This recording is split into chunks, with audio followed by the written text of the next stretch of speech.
Yo, how you guys doing this fine evening? Oh man, huge, says Macran. Yeah, big, unbelievably big. Can you believe it? Damn, what a week. That week sucked. It's time for fun. You remember fun?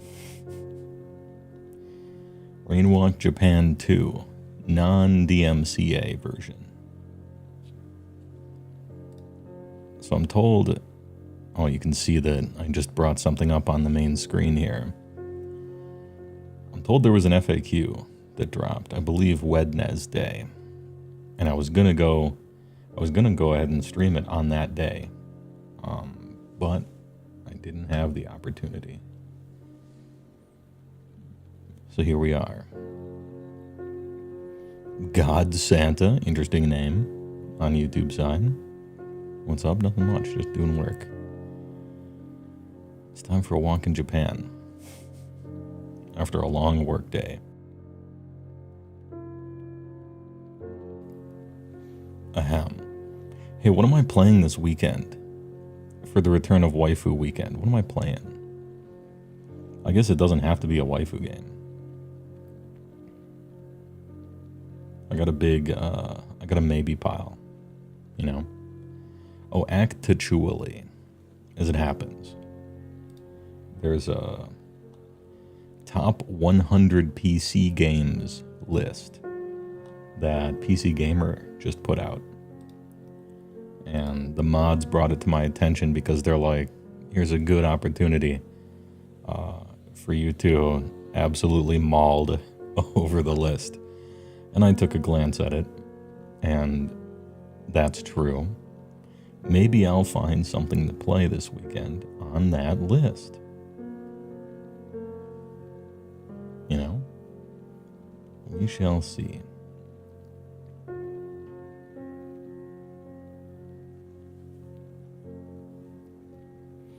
I almost had oh geez, do I have a journey? I might have to leave the house soon. Not soon right now, but like next 2 days. You know, thoughts and prayers, keep me in them, right? I'm trying to line it up so that I can at least leave when the sun isn't out. For optimal leaving, you know? Optimal outside going. Maybe even some rain.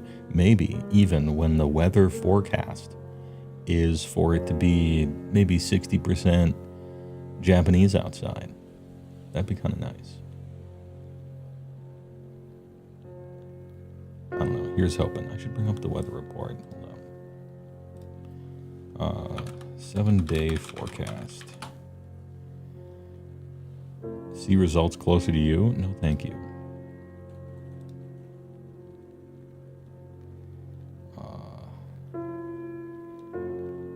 Damn. Yeah, it doesn't look like it's gonna Japan in the next 2 days. Well, that's too bad. I mean, you can't have it all. It's good to check, just in case. You know, they work on percentages, the weathermen. So there's always a chance. Anybody done any Age of Sigmar stuff recently? I really haven't. Of course, 2 of the last 3 weeks I've been out of the Wizard Tower and unable. But even then, I hear that the FAQ, and I'm about to read through it, I hear that it's more of a kind of tooling around and less of a balance update. Like we got with, Night Haunt and Sylvaneth and stuff. Anybody spoiled on this? I call it spoilers, but you've been enjoying the hobby? Nice. What are you working on? Only AoS you've done lately is played a game versus Skelly's Skaven. Vamps are still cool. What was the Skaven list? Or were you on the same one? Blood Knights as far as the eye can see.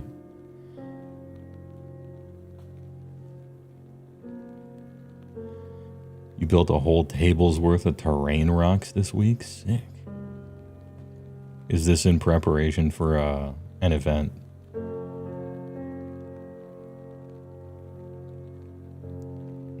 Or is this just you want your games to look nice, by gum? Which is fine. Here's the same. Errata is absolutely the call. She's kind of nice.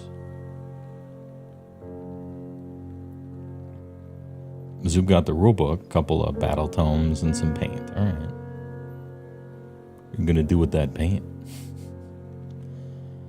Excuse me, sir. Do you have any idea how fast you were painting?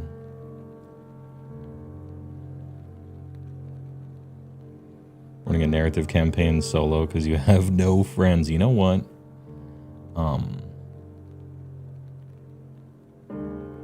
don't either. But on Discord, you can find some digital games. They aren't as cool as real life games with terrain rocks and stuff. But I don't know. Maybe you can find something to keep you occupied in the meantime. Beta Games enjoys playing their army, but you feel unmotivated because they are getting squatted soon. Oh, well, that would do it, wouldn't it? Which soon-to-be squatted army are you on? A bunch of Stormcast, Bone Splitters, or Beasts of Chaos? Beast of Chaos, okay. Yeah, when it pertains to events, I'm of the opinion that as many people should play Bone Splitters and Beast of Chaos as possible, and really cutthroat, like really win with them, you know, as kind of a stick it to the man sort of thing. Every time I see tournament statistics, I'm like, I hope BOC did well. I hope Bone Splitters did well. Fuck them, you know. It would be cool to see them go out on a high note, you know. But as it pertains to the everyday, it is true that they're going away, and it kind of kills motivation, doesn't it? Skaven list is 2x20. Clan Rats, Reinforced Retogers, Reinforced Fiends, Reinforced New Acolytes, Master Molder, Greyseer, and Thankful.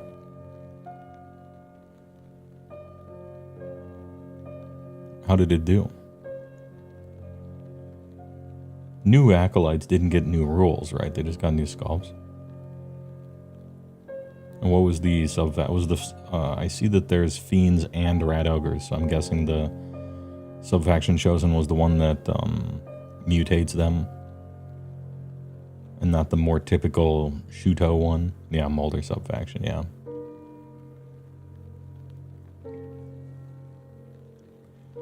I don't know about Thankful. I haven't heard the greatest things about Thankful, but then again, I haven't heard the greatest things about any of the big monsters in Skaven.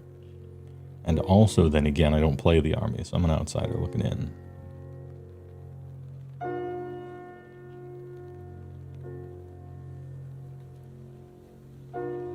What the politics? I don't want to get political, but I don't really care for Krispy Kreme that much. Which prime? I don't mean to pull a no true Scotsman over here, but I don't really consider them donuts as such. I think they're a little bit something else, and something else that I'm not really into. And I don't care how many votes I lose. Not really into it. Ice cold take. Booty Hero, thanks for the big prime. Appreciate it for 15. TYVM. I'm mostly here on this Friday to help everybody slow down a little bit, if that's alright. Krispy Kreme is good, but not worth the price, is a living dynamo. Yeah, I mean, on one hand, it's kind of unfair to be like, it's not really a donut, right? But then again, I feel like if you're going to get a donut, you really do have to decide between Krispy Kreme and something else. Mr. Kreme killed your parents in cold blood. Ain't never going back. Mr. Kreme. I had one donut. Hadn't had a donut in so long. So long I probably couldn't tell you when the donut before that one was that I had. What a awful syntax on that sentence, but it's live. What are you gonna do? I'm better with writing stuff down. I went to this in Washington, D.C. when I was there last week. I stopped at this, like, expensive-y, like, Asian market cafe, like, lunchroom thing. I don't know, it was weird. They were doing an old meets new. Anyway, there was this, like, donut place attached, and they're like, we have Japanese donuts. And I'm like, word? I love Japanese, donuts. Much like I like place, Japan, right? Same thing. Donut, Japan. And I had one, and it was very good. What a story. This is the kind of absolute hype blockbuster storytelling that you guys show up for. Last week I had a donut. Shit was cash. Alright, anyway, thanks for the prime. Place, Japan. He is enthralled by the beauty of the world. It's true. It's true.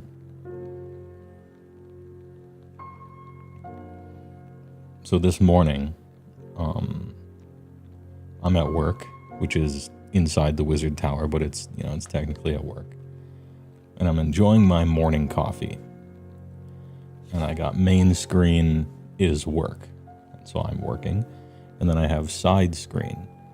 And I'm listening to President Obama talk about Israel and Gaza. And interrupting that whole situation. CGO Bust is like, you gotta watch Plibbit right now. She's talking about furry Patrick Bateman. And he sends me a screenshot, and I'm like, alright, I guess this is what I'm doing now. It was pretty funny. It did just a little bit shatter the serenity of the moment.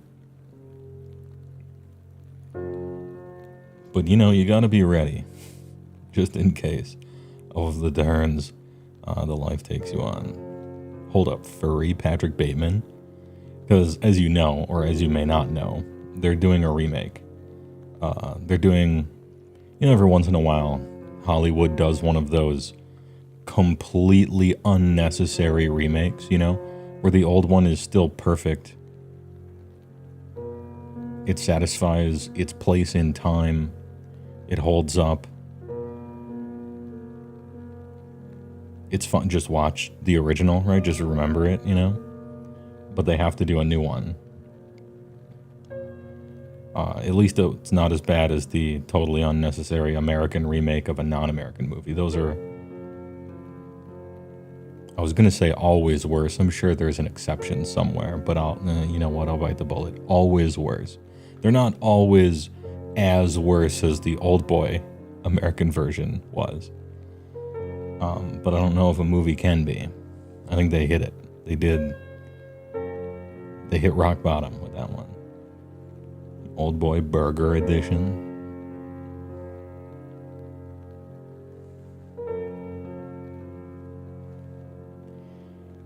Made it in time for the stream. Time to rewind and catch up at 2 times speed. Please don't. I don't know what I sound like at 2 times speed, but I don't want to know, and I don't want anyone to know. Unfortunately, you are in control of that power. The Old Boy remake was an abomination. It was, yeah.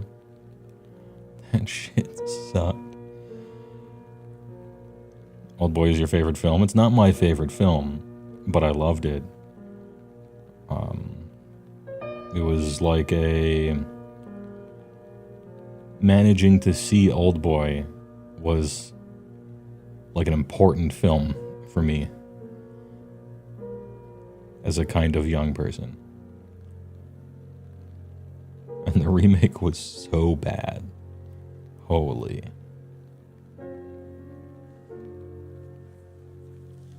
Remember American Psycho 2? I don't, but did it come out? It's like a straight-to-video weird thing. I would not be surprised if it did. If they had already done something like that. Karate Kid, devastating downgrade. Oh. I thought there were a bunch of those. Or am I thinking of Surf Ninjas? There were at least 3 of those. Maybe I'm thinking of Surf Ninjas. Movies are not art. They're just quarterly returns now. It's both. To varying degrees. It's a sliding scale. You're lucky when you get the good ones.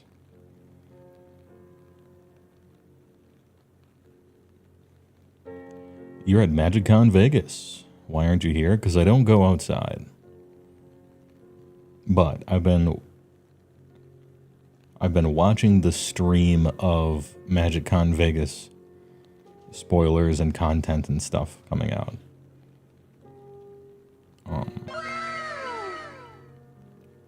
Not with bated breath or anything. It's just happening and I'm observing it. Elitech, thanks to tier 1 of the community. Appreciate it. TYVM.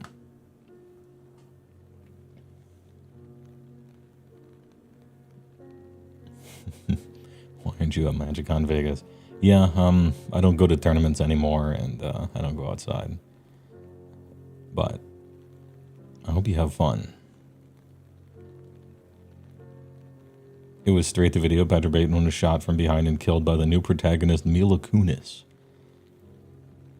who was, I think, his child by rape for gore, but it wasn't good. It doesn't sound good. That's so stupid, what you've said, that I don't know if you're making it up or not. It's a good work. Good meme. Or maybe not. Or maybe good journalism where you change nothing. One of the two. Discord Nitro free for 3 months? They gotcha. Oh, Discord Nitro is free for 3 months. Nice. Maybe I'll get 3 months of my self-donations to keep the Discord page alive. Back. Not bad.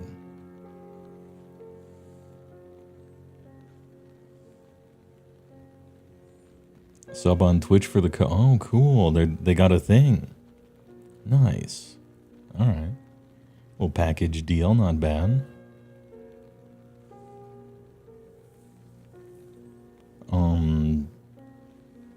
Regal Eagle. Mr. Art Degree. If you were working set design for a movie and were told, go get an art for a set, no context, what would you get? Do I like the art department?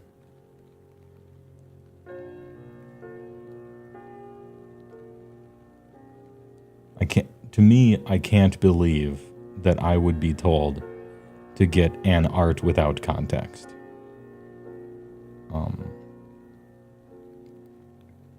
Like, set design is really important and purposeful. This is probably a boring answer that everyone knows. You know, but yeah, it wouldn't work like that. I know this is a hypothetical, and the point of hypotheticals is that you're supposed to get rid of everything. What I would do is I would go to Goodwill and I would buy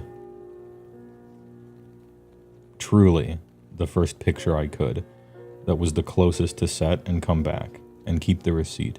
And then after they filmed, I would return it with the receipt. As a good little PA or whatever it is in your hypothetical that I'm supposed to be on set. Part of a team.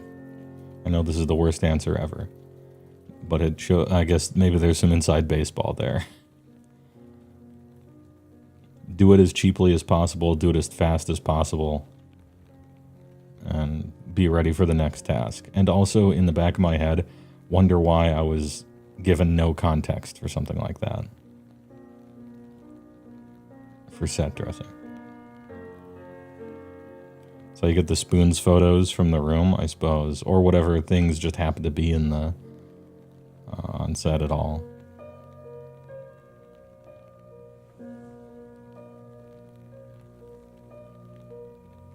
On Magic, Bloomborough is really adorable. It is, yeah. It's nice to see Magic try every once in a while.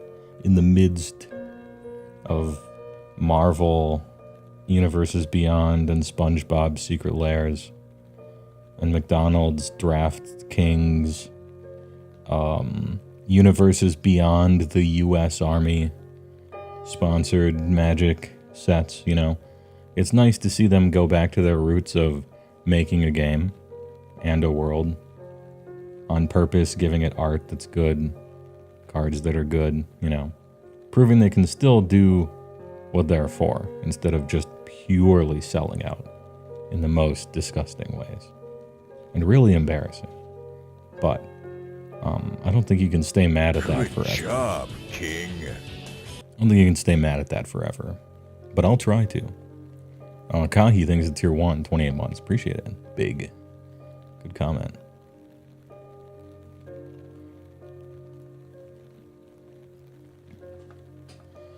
Dropping into this conversation with no prior context, said Bard from Entry. Language exists within a contextual understanding, so he'd get whatever he thought was meant by an art, which depends on his understanding of what the person's understanding of art is. Yeah, that's the worst sort of Twitter response ever. Good work. Good meme. Oh, man. I'm kind of glad we're sort of past that kind of comment. I know you're doing it to be funny, right? But I'm glad we're moving past. It was more of a 2017, 2020 at the latest kind of 2,000-word essay.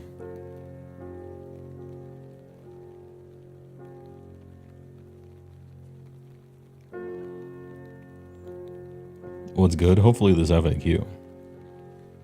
Latino hot. I'm gonna look into it in a moment.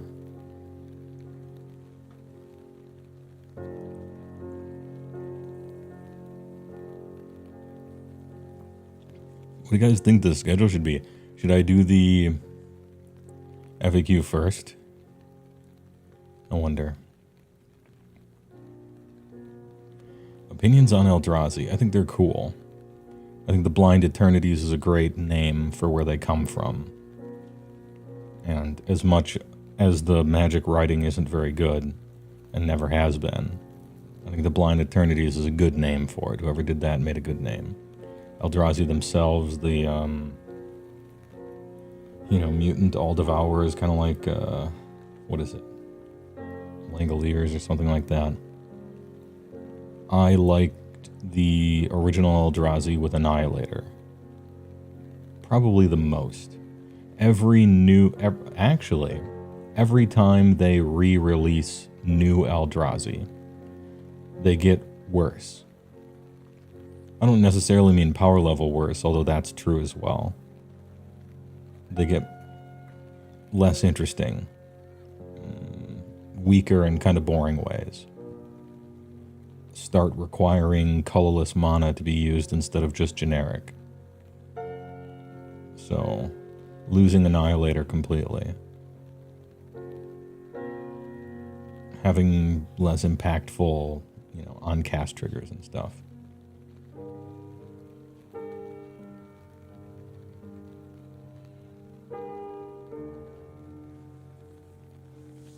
So, long story short on Eldrazi, I like them.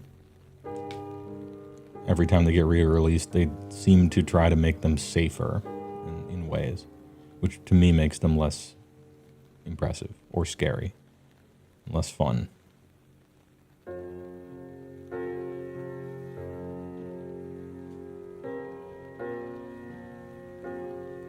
Watching on delay but thankful is a 10 out of 10. S tier Chad in Skaven. Oh, okay. All right. I had heard complaints, but I wasn't looking into it on purpose.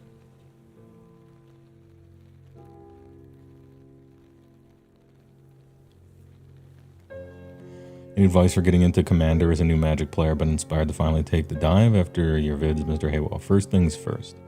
Commander is a weird format to get into if you're brand new to the game. The thing that makes Commander so amazing is that it fundamentally changes how you play the game by changing really important rules that wildly and very interestingly change your thought process on like what's a good card or the game itself. And so if you just jump straight into Commander, then you lose that. But I don't know that it's worth getting into 1v1 paper Magic just to experience Commander better. Magic is a really expensive hobby. The first rule I would say is play it for free somehow for a while to learn everything. You know, like digitally, and get into it like with friends and stuff. And so you're all kind of getting into it. And then you can do that thing. When it comes time to actually get into paper Magic, which I think you probably should. I like paper Magic. I think it's very fun, both digital and paper. I won't really tell you what to do, but I will give you some pitfalls to avoid that you probably couldn't know. You know, you couldn't be expected to know. But these are the things like, just don't do them. I'm warning you, you know, that kind of thing. Magic Arena, don't play it.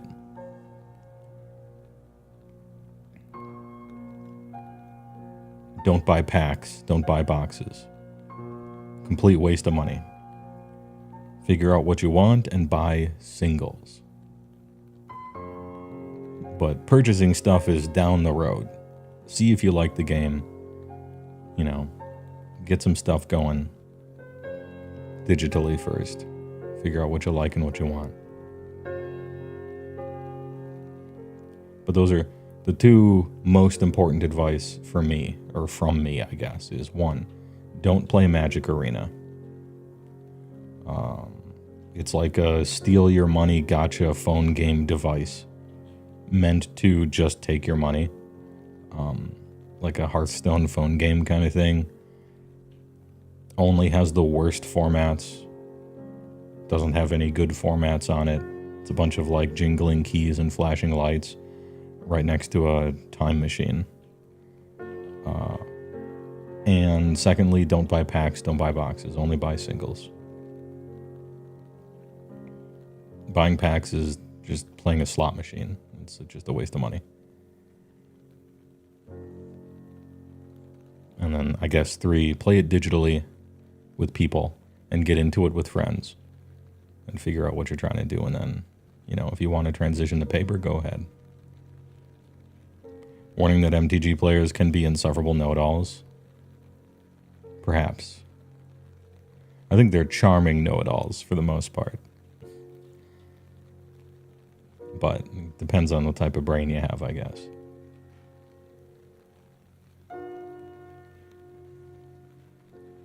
Counterpoint, gambling makes your brain feel good. Well, then do it somehow with no stakes. Getting into gambling is probably an objectively bad thing, even if it's for cards.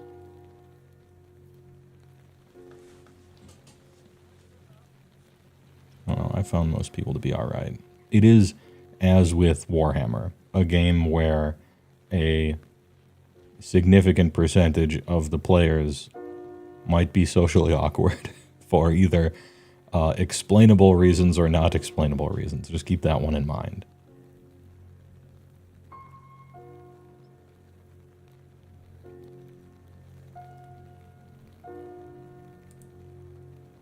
Hard Argue Limited is awesome, and it's on MTGA. I spent more than half of my competitive career on Limited, and I did the best in Limited. So I'm no hater of Limited. Drafts and the like are one of the reasons to actually buy packs, because it's how you draft, you know. But that's advanced stuff. That's for later, I think, if they feel like doing that.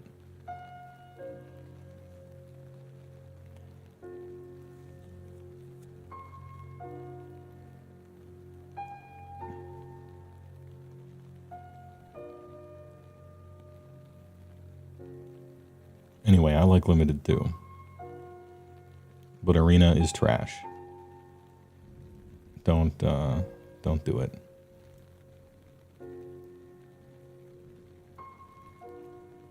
Opinions on AoS finally getting the Warhammer Heroes set just in time for GW to decide I like money and so you can't get them all guaranteed. I don't know what the Warhammer Heroes set is. Barred from entry. Can't get them all guaranteed. Is this like a randomized blister pack or something? You know, GW did that a long time ago. They did that in the 90s. Possibly even in the 80s. They were ahead of the curve on that random stuff. You know? I don't think they do that anymore, but I don't know. How about buying a sealed beta starter deck for 35k? Oh, that's gambling. It's lighting money on fire. You know, the YouTubers who do that, they don't buy those packs. Somebody else does. And lets them open it on camera because it's like cool. I don't know if I've ever seen one. I've seen one where they opened a Black Lotus. And I don't know that anyone has ever opened another one on camera that even broke even, much less made them money. It's just a losing proposition. Then again, that's alpha and beta. I suppose other stuff is different, but I'm kind of talking about that. Antiquities and other things. The very early stuff. Like the price of those boxes is priced in to basically never let you make money opening them. It's like the point.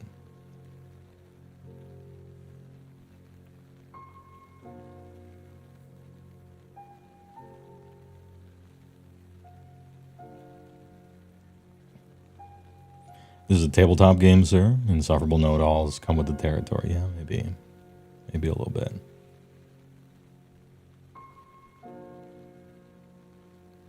You missed the beginning of the stream. Don't worry about it. You missed nothing. Been playing Dead Rising 2 again, and they have zombies still using the slot machines in a Vegas pastiche. It's very society, but also it's pretty cool as a visual. Yeah, that's some classic Romero shit. That was his whole thing. Romero's whole thing. True.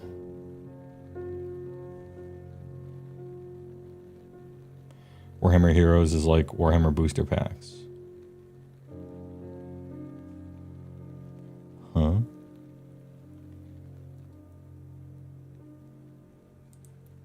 I wouldn't do that from, I don't know, from like a customer. I think, to me, I like to buy things on purpose. I don't know about anybody else.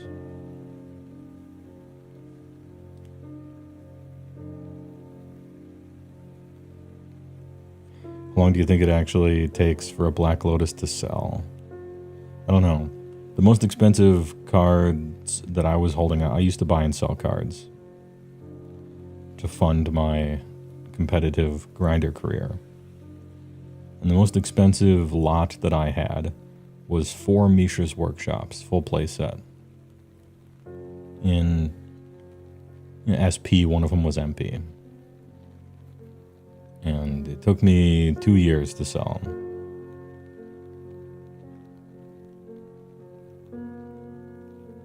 But that's, you know, there's a factor. Oh, pink girl. Oh, pink. Ah. All right, anyway. It's like kind of like it. Not fully, but. The thing is, cards like that accrue value so consistently over the years.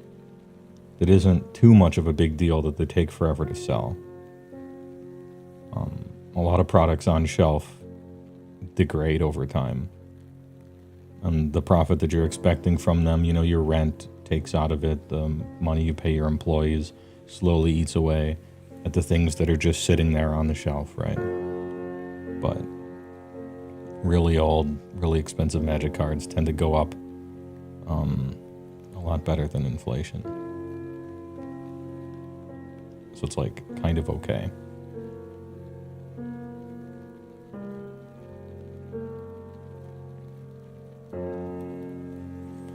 If you don't care what model you get, it feels fine. Yeah, to me, it's weird to not care what model you get. To me, that's the weird part.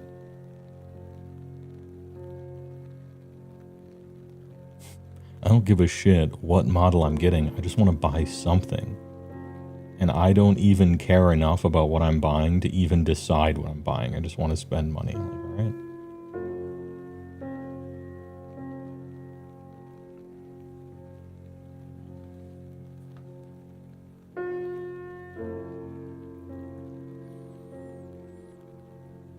You like zombie things where they don't actually destroy the world, but it's a contained thing. Every Dead Rising game has done that. By the second one, it's already been commodified. They sell merchandise and have zombie killing TV shows. Oh, that's fun. Yeah, it's a fun spin on it.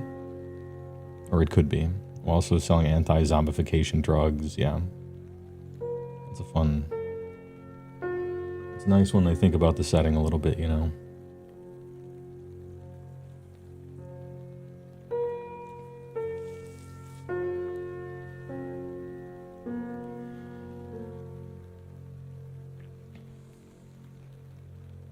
You would not want to run a game store overall, though. The overhead is comically low. Yeah, it's really bad. And it has been getting worse. I know 2 store owners personally. Well, I used to know 3, but 1 isn't anymore.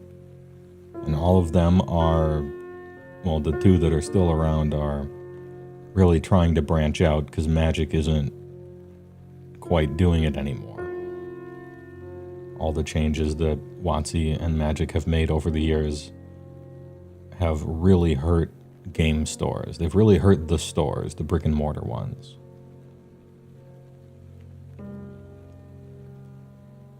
It was once the case, somewhere between like 1995 and 2010 or something, Magic the Gathering single-handedly kept every game store in America alive and booming. This was like a fact, and it's just kind of not anymore, which is sad.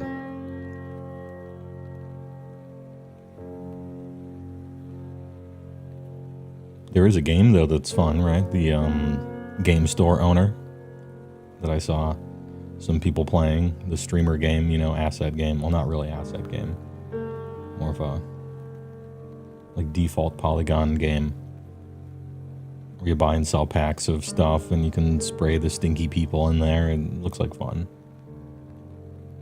I wonder if somebody has made a mod for that, so it's Magic cards. I know there's a Pokemon mod.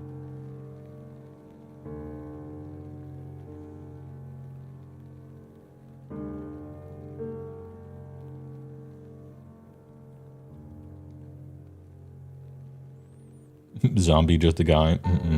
Zombie societal commentary. Oh, yeah. Let me be cool. You just always think you're going to have some fun societal implications that too many things like Walking Dead just ignore for a sudden and then society was gone thing. Yeah.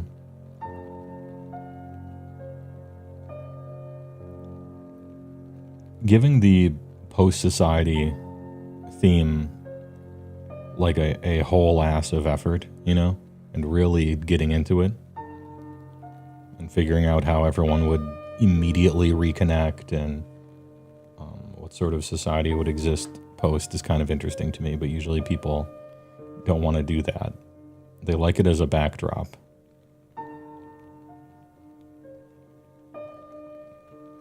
I hated The Walking Dead, but then again, I'm a certified hater, so...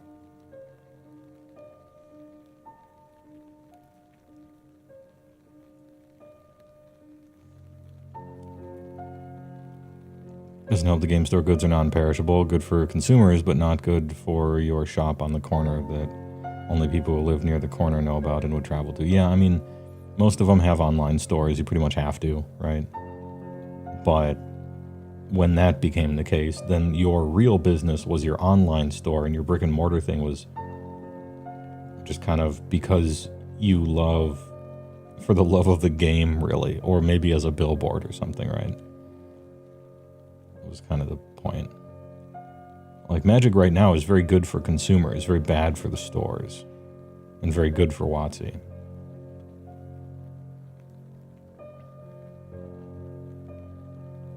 It was once kind of good for everyone, but you know, greed, right?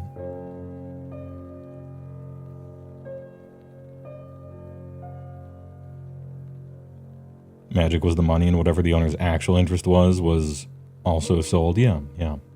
That's how it worked. LGS local goods store.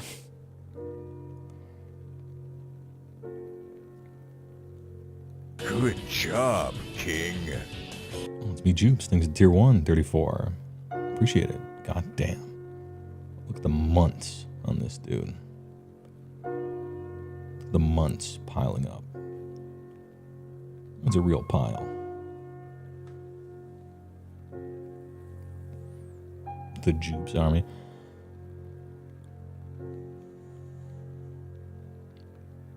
I remember hearing first idea for the Purge. Wow, that would have massive implications. It's fascinating about what I think will happen. Then you see the trailer. It's just a home invasion movie, yeah.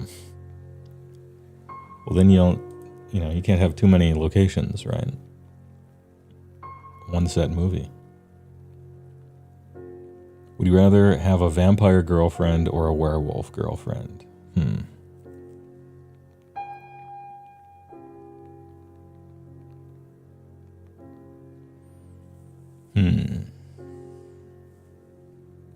Interesting question.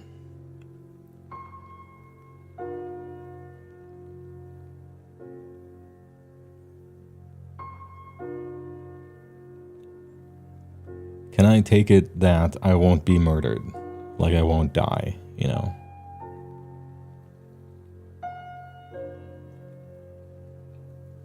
I don't know that I'd really enjoy having either.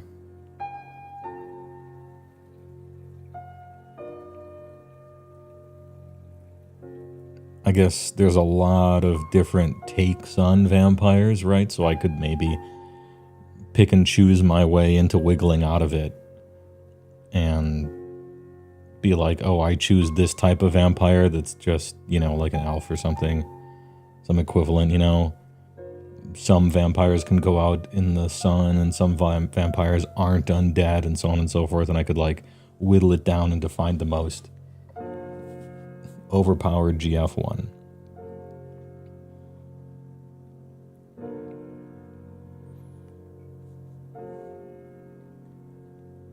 I don't want undead. I think undead to me is perhaps a deal breaker. I appreciate a vampire girlfriend because I don't like going out in the sun either. So we would have the same sleep schedule. And you want to have things in common, right? So that's kind of nice.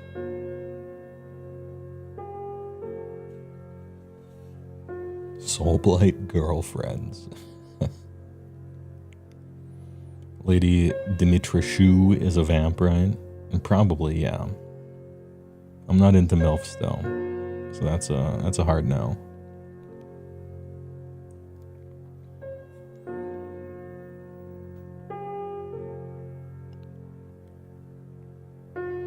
So werewolf girlfriend would be normal girlfriend all the time, except full moon, and then she'd go off and kill a bunch of people or deer and stuff, and then come back, and it's like, hey, all right,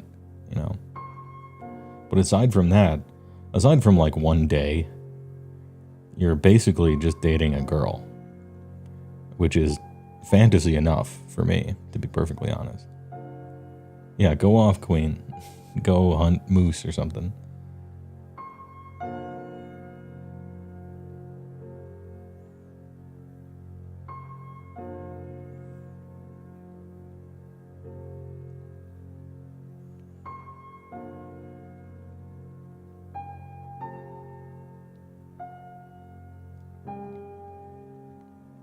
I don't know. They're tied. I'm not drawn one way or another, and I don't know that I would be in for either.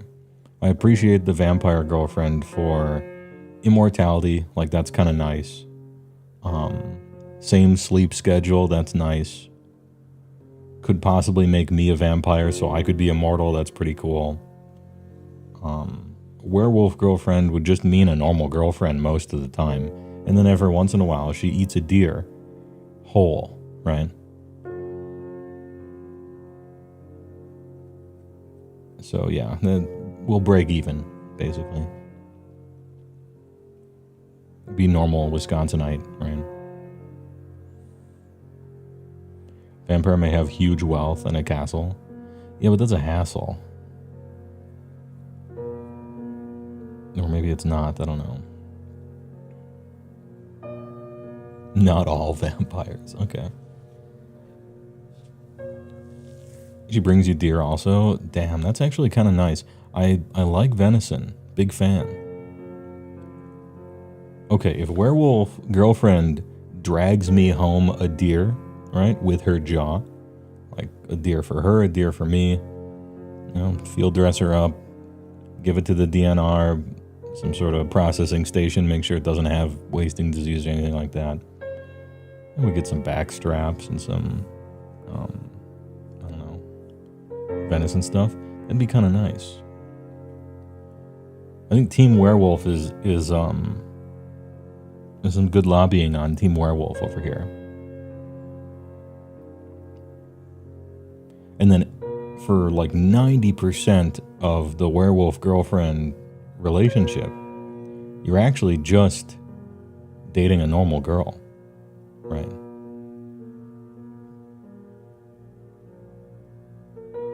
Yeah, maybe this is small edge to werewolf, yeah. Because she'll bring me home a deer. That's our deal.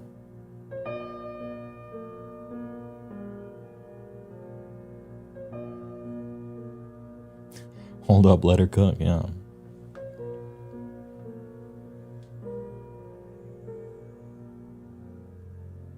She hunts, you grill, it's peak. That is peak.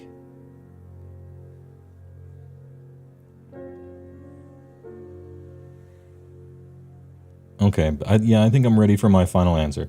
There are too many different types of vampires that I'm purposefully avoiding the ones for which there are no downsides at all. You know, it's cheating. I'm going to say werewolf girlfriend. You're dating a mythical creature 90% of the time, right? A mythical fantasy creature, which is a girl. And then 10% of the time, she goes off, does whatever she needs to do, eats a deer, brings one back, we grill it up. You know? Easy. Probably has a really good sense of smell. Maybe she could be a detective or something. Give her a trench coat. Yeah, all right. I'm thinking werewolf girlfriend. Good question. Great question.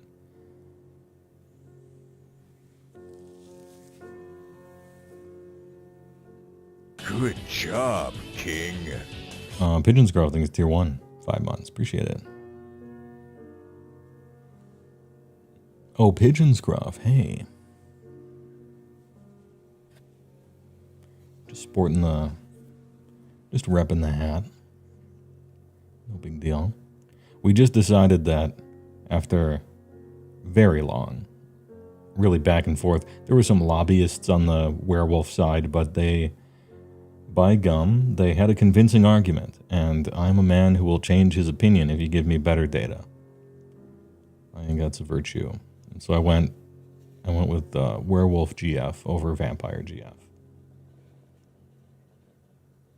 Because she can drag a deer back, once a month. That'll be nice. Why do you think those castles are always the mustiest, dustiest things you've ever seen? Of course, those huge mansions are a hassle. Yeah, but I'm not going to tell her to sell it, but if I owned a castle, I would sell it for sure. Give me that money. Fuck off. I don't want to clean more. It's annoying enough cleaning 3 rooms, much less a whole castle.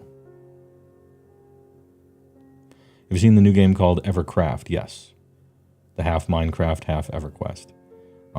It has appeared on my YouTube recommended list every single day.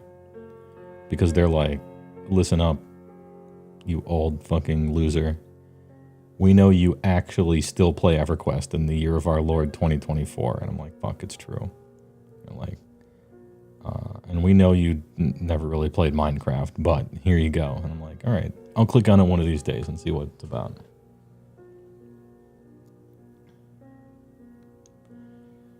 Playing old tabletop games can be wild sometimes because you'll be reading your lore for A World of Darkness. It'll be like, yeah, some werewolves produce children with actual non-sapient wolves, and you wonder, who wrote this? Yeah? Who typed these words? That being said, you're reading a White Wolf game, okay? White Wolf games exist solely as an outlet for the weird pervert shit that all the writers... Look, the whole game is an excuse to type those words. I'll just put it that way. At least my experience with the game. My Girlfriend is a Detective Werewolf, new manga. I'd read it. That craziness is fun, though. Yeah, Vault Boy brings up a good point. You like WoD because it's absolutely crazy. The craziness is fun. I don't really like World of Darkness, but mostly because I really don't like the game. And I had only bad experiences with every person who I ever played it with. But that doesn't mean they're all bad. It just means I got unlucky. And the 20-odd people that I've ever played it with are undesirables. But yeah, I didn't really like the game mechanically at all. But I really like a lot of the lore in the world, a lot of their rules. Not game rules, but like the rules of how magic works and so on and so forth. I like that stuff.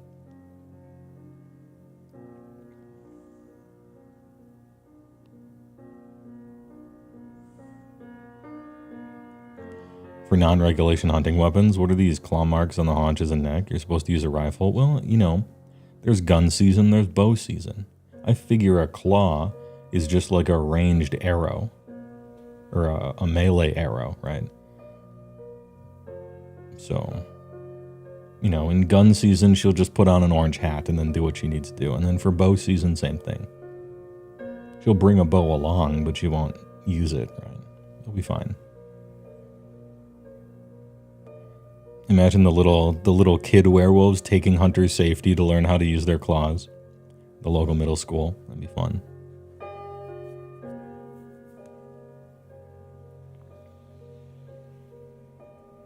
Girlfriend with the beast keyword and the companion weapons. Well, now hold on. Companion weapons are genetic. There's a decent shot that our kid won't be disabled enough for the companion weapons keyword. I have high hopes. We can take some 23andMe tests to figure it out. There's no guarantee. You can have the beast keyword, or you can be a monster and not have companion weapons. It doesn't always happen that way. I'm hoping we're going to get lucky.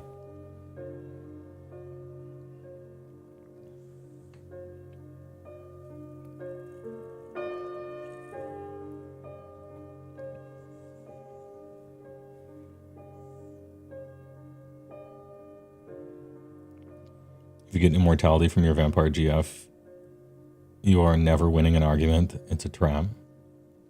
Simply don't have arguments, 5-head. Right? Isn't that what you guys... Simply don't have arguments. You know? Maybe I'm an outsider here, but...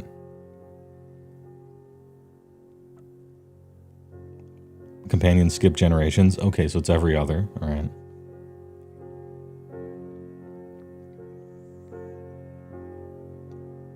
I was saying he's picking the safe vampire, wanting a girl who can actually kill me. Died this day, lads. Yeah, I'm not really... I mean, it's a funny joke, but obviously, who could be into that, right? Minotaur girlfriend or Centaur girlfriend?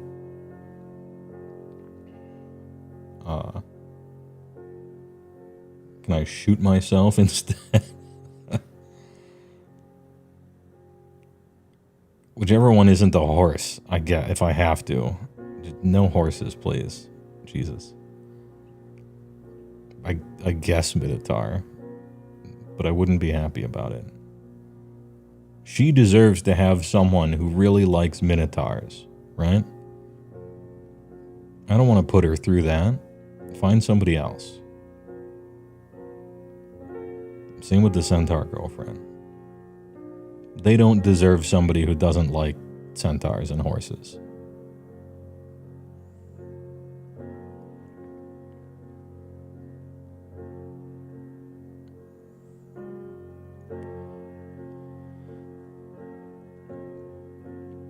Even if companion is recessive, how many times are you going to roll those dice? If you like centaurs, I can't trust you like that around the barn, yeah. Lamia GF or death. Perhaps and. I already got out of a toxic relationship with Kragnos. I thought I did, but then they reduced his points by 100, and if you put Kragnos in a Beast Claw list, it's a better Beast Claw list. And that hurts. That hurts me. But I was borrowing that Kragnos from Andrew Yells anyway, and I gave it back, and I think he sold it. But I'm not borrowing a model for more than half an edition anyway. I'll just wait patiently. I'll wait patiently. I got my thumbs twiddling. You know, I'm chill. I'll wait. You know? Refresh the Ogre line. Write a book that you give a shit about on purpose. Find someone willing to do more than a half-ass job at half of the book, right? A quarter-ass job. And give me some new cool-looking models. I'll buy them all. I'll play them. Till then, I'll play crap. It's fine. I go to events to take pictures of People Army. Play Commander. I can lose my games. It's fine. It doesn't bother me that much. Twitch Prime. Pixel G thing's a big prime, 8 months. Hey, alright. Things will be good in due time. Yeah, I'm just waiting around. I got all day.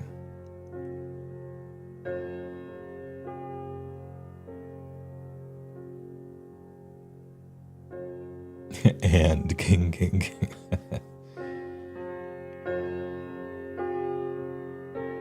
Gutbuster or Beast Claw GF? Beast Claw GF. Gutbuster GF doesn't have a car. And I would like her to be pretty independent. Beast Claw girlfriend comes with a living car. That's sick. She can ride the Thundertusk to work. Also more armor, you know.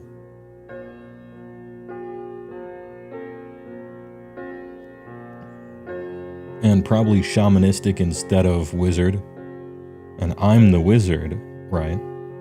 And sometimes opposites attract. You know, you want things in common, but you don't want too many things in common. So shaman girlfriend, wizard boyfriend makes more sense. We cover more bases that way.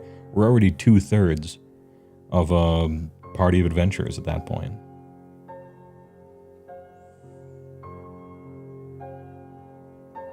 Beast Claw GF is homeless. Well, I got a solution because I got a home. Welcome aboard. I don't have room for a Thundertusk. We'll have to get a 2-tusk garage, right? But we'll find a place for it. I'm already living in Wisconsin. It's cold enough here, right?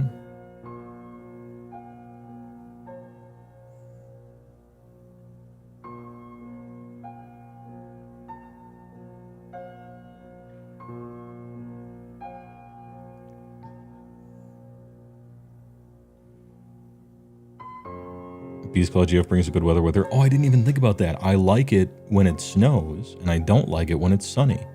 And so Beast Claw GF, it's going to snow all the time. That's great. It means no sun. She brings good weather to me. That's sick. Yeah, good point.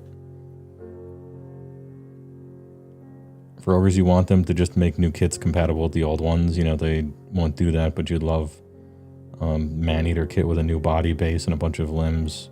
Oh, the compatible truly with like the limbs and stuff of the old ones. They're probably too old to do that. They could do it with the plastic ones because the plastic ones are pretty interchangeable. You know, if you've ever assembled any type of ogre, they're not perfectly interchangeable, but they're pretty interchangeable. Like different arms and different legs and stuff. You can do some stuff with them. I would very much prefer hella new stuff that looks super sick, though, personally. Stonehorn was simply eat the cars ahead of you in traffic. Yeah, nice.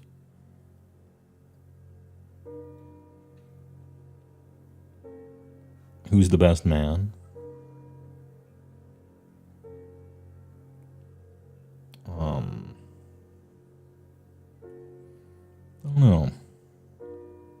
You think Gordrak would be cool with it? You know, we were part of the Great Wand 2nd edition. In the lore, anyway. And we only ate... Like, we didn't eat too many orcs. Although we did eat a lot of orcs when we were there. And blamed it on the giants. This is, I think, actually in the lore during Malign Portents.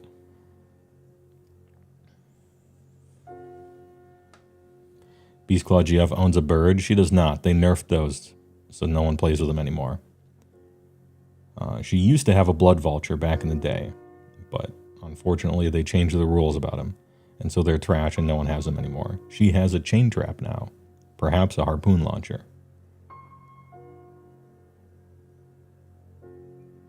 And chain trap is good for you're sitting on the couch and there's the channel changer, but it's too far away. You can chain trap it back to you, you know.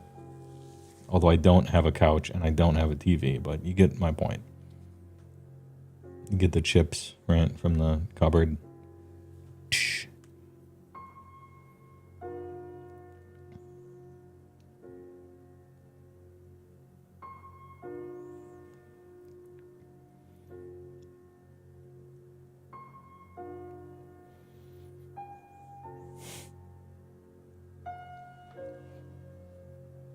Work commuter on Stonehorn. What is Beastclaw GF's job? What does she do? Does she work for the National Weather Service, maybe? Maybe she works for the DNR.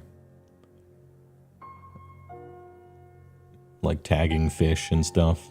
Park Service. Or does she work in like a completely contradictory thing? Like she's a secretary in like a pantsuit or something. Or like an office skirt with like a clipboard. But she's like 8 feet tall. She's a weather girl. Oh, there you go. Yeah, weather girl. Snowplow truck driver for sure. Yo, the Thundertusk could just do that. We could make a little money in the winter. Oh, actually, infinite money glitch? So, the Thundertusk, those big tusks, that basically we could put little plows on them, right? And she could plow people's driveways and stuff. But also... the Everwinter makes it snow. Infinite money glitch, even when it's not the winter. And no one will know it's coming from her. Nice. We'll get a castle in no time.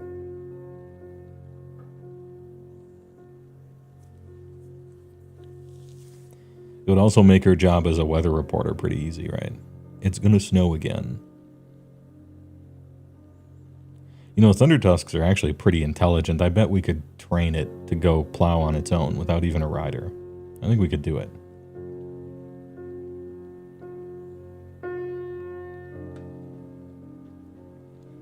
She's doing the idea of the exterminator planting bug eggs. Yeah, yeah. 500 IQ.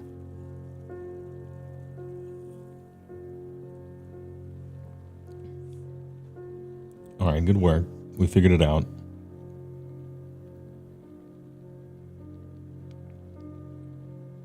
Insurance premiums for a Thundertusk gotta be high. Well, I was about to say no because it's hard to damage them. But maybe yes because they could foreseeably cause a lot of damage.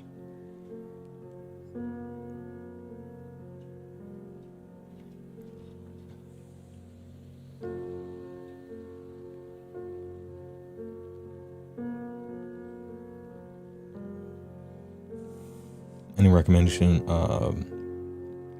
recommendations for a full-size game mat for AoS? You mean like a brand? No, I don't. I used to have one, you know. I used to have a full-size mat right when I, a little bit after I started, long time ago.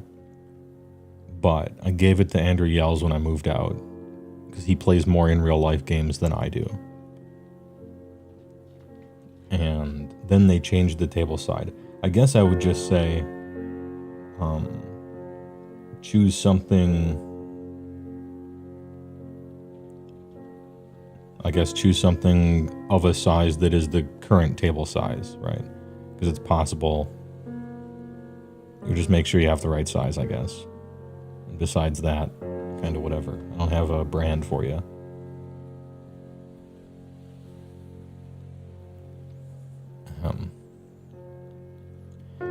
It's a, yeah, Thundertusk is a service animal. It's exempt, yeah. This is my service helper Thundertusk.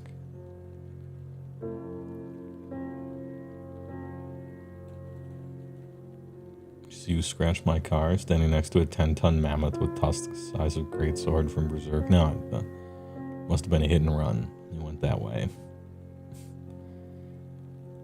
Like there's car paint from their red car smeared all over like the side of his horn.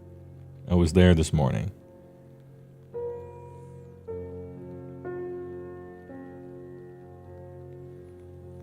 Beastball GF is easy to buy Christmas presents for. 10-liter shampoo bottle. Yeah, Tuscan tail.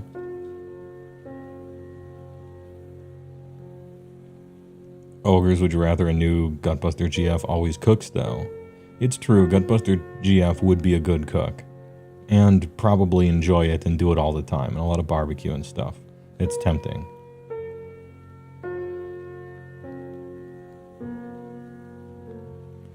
But I can cook, too. I don't know. I guess she would like to, right? So, fair enough. But if I got, since it's fantasy anyway and we just simply get to pick, usually, I don't mean to speak out of turn here because I'm the single one and many of you aren't. But in my head, you would think that as it pertains to cooking, like there's one person cooks and there's one person cleans. You would think, in my head anyway. I'm just making this up. I'm extremely single. But like one person cooks the food and the other person cleans up after cooking of the food, right? And I would rather cook than clean if we're gonna be able to just choose, right?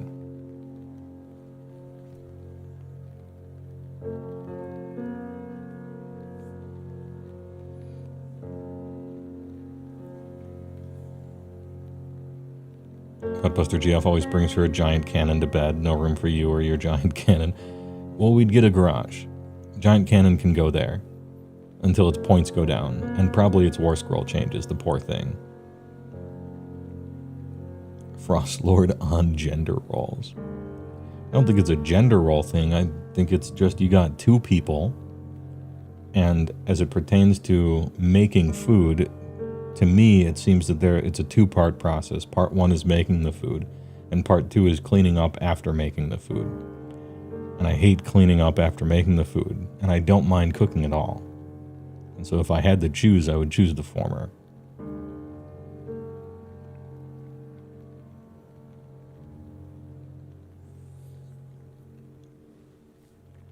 I don't know how you guys have things set up, though. Like I said, I am in a wizard tower over here, and perhaps some of you might even be married, so I'm sure you guys figure it out. When you were a student, you did most of the cooking, wife did most of the cleaning. Now that we both work full-time, we spend most nights trying to figure out what to eat. Yeah, all right, fair enough.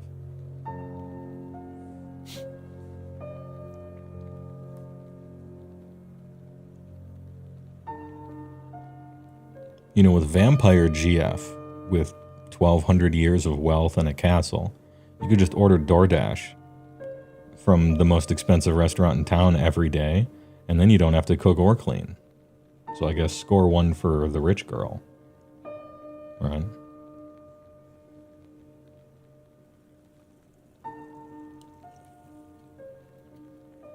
And she probably has a net worth of like $200 million. You could eat a $50 meal every day and never spend that, right? So, it does have its perks, I guess. Then your house wouldn't even need a kitchen. What for, right? You're always ordering? Well, that's the thing. So you order DoorDash, and it shows up, and then they give you your $50 meal that you ordered from the most expensive restaurant in town. And then I get to eat that, And Vampire GF gets to eat the delivery guy. You know, bing, bang, boom. Perfect system. I mean, she doesn't kill him or anything, but, you know.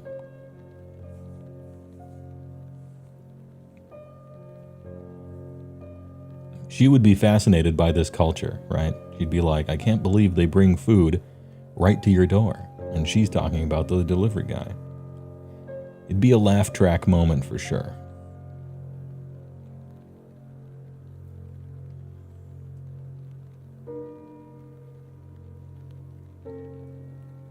It's not like DoorDash is going to check anyway. No. They don't care at all.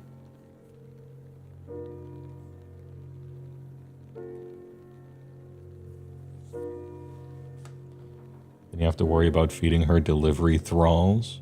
Well, that's what I said. We'll just order delivery for every meal so that she can have a delivery guy every meal. I can get a meal every meal. And as long as she doesn't kill them, I think this is a victimless crime. Besides the victim.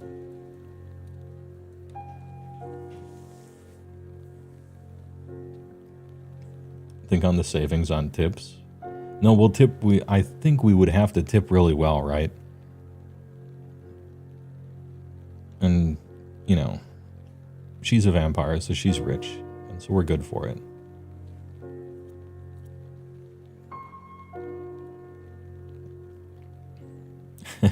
Maybe she's libertarian vampire GF, and so she's like, I feel the most appropriate goods for services is I will look up how much you get paid for a blood donation and pay that exact amount, and that'll be the floating point of it.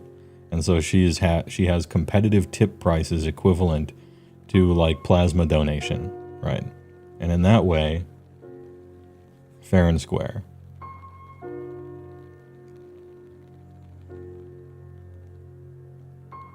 Maybe an extra 10% because it's non-consensual. Vampirism.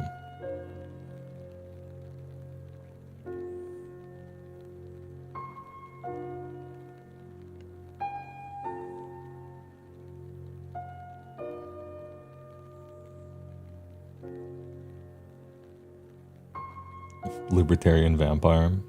GF. NFT is short for Nosferatu. Oh, jeez.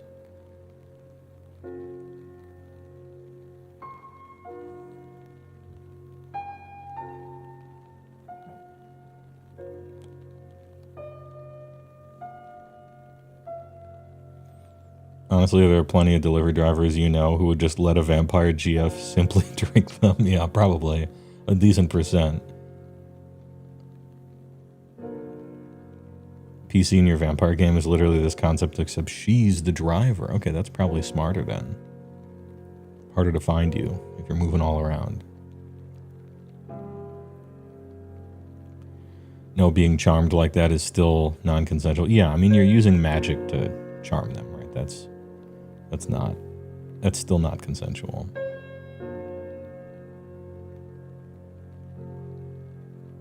Airbnb the castle. I really don't like Airbnb. The whole thing. I really don't like it. But it's her castle, you know. Perhaps her servants built it in the 1100s or something, or perhaps she bought it or something. She had that castle before we got together, right? She owns that castle. It's her decision. I'm not trying to weigh in. If she asks my opinion, I'll give it, but that's her castle.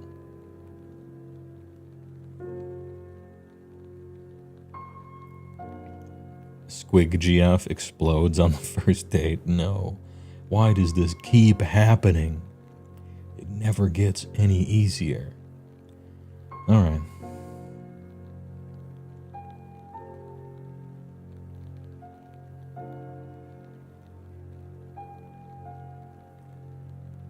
Squig GF would be too hard, I think. I'm not looking for a Squig GF. It's funny, though. Just explodes.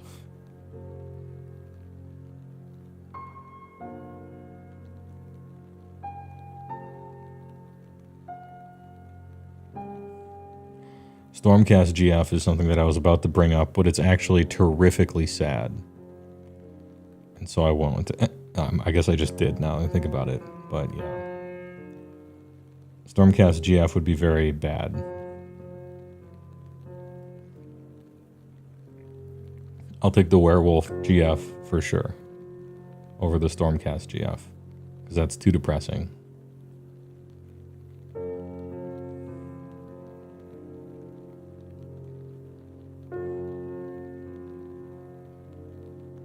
Vanguard GF.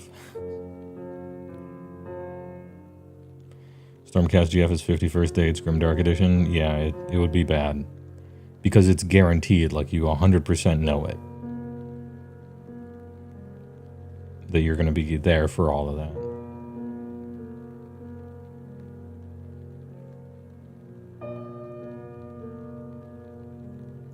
You've seen some compelling evidence on the internet for Skaven GF? Oh, be sure to send me the link to that so I can avoid it.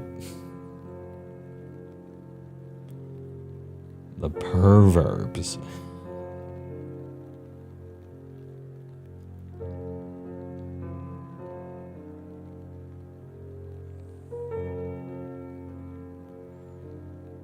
Skaven GF, Dirty Talks, and Skaven Speak, though. I couldn't deal with the Skaven Speak. I don't like Skaven Speak anyway. Yeah. If you've seen what I've seen, it doesn't matter.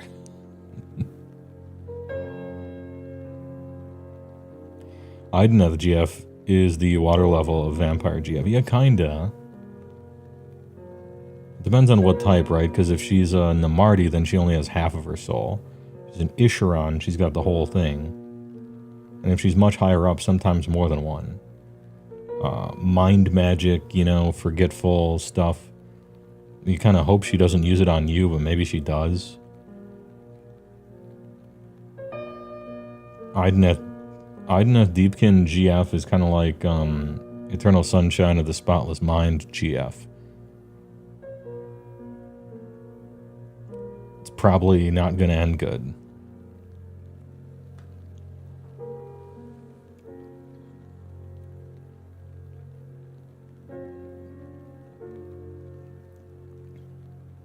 Maybe a hot take for any fellow furries in the chat, but it actually annoys you when you get someone who makes an anthro rat and is like, here's my new Skaven character.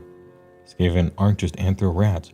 They're gross, fleshy, with barely any hair anthro rats. Yeah, they're supposed to be super gross, right? They're supposed to be super disgusting. But I suppose the whole furry thing is that you're supposed to make them all hot.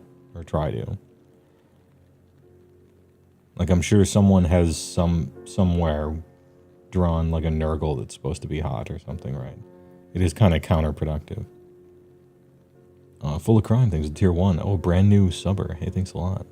We don't normally talk like this. And that's only like probably half of a lie. I hate it when they make hot art, yeah. Caradron GF, short stack, sugar mommy. Dude, if you ever need to write up a contract, she's gotcha. Loophole. Doing your taxes. She wants to do your taxes and you'll never pay less. You'll never get a bigger return. Board of Directors, Caradron Overlords GF.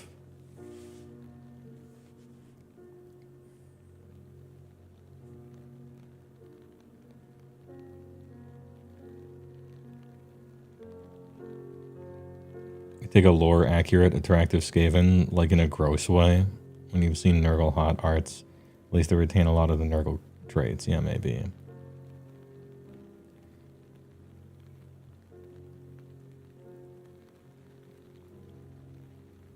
Yeah, the choking fug. That gun. Is that gun's profile still in the game? I have to wonder. And that was the, what was it? Was that the Alchemist?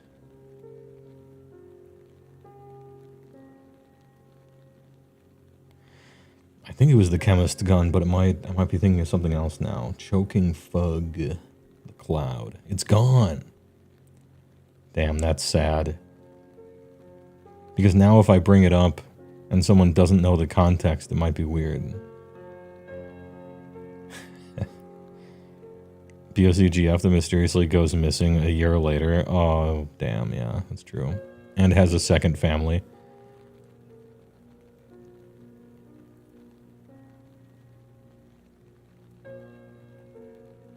Yeah, Choking Fug is a real weapon profile, or rather it was. The things we've lost.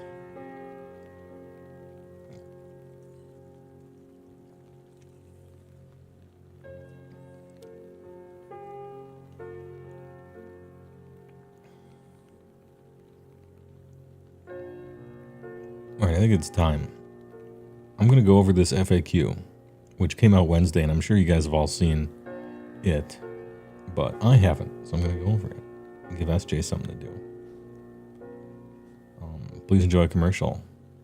And we'll do some AoS FAQ looking. Anyway, BRB.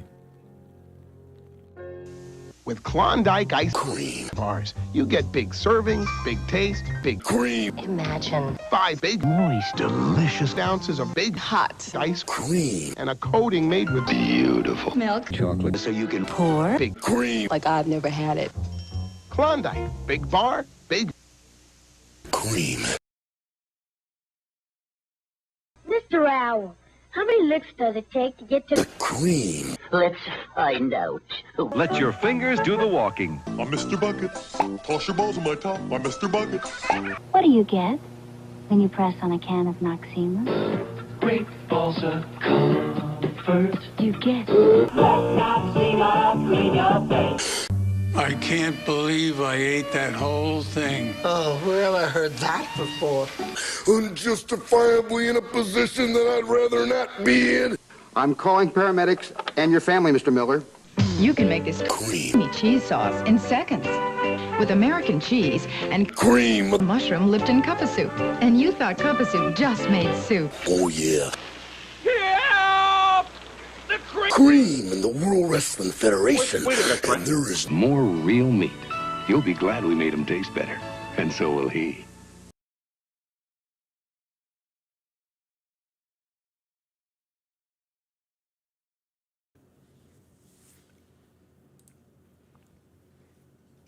All right.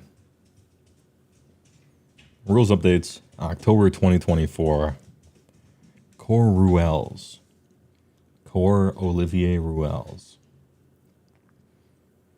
I appreciate that they put a new next to all this stuff. This is very handy.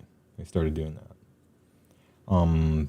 Modifier order. The effects of some abilities allow you to replace a roll with a fixed value. When doing so, you must replace the roll before rolling the die for it. I thought this is how it used to work, actually.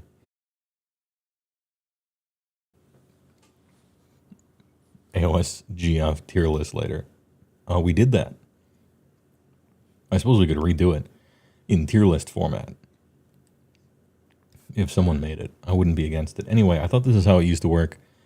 Maybe they changed a word or two, but I was pretty sure that's how it was supposed to work. So no big deal there. Strike first and strike last. And the first sentence replays at the start of the phase with after any non-fight combat phase abilities have been used. There we go. Yep, a little housekeeping there. Returning and adding models.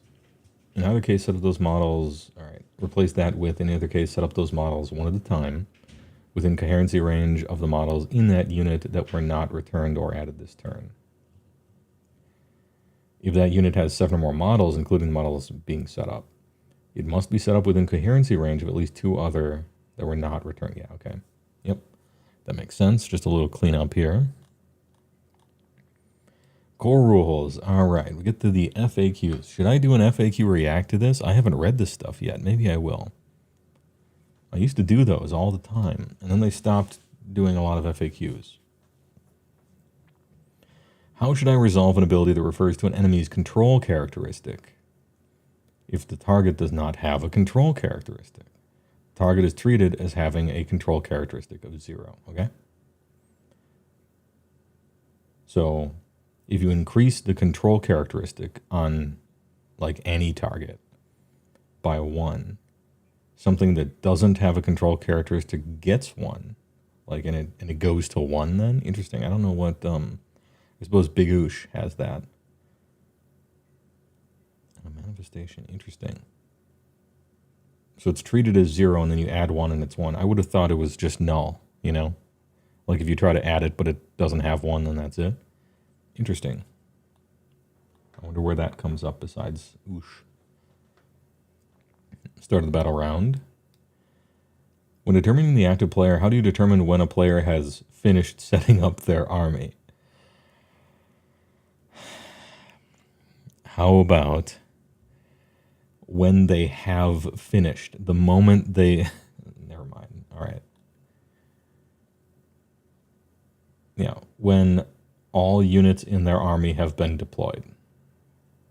This means that non-deploy deployment phase abilities happen after your army has, quote, finished setting up.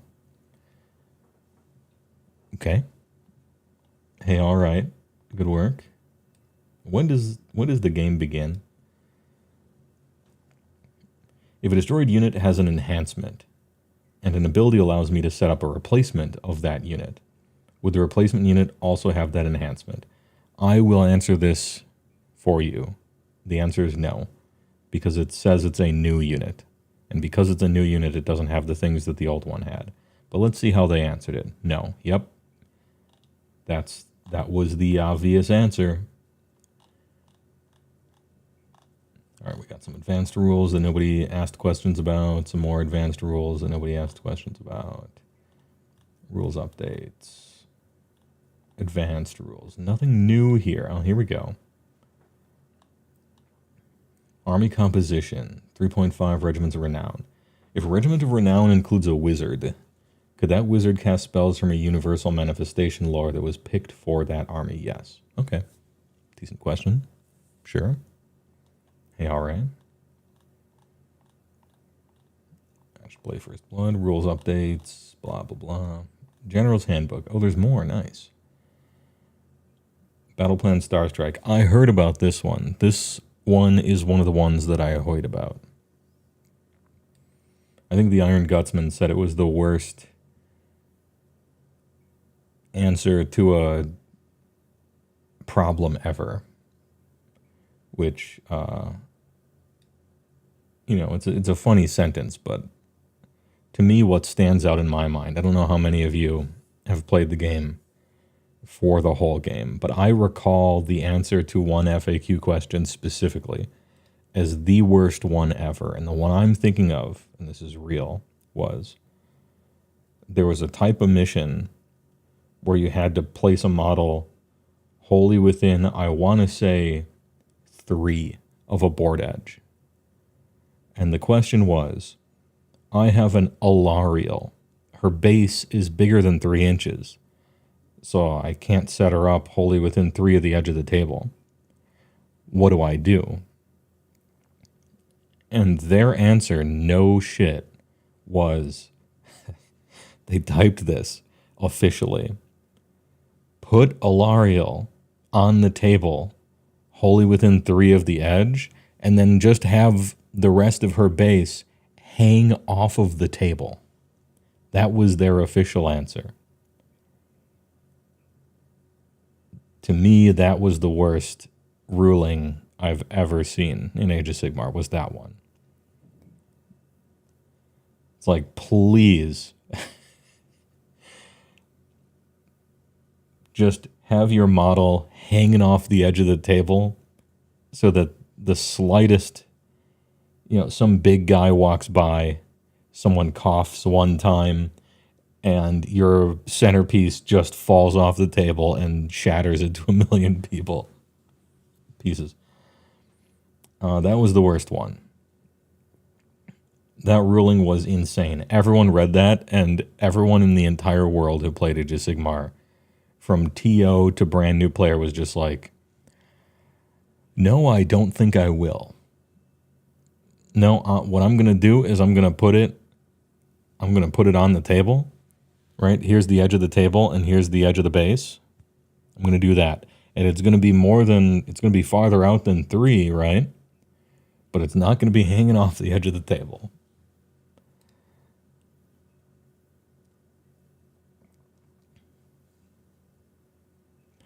That's the stupidest. We don't check these before they modify the entire game. Oh, it's worse than you think, CJ Ubusta. The question was about Alariel.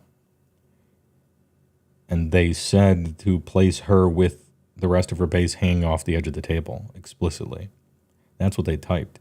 It wasn't like a sweeping thing, and that was a heretofore unknown possibility. It was, that's what they told you to do. Don't you guys have tables? Anyway, that one was wild. And keep in mind, ChatGPT didn't exist back then. So a human typed those words, conceivably. Or maybe a dog or a bird or something. Anyway, Battle Plan Star Strike. I'm about to read something pretty bad if it was used in that way.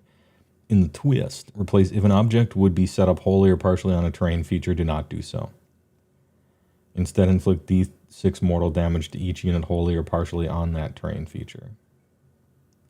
If an objective would be set up wholly or partially on a terrain feature, don't. Instead, just deal mortal damage. So if you're playing Sylvaneth and you set up a tree where you know the objective could land, and then it does, you just don't have an objective. Okay, well that's bad, right? You don't want that. Now, what do they replace it with? This is indeed a problem, right? This first paragraph, yeah, it's a problem worth fixing, right? What about, what's this? If an objective would be set up wholly or partially on a faction terrain feature, that terrain feature and any units on it are destroyed. Then the objective is set up normally. If the objective would be set up wholly or partially on other terrain features, do not do so. Instead, inflict D6 mortal damage on each unit wholly or partially on the terrain feature.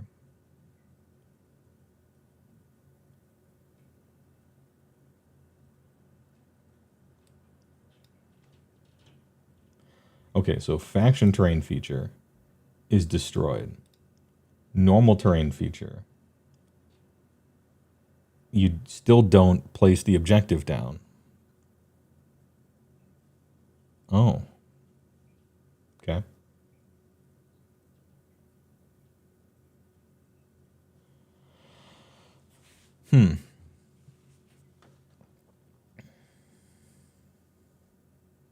Why would you have to destroy the whole unit, though? You know? Couldn't you just place it? Time for some dumb tech where Slimex can set up a new Nurgle tree by purposely destroying an old one. Well, yeah, I mean, that's why they have the faction terrain thing is destroyed, but then normal terrain isn't. I feel like this whole thing is solved by explaining how to set up this better. Yeah, okay. Is anyone using Star Strike after this? So just don't use Star Strike, I guess.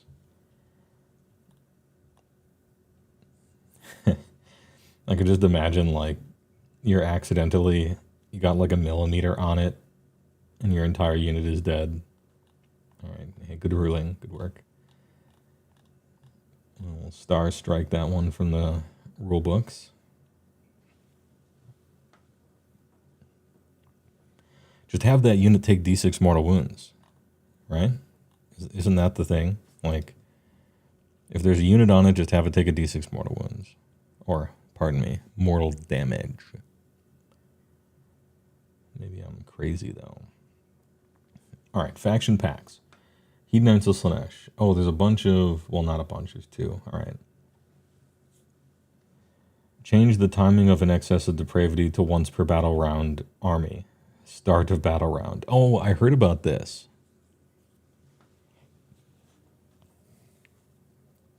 This one I heard about. Because before, no one would do this. But you could technically just spam an excess of depravity because it wasn't once per battle army. And also it wasn't the unit doing it, it was you doing it or something like that. Or the other way around. But you could use as much depravity as you wanted as the Slaanesh army. Now, this didn't matter, because using your own battle trait more than once is terrible. Like, you're going to lose the game. But it was technically possible to do so, and they don't want you to do that because it's not how they intend the rule to work. So fair enough, I guess they fixed it. I would appreciate them fixing the actual rule to be fun more. But it's nice that they closed a loophole that no one would ever do, I guess. Just for completeness sake, right? Sinessa. Change the declare step of Whispers of Doubt to pick a visible enemy hero with an 18. Oh, well. Well. What did it do before? You know?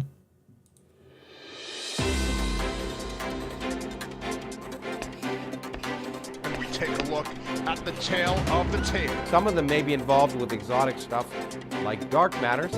An ABC News Brief brought to you by Michelob Light Beer. Now from Washington, Sandra Van Oker.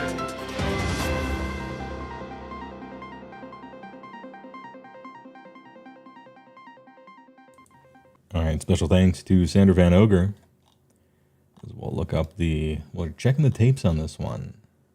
Was it Sinessa? It was. Whispers of Doubt. Okay. What did it do before? Your hero phase 7. Pick a visible enemy hero within 18 of this unit to be the target. Oh, yeah. Okay. Then make a cast. Yeah, it doesn't actually tell you to make a casting roll.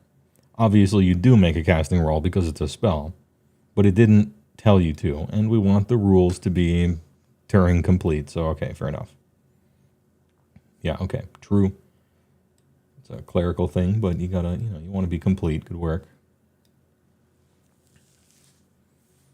In the effect of Move Like the Wind, this is for Lumineth Realm Lords. Replace each target can move a distance up to its move characteristic. Preposterous that they typed that. With each target can move 2d6. Now, a lot of people have brought this up, and it has resonated with me, this idea of not learning from our mistakes and making the same mistakes over and over and over, from one edition to the next to the next. I don't know why that came to mind right there, but okay, yep. That was ridiculous, and now it's kind of random. Yadrillion River Blades. Change the first sentence of the effect of Relentless as the driving current 2. If this unit is in combat, it can move 2d6. Okay. Okay. Reining them in. Reining them in a little bit.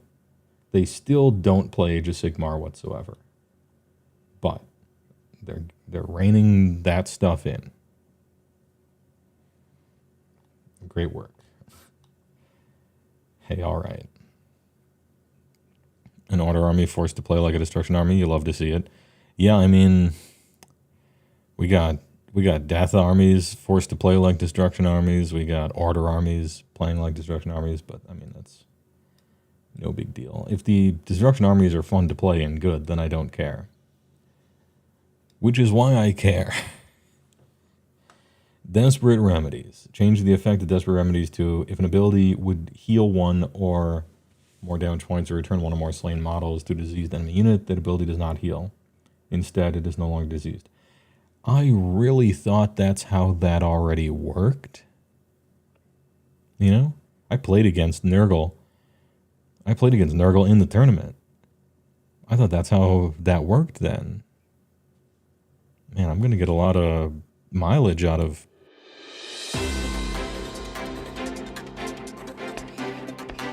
We take a look at the tail of the tape. Some of them may be involved with exotic stuff, like dark matter. An ABC News Brief brought to you by Michelob Light Beer. Now from Washington, Sandra Van Oker.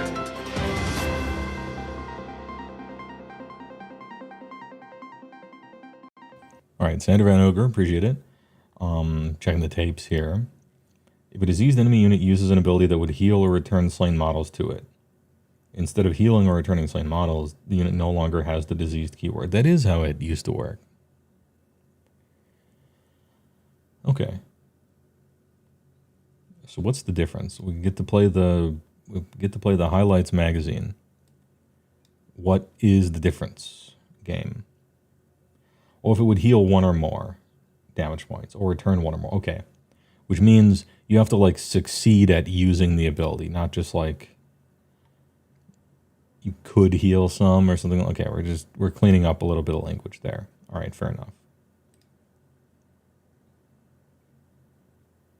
Yeah, sure. So we played the game in the Nurgle game I played. We played correctly. We're good.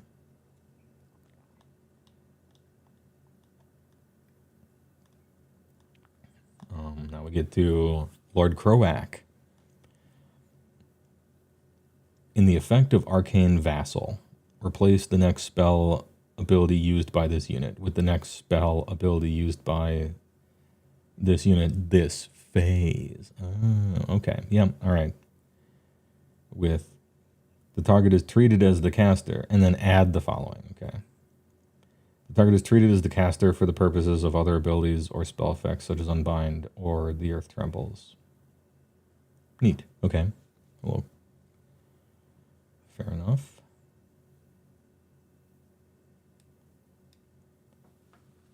Instead of just the next spell ever, right? In its lifetime. Slain Starmaster. Same thing. Got it. Okay. Cool. Don't worry. Not nerfed. Oh, Loka Vi, the stepmother of nightmares. If in the declare step of Impaling Talons, replace charged this phase with charged this turn. Yeah, that's true, right? Because it would probably be the combat phase by then. I'm sure everyone was playing it that way, but maybe not. Who knows? Good work. Loka Vi needs more than that in my IMO, but I guess a good start. Vampire Larad, remove the core keyword from Singren Blow. Yeah, for the teleport thing. They found another one that they had missed by then.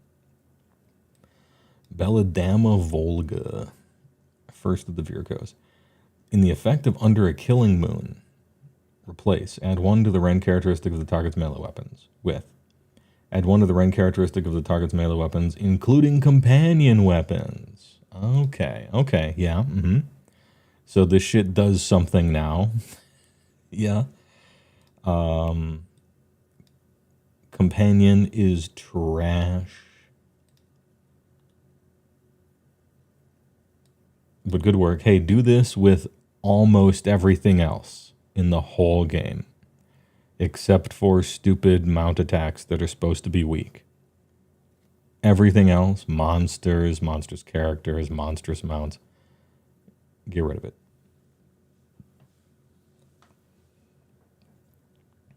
Anyway, well, at least, hey, it does something now. Great work. No, keep her just okay. That way you're the only one playing her. All right.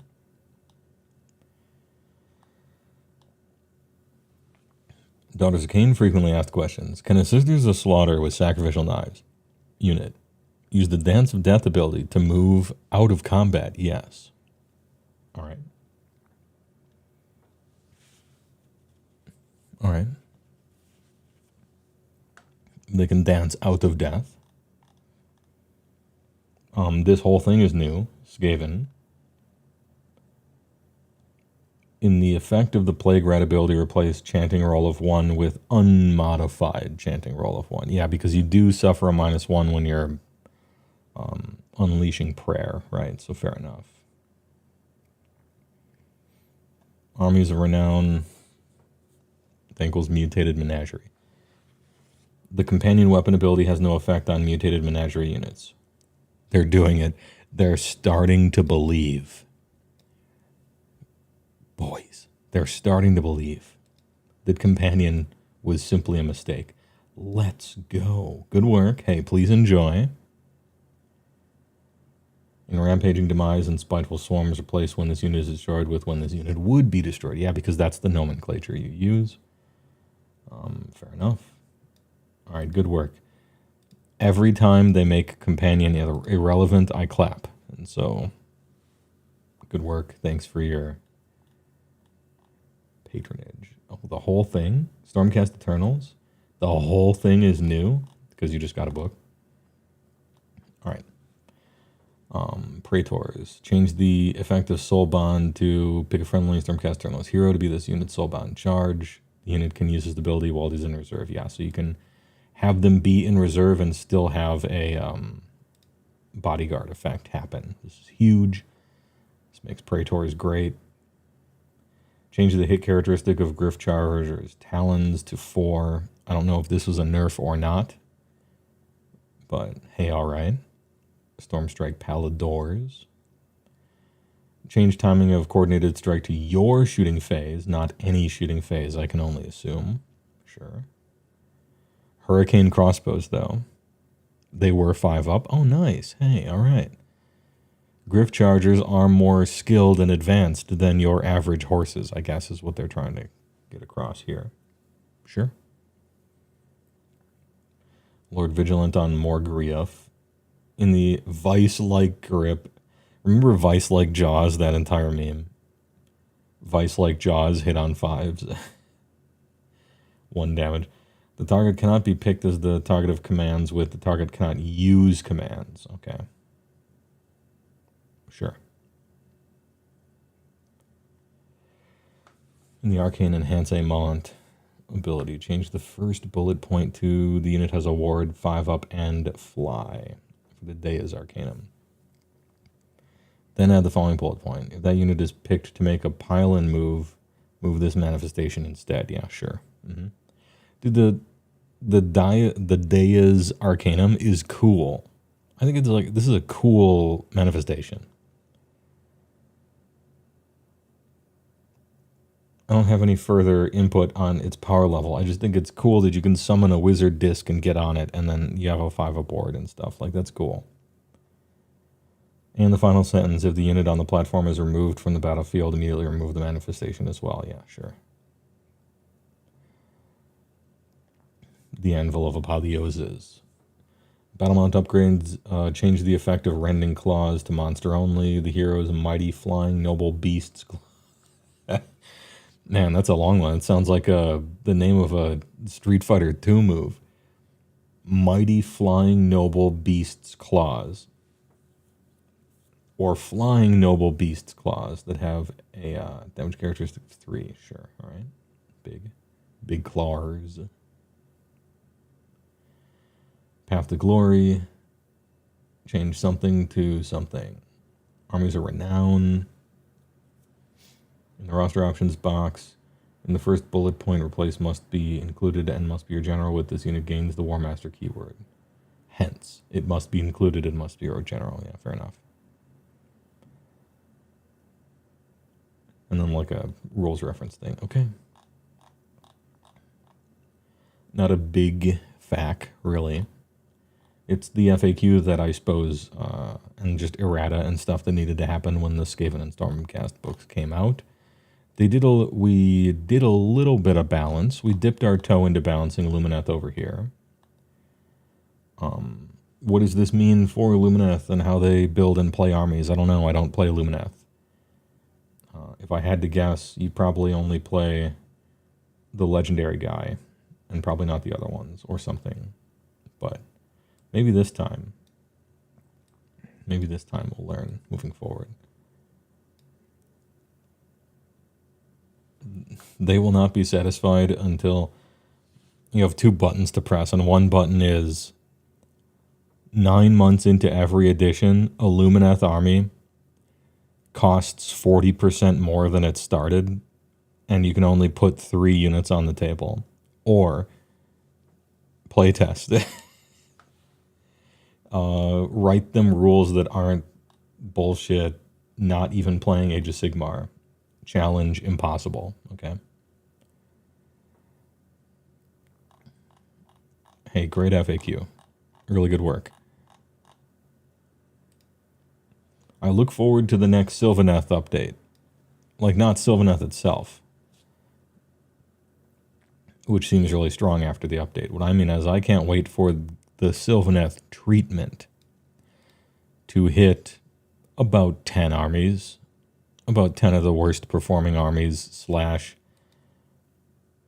least fun to play armies, however you want to define that. I can't wait. I can't wait for the next 10, now that you've done it with Sylv. Really looking forward to that. You've given me hope, which is a bad thing. But hey, all right. Get up, stretch your feet. FAQ over. It's content slop time.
Mr. Owl, how many licks does it take to get to the Cream. Let's...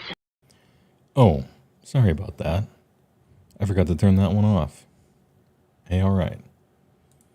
We're back. It's time for you guys to watch me mauled, I guess, and probably be really fucking old. I gave this list a cursory glance earlier. The mods brought it to my attention. All right. PC Gamer, formerly Magazine. 2024 edition of the PC Gamer Top 100, our annual list of the best PC games around.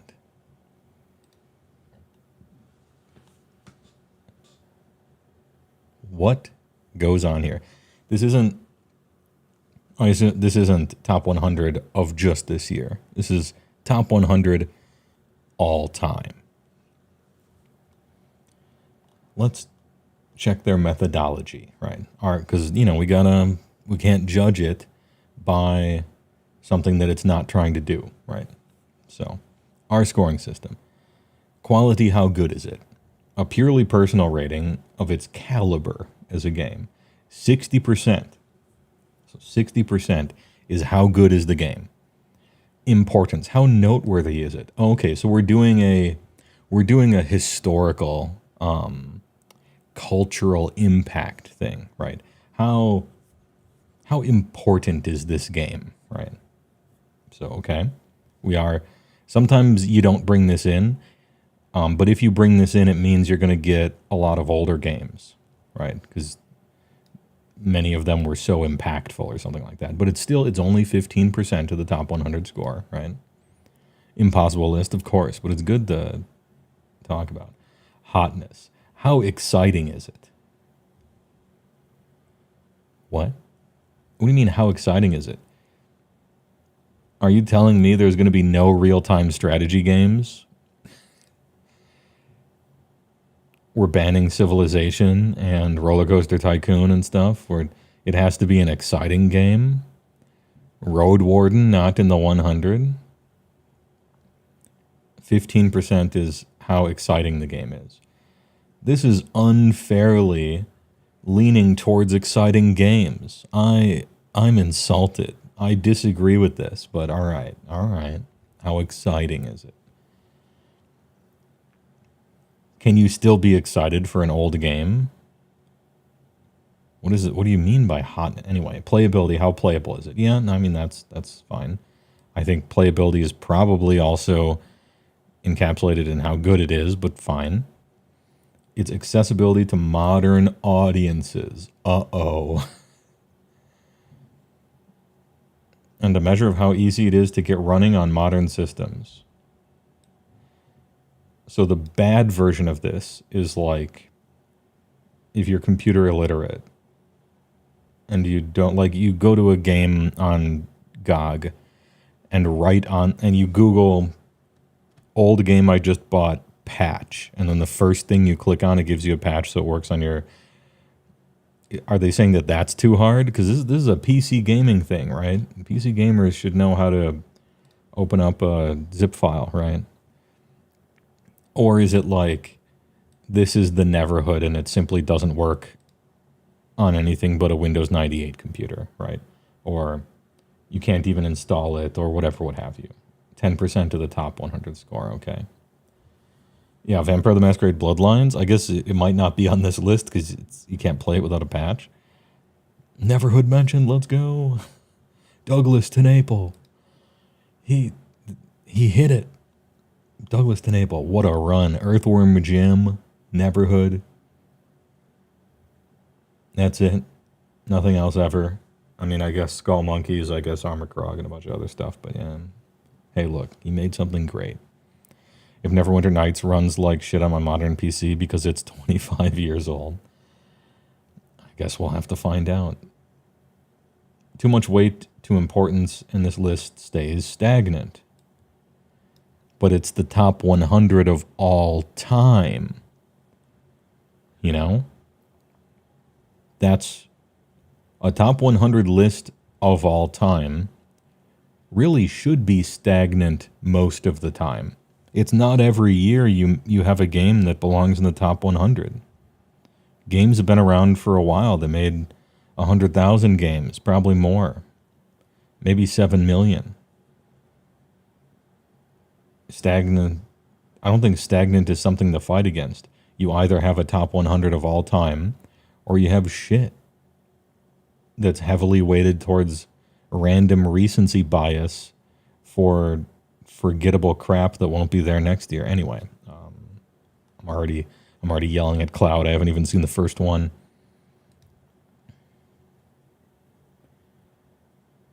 Too much hotness and there's little consistency year to year. I would say any hotness at all, but okay. Ultimately, quality is the biggest factor. True. Above all, I also recommending games we wholeheartedly think that you should play.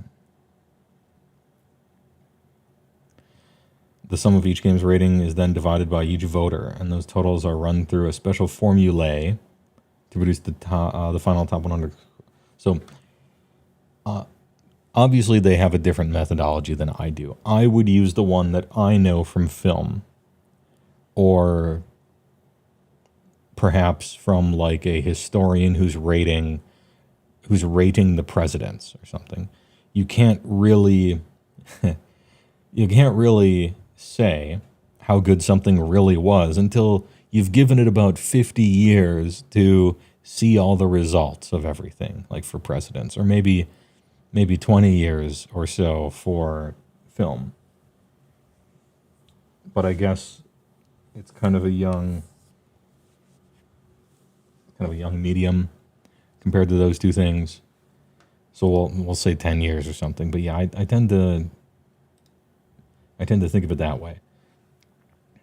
Once the top 100 score for all games has been calculated, we order the list from highest to lowest, and then we go around tweaking it. You should tweak it. You're a human. A computer could just list things 1 to 100 based on some score. You are a person, right? Somebody wrote this, right? You're a human. Like 12 people wrote this. Phil Savage, Morgan Park, Robin Valentino, everybody. You guys work for the PC Gamer. Conceivably, you're authorities. Use your expertise and authorities, I think. The fact that there's even numbered ratings is a little distasteful to me. I want you to throw your weight around as the experts that you are. The quality of this list will be determined by how quickly we get to Fortnite, or if we don't get to Fortnite at all, right? So importance. Fortnite is a 10 out of 10 noteworthy important, right? Because it was a huge cultural significant game. Massive, right? It sold a bunch. Well, I guess it was free sometimes or something. Anyway, 1 billion people played it, and for a pretty long time. So it would get maximum importance. But quality, how good it is, basically nothing, right? Like just zero. And exciting depends on who you ask. Playability depends on who you ask. But I guess we'll see, I suppose, how much this is weighted. If Fortnite is on the list at all, then I think this one might be more than 15%. But we'll see. We'll see. Me, when I see someone saying Joe Biden, Donald Trump is the worst president instead of Buchanan, I mean, maybe Jackson.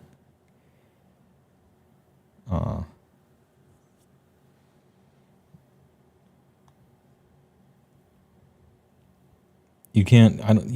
I mean, I've seen some people talk about, presidents from a historical perspective a lot. And whenever they do the best worst list or anything like that, they basically stop at 1990 because it hasn't quite been long enough yet.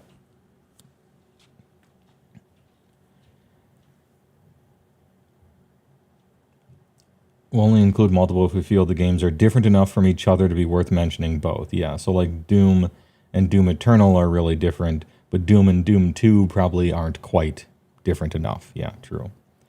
I'm surprised to hear that Doom Eternal is on the list. I wouldn't put it in the top 100, personally. I'm a Doom guy too, and I don't think it goes top 100. Doom probably does. I think if Doom does, then importance can't be 15%, right? It's how good is it, not how good was it, right? It's how exciting is it, not how exciting was it.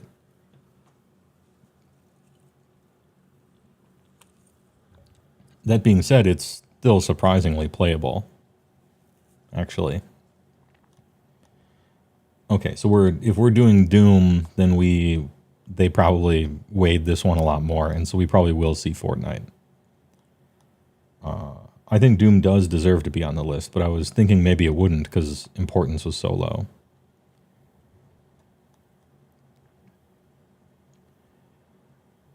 Everybody gets a chance to pitch one change to the list. It sounds like your self-imposed rules are making for a worse list, but hey, all right. This is why a game like XCOM 2 is placed higher than its top 100 score would suggest. where that's happened. We've noted the editor responsible for its new place. Don't call him out like that. You know who's responsible for the new placing, sir? The man who wrote the article, Phil Savage. The buck stops here. If you're in charge, you're responsible. Those are the rules. Don't tell me about that. Okay. Cowardice.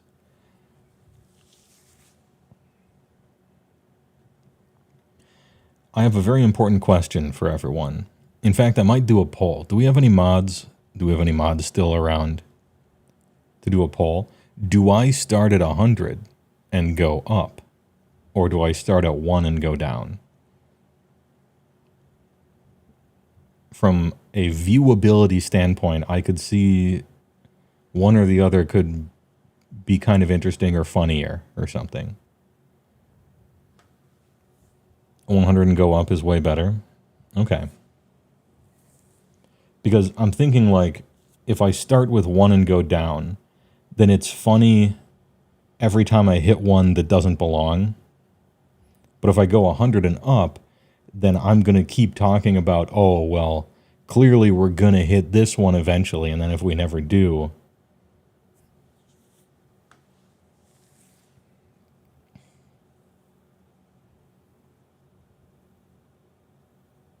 Well, which one's funnier? I think it's funnier if we go 1 down. You like, oh, 2 mods, think bottom up. 1 and down sounds potentially sad. Do evens first, then odds. Hey, all right.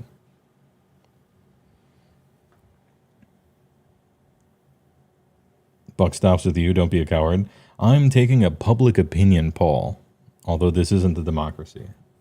I will choose the final thing. Fertile, that's a good point. They go 100 down. So that's how they wrote the article. So I should respect how they wrote the article. All right, you have 30 seconds for this poll, okay? I'm going to hit you with a commercial because it's just a poll anyway. Vote now on your phones.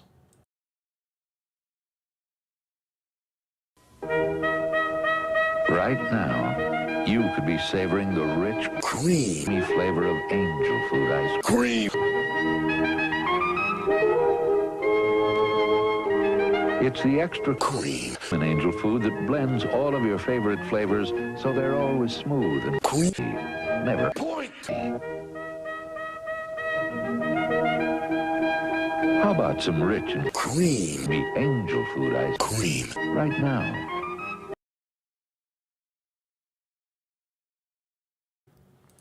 All right.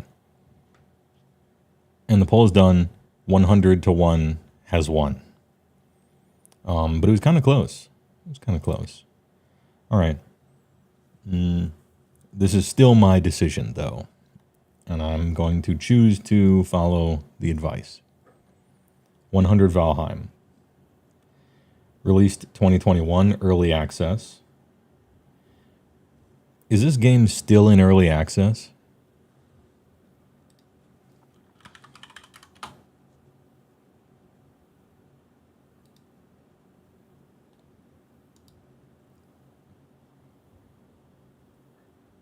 Yeah, this is all time. Valheim ain't no fucking way, right?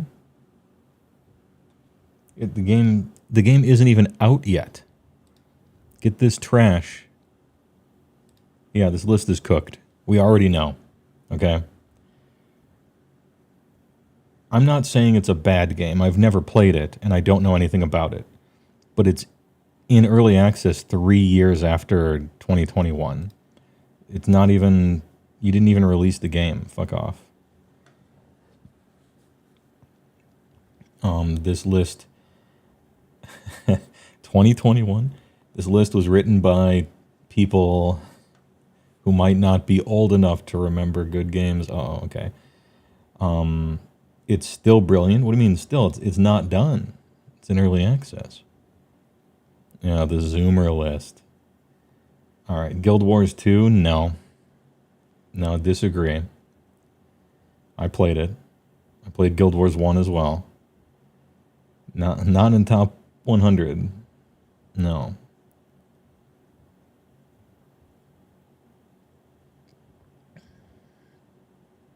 Oh no. City of Heroes 2004. City of Heroes. This game sucks. What do you mean? Quality 8? Importance 7.5? No. Embarrassing. City of Heroes? The most forgettable MMO ever? Why isn't Neocron on the list? Where's Meridian 59? Where's The Matrix Online?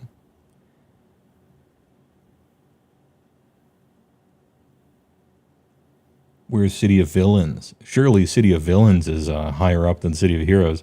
What is this list? Did they Google MMOs that came out in 2004? What other MMOs came out in 2004?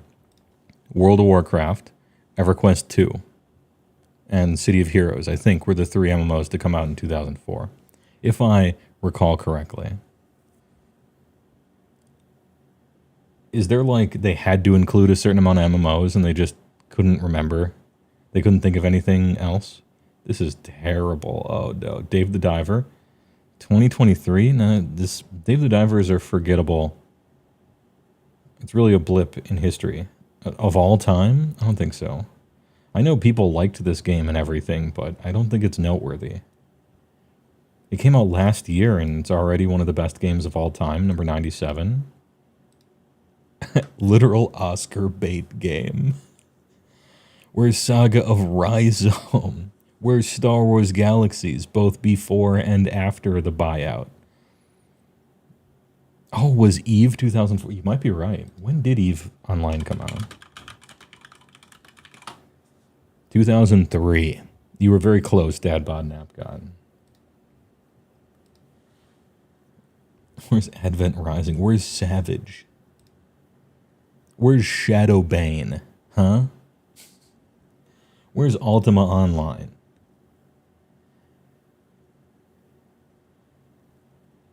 Where's Bloody Roar 2?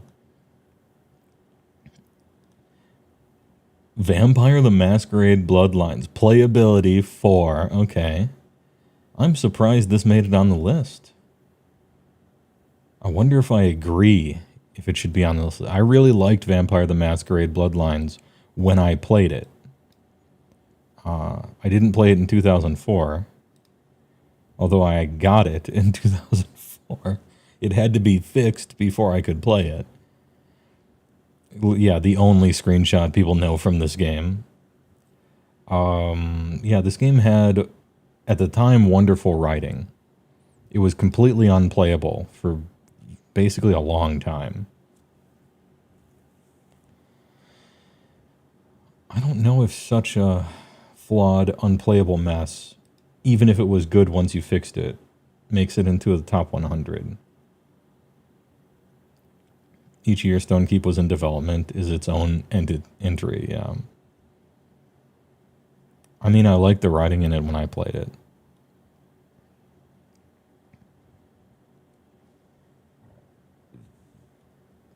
I think these people might be too young to realize that you couldn't play it when it came out. KOTOR 2.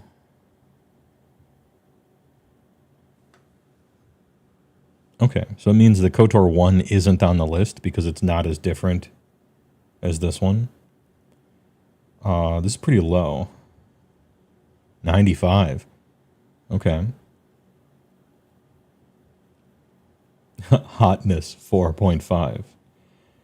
I mean, when it came out, it was pretty hot. The fan base is very intense about it. There should be a way to account for cult following. If we're going to account for cult following, then yeah. VTMB. I can see. Honestly, same with KOTOR in a certain way. It's pretty low. Dragon Age Origins? Not really, no. we had just had about 10 years of some of the best RPGs ever, and Dragon Age Origins came out, and it was a mid. It was like a mid RPG, truly. It was like okay, but not great. And then it got a bunch of sequels that were all terrible. I don't know. I guess it has somewhat of a cult following, but yeah, maybe this is a hot take, but I played basically every RPG ever made up until Dragon Age Origins, and it was pretty mid.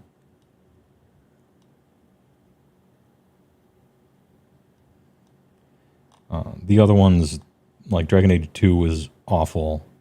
Inquisition was awful. Like, the rest of them were just awful. The game had one okay game in its entire pantheon. I guess there's going to be a new one coming out soon, so they have to put this here, maybe? I don't know. Yeah, undeserved. Top 100 RPGs on the PC ever, still probably no. But maybe. Left 4 Dead 2, God no. Are you kidding me? Left 4 Dead 2, I wouldn't put in the top 10,000 games.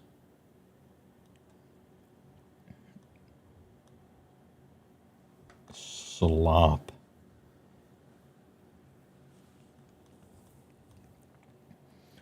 Ghost of Tsushima. Bro, this came out this year. Are you sure? Importance 5? Yeah, it came out like a few months ago. How do you know? I didn't play this one, chat. But when you played it, are you like top 100 games of all time? Maybe it is, but it's so recent that I wouldn't feel good putting a game that came out this year on the list at all, right? But maybe I lean too far on the other way. Wasn't this a console game too, and just got ported to PC later? Does that count? Do PC ports count? That's another kind of interesting question to think about.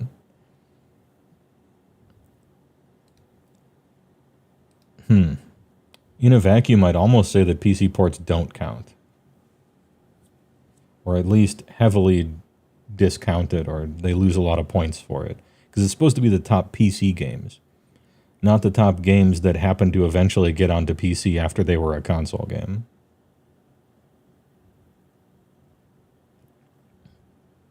I disagree with this because I think it's a console game, first of all.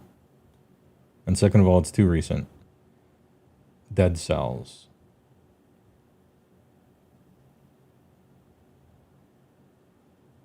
I haven't played Dead Cells and I don't know anything about it. Does this belong? I open up the floor, chat. Dead Cells? Is this a Metroidvania? It is a Rouge-like. It's my #1 Steam Deck game.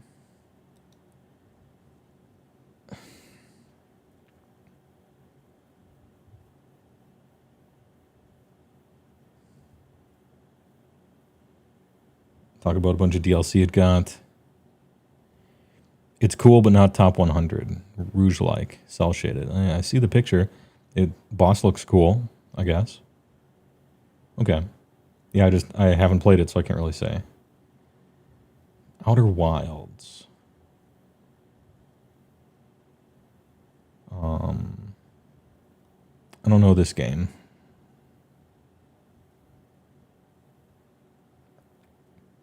Came out in 2019. I don't think I've played it. If Dwarf Fortress 2 isn't on here, you're going to lose it. I'm about to lose it for what I know already probably won't be on, because we already hit 10 deep, and like half of them are not. Death Stranding, no. I'm sorry. Look, I'm as big of a Kojimbo fan as anyone. But you wanted to put a Kojima game on a PC game list, and this is the only game he's ever made for a PC, and that's why it's here. There's no other reason. I enjoyed myself playing Death Stranding, but ain't no fucking way it's top 100 PC game of all time. It's also a console game. Genius Code Jumbo.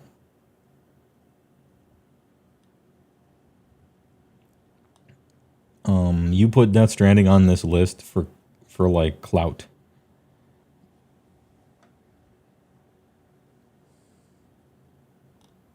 Disagree.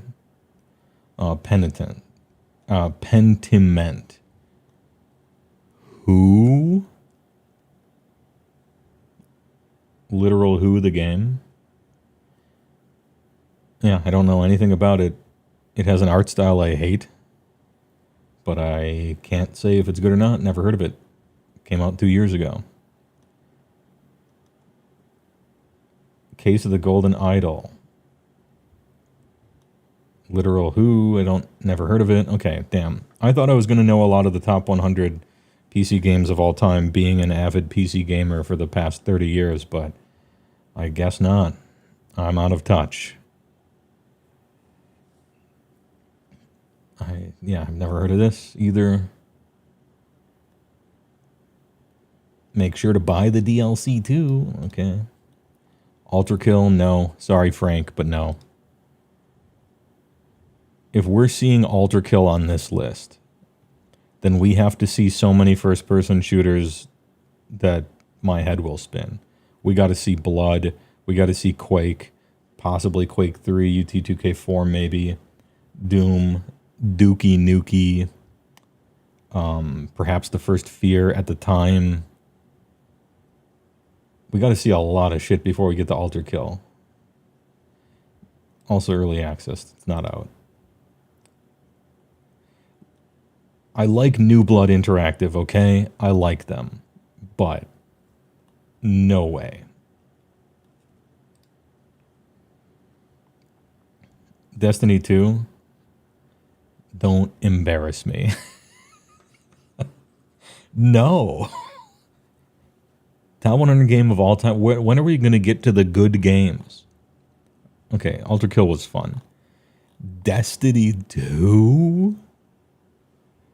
I mean, we're all still playing it, right? I don't think you should admit that. They put his name in front of there. Bro. You are the only ones. Jesus. Damn, how come this magazine failed? Holy. Inside, Literal Who. Don't know. Is this one good? It's got a striking picture here. It looks like a whole lot of side scrollers that I saw pop up around that time. Maybe they were copying it. Maybe it's good. Don't know. Haven't played it. Can't judge. It's got a striking screenshot though.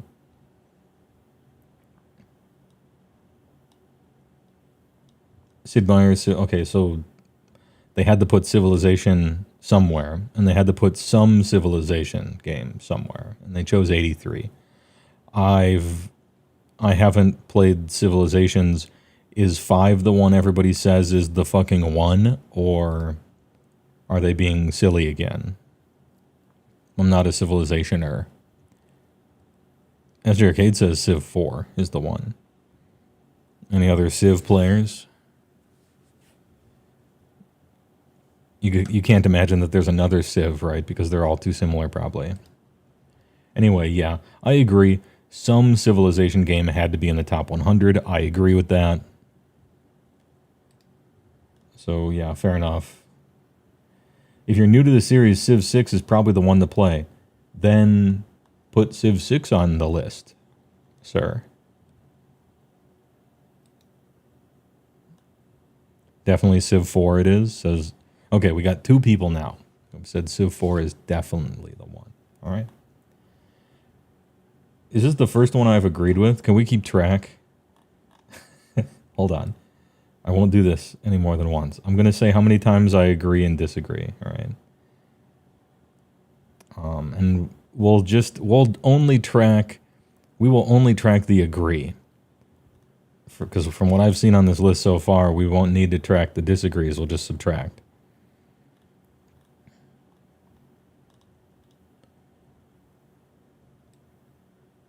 I still don't think top 100, even though it's a good game.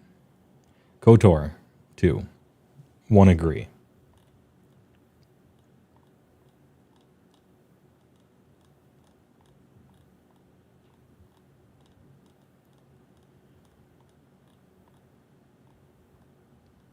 To agree technically because some civilization has to be on here, I guess. So we'll call it. I'm gonna give them it and say 2. Dave the Dive. Yeah, I know the Zoomies. They were born 12 minutes ago, and then they wrote this list.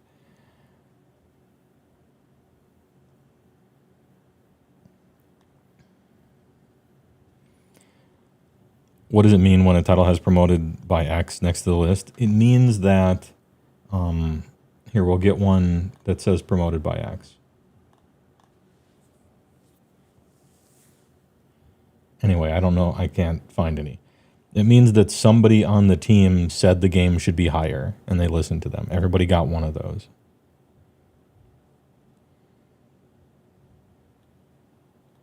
Yeah, we're at 2. I agree with, kind of.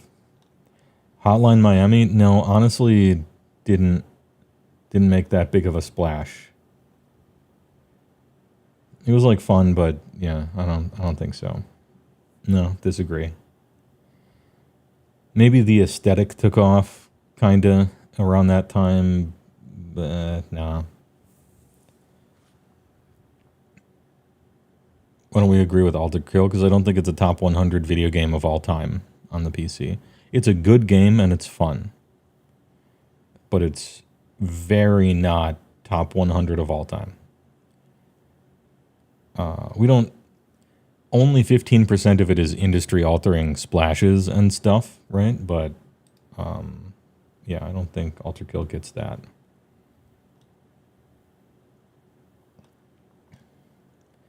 Kentucky Route Zero. I've never heard of this game. 2013, huh? Early access should be an auto disqualify. Agree. Agree on principle. Only one guy talks about it. Interesting. Kentucky what? Kentucky Route Zero. Caves of Cud. It's still in early access and it came out in 2015. Caves of Crud.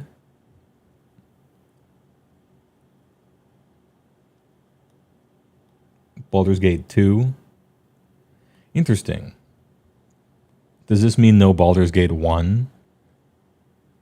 I would put Baldur's Gate 1 as perhaps the stronger of the two. But I guess one of the two had to go on here. So, agree. We're up to 3. Yeah, Baldur's Gate, whichever one you pick, 1 or 2, they were probably some of the most impactful. What is it? What was the engine called? It wasn't the Infinity engine. Crisis Engine. It was some sort of the engine where you got the top-down stuff, and they made a bunch of games out of it. BG 1 and 2, Shadows of Am, Icewind Dale they made. Planescape Torment used the engine. It's called like, it has like a flashy name, but it's like a boring thing that they made. You'd be happy if they made a best still in early access list. Oh, it is the Infinity engine, okay. Is this considering the mod community? I don't know. If Skyrim is on the list, then it is. If Skyrim is not on the list, then it's not. You don't think it should? I think maybe it should because that's one of the strengths of PC games, or rather it used to be. Anyway, I now agree with 3. Armored Core 6. Oh man, I think it's too early still. I don't know.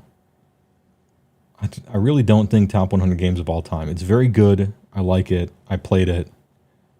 I enjoyed myself a lot. Top 100 of all time? No, I don't think so. No Cloud Meadow? Bro, it's still in early access. It's not even out yet. Anyway, I liked it a lot. I don't think top 100. Deep Rock Galactic? No. Nah. Simply no.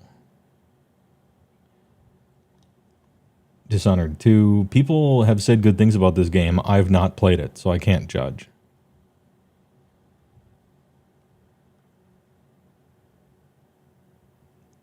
Ignore the number. Dishonored 2 will always be a top 10 game. I don't know, man. Maybe put it there. It's your list. I guess it isn't his list. He's not the actual writer. Got 76. Chivalry 2. Never played it. Don't know. Dishonored 2 might be on the list, but it's not that high. You don't think? Okay. Having never played it and only barely heard of it, I'm going to say no on Chivalry. Is that out of pocket? Max Payne, let's look at the face. There he is. This game was so sick when it came out and fun, and the bullet time was cool. It was one of the first times they ever did that in a playable way in a game. It probably didn't age very well. Man, I'm making his face when I'm thinking about whether it should be in a top 100. I really don't think so. It's a noteworthy game. I think after the top 100, you put a little asterisk and talk about Max Payne in the long list of noteworthy games, but I don't think top 100. Are these games being held to today's standards? Not really, kinda. They didn't say. They weren't strong on that. They left it very vague. There's a playability thing, which is kind of it. But they were talking about installing and playing and not so much like gameplay, but I assume they mean that. Anyway, I don't think you would ever play this today, but that's a lot of old games.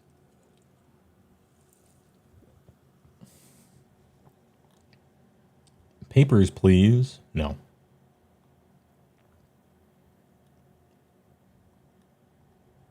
Cyberpunk. Top 100 of all time, huh?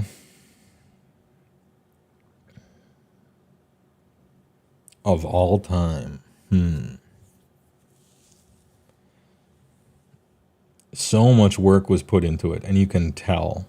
You can really tell that so much work was put into it. So much writing, so many little details, such a world.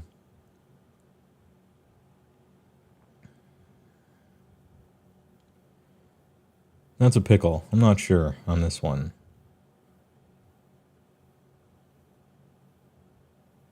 The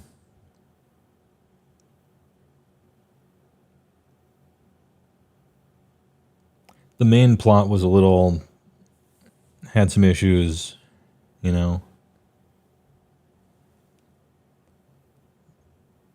Had a rough launch. Expansion pack was good.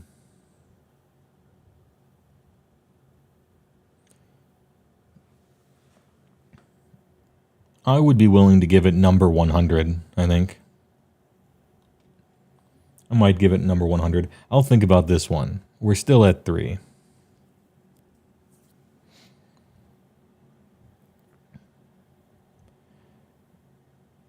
How many open world games stand above it at all? I've heard good things about Red Dead, but I haven't played it. Open world games tend not to age very well. I think I'm willing to say yes. I'll agree with 4. Yeah. Somewhere on this list, but kind of low. Cyberpunk 2077. Yep. All right. Yeah, you belong. 100 games of all time. Aliens come to the world and they get to play only 100 video games to know what video games are. Yeah, I think probably Cyberpunk in there somewhere.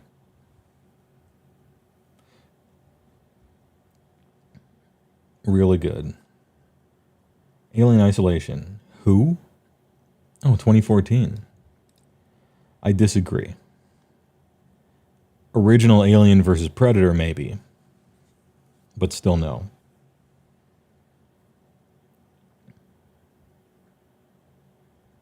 I forgot this game even existed. The only Alien game ever made where I'm actually scared of the alien. Disagree. Obligatory Witcher 3 somewhere here. Yeah, I mean, Witcher 3 has to be here. Red Dead 2 probably has to be here. None of the GTAs because they're not PC games. If we're keeping it to Rockstar and Rockstar likes.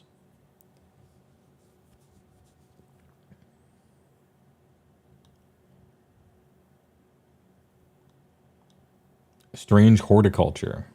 Who? It's the greatest game by Creative Assembly, who make Total War. Do you mean Alien Isolation? You could write for PC Gamer? Apparently you could. Apparently we all could. I've been reading some of your comments, chat, and while I disagree with some of them, you all have better opinions than the person who wrote this. So we got that going for all of us.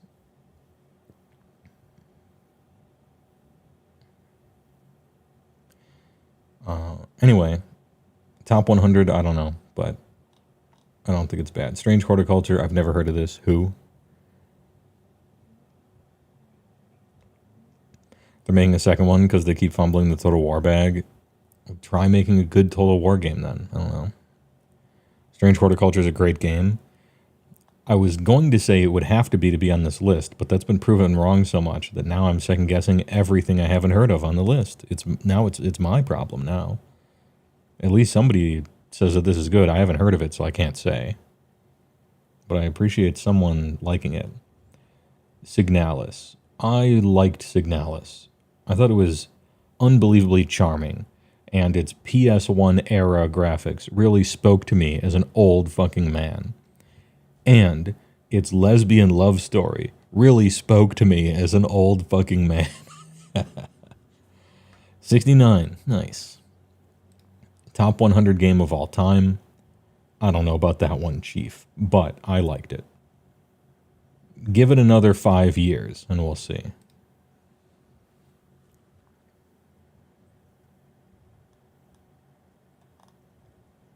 I think I'm still on 4. Titanfall 2. Remember what they took from you. Hey, alright.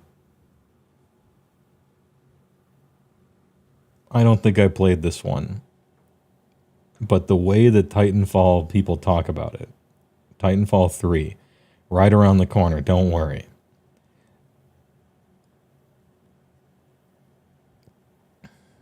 You fucking love Titanfall 2's single player.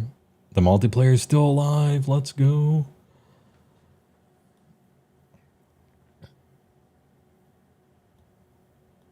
Monster Hunter. My personal preferences aside, because we have to be objective here. Some sort of Monster Hunter maybe has to be in the top 100 because it's such a big deal.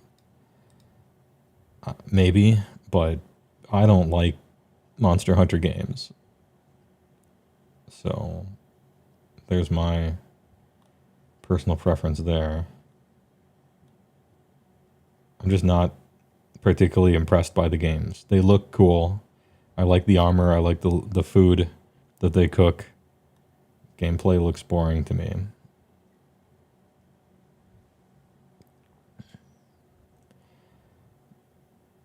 Titanfall 2 is so fucking good. Ironically, one of the best multiplayer shooters ever.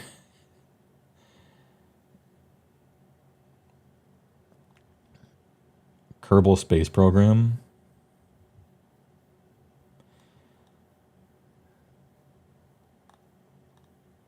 The early access sequel may be being beasted in the Steam reviews, huh? Monster Hunter World games are okay, but top 100, nah. Yeah. Meme game. I know this guy's face from memes and stuff, but not from anything else. Rust.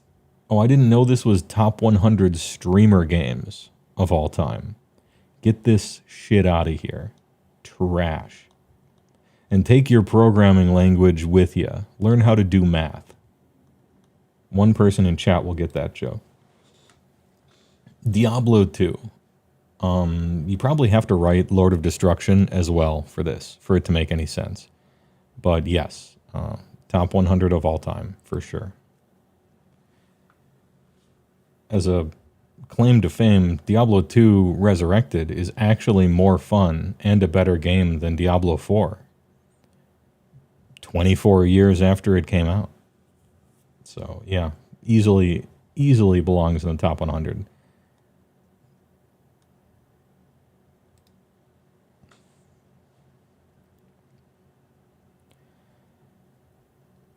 Kerbal's a masterpiece, hugely accessible physics and engineering playbox. Kerbal, okay. Diablo being 64 is kind of a crime. It should be 66, right? In a certain way. But if we're talking best games of all time, it should be maybe 10 or something. I don't know. I'm a huge Diablo 2 enjoyer, so you can't take my word for it. But easily in the top 100 games of all time. As long as you include LOD, or you just play Resurrected, which you now can. It's better than D3 and D4. Still. Today. And it's cheaper. Resident Evil 4. This is a console game. And it's overrated as fuck. So is the entire series. Doesn't belong. No way. Mostly console games, first of all, and second of all, overrated. And yeah, maybe top 1,000 or something. Disagree. Have I agreed? Oh, wait, I agreed with this one. We're at 5, right? Because Cyberpunk was 4. So we're at 5 agreements. And I've gone through about 40 so far. So this is better than I thought it would be. RE4, nah. Mostly a console game, really. And overrated for sure. Nier Automata. Bold move putting Nier Automata, or Automata, if you want to mispronounce it, in the top 100. Dude, this one goes out to all the perverbs in chat.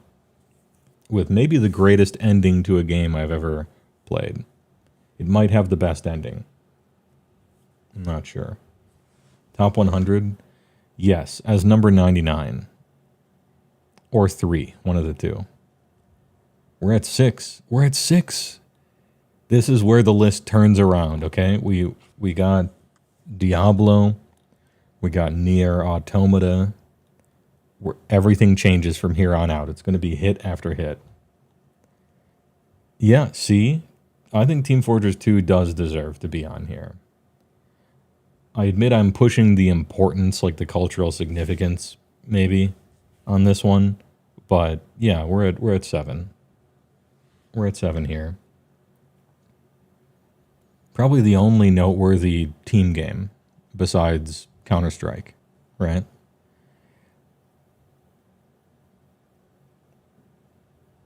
This one's number 98, though. It's certainly not in the 60s. System Shock remake, no. Specifically the remake, no. If you were talking about the original, also no. If 90% of the vote was cultural significance, maybe System Shock 2. I would say System Shock 2, maybe. But certainly not 1, and certainly not the remake.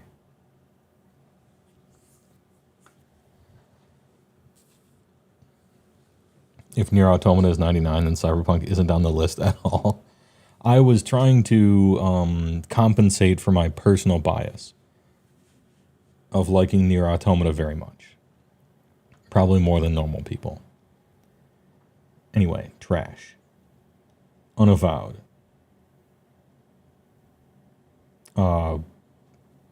Unrecognized. Fort Nut is 58, okay. Yeah. I don't know that I would put it on here. It was culturally significant because every 11-year-old in the world played it, right? Like, it was a hugely popular game. But I don't think it was very good. So, yeah, I wouldn't put it on there. I suppose they had to put it here somewhere, right? For clout, but no. I thought we were talking about good games, not just popular ones. It's just a game for kids, right? Don't forget that all games, for the most part, are games for kids. Like 99% of games are for kids. I don't say this. I don't say the 11-year-old thing and the kids stuff to diminish games made for kids. Because most games are made for kids. This one just sucked. And it turned kids into really annoying kids. Elder Scrolls 3 Morrowind. Yeah. If you're going to put one Elder Scrolls game on the list, you should put the best one, which is Morrowind. Not Oblivion. Certainly not Skyrim. Certainly not Daggerfall, right? Morrowind is the best Elder Scrolls game. It's not even close. So yeah, if you're going to choose one to put on this list, I agree. We're up to 8, or Arena even. Yeah, I think we're up to 8 agreements. Elder Scrolls 3 Morrowind strongly belongs on the list. Also, Oblivion, Skyrim, Daggerfall, Arena strongly don't belong on the list. Tom Clancy's Rainbow Six? No. Fuck out of here. Trash. Binding of Isaac. No, I don't think so. It was good, and you got the Bible thump face, right? And that thing is fun. No Redguard, no Battle Mage, no Arcanum.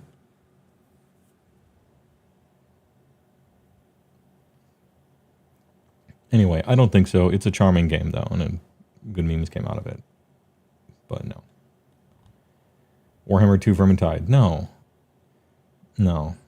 I mean, it's better than and the same as Left 4 Dead, but top 100? Absolutely not. It's fun with your boys, but every single game, even a bad game, is fun with your boys. It doesn't count. It's a meme. Yeah, no Temple of Elemental Evil. The Pathfinder. Battlespire.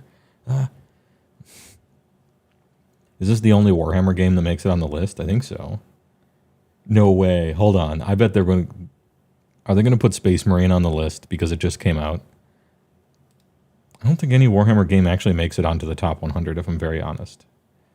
Most of them are bad, and even the best ones aren't that good. If we're being like... True. Control? No. Don't embarrass me. Control was like kind of neat and fine. I guess it was like kind of neat. But top 10,000 maybe. Why is this here?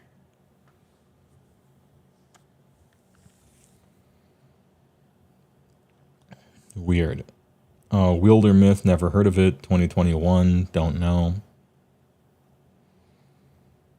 I feel like they're going to put Space Marine 2 on this list. I'm actually concerned. Spelunky? No. It's not bad. No game hooked me like Spelunky. Joshua Wallens. Hitman? No, Hitman. Slopman? Shitman? World of Ass? A Nation? No. I'm actually really insulted that this is all the way up to 50. The Shitman game series? I'm like, that's kind of embarrassing to put it this high or on the list at all. Ugh. Okay. Resident Sleeper, the game. I disbelieve that you three have played this game. You read the synopsis. You looked at the little thing that plays in Steam to advertise the game, and you looked at that it was overwhelmingly positive. And then you put it on the list. I disbelieve you actually played it and actually read the story. I disbelieve this illusion. Doom Eternal. Really? I thought Doom 2016 was better as a whole package. Disagree.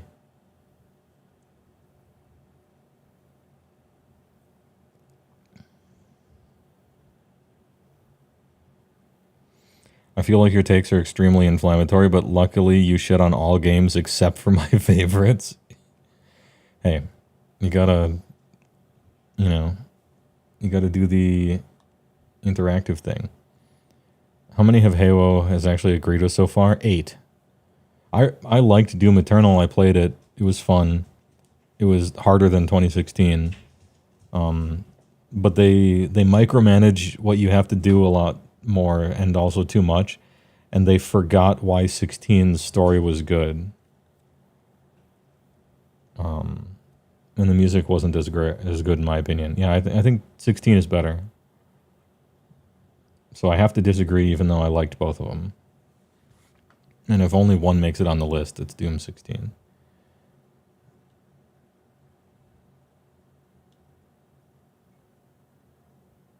When you get a cutscene of Doom Guy kneeling before a king, that's a failure.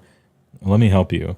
When you get a cutscene, that's it. The sentence gets to end there. When you get a cutscene, that's a failure.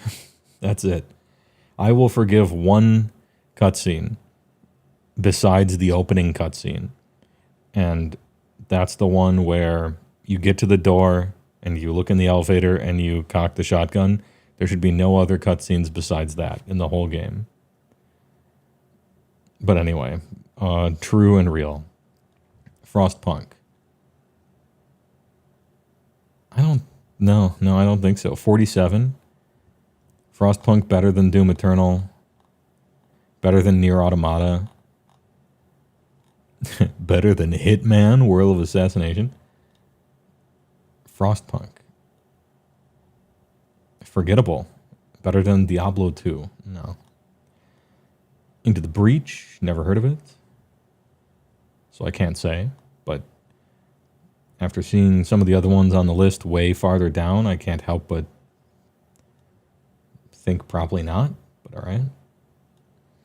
GTA 5. What, you mean the console game? This is a PC game list. Get this off. 2015 it came out on consoles. This is not, I don't think this is really a PC game. Same with Resident Evil. Disagree. GTA 5, one of the biggest, most influential games of all time. Absolutely staggering, this series. For like cultural significance and the people who liked it and all this other stuff, right? But I think it's basically a console game.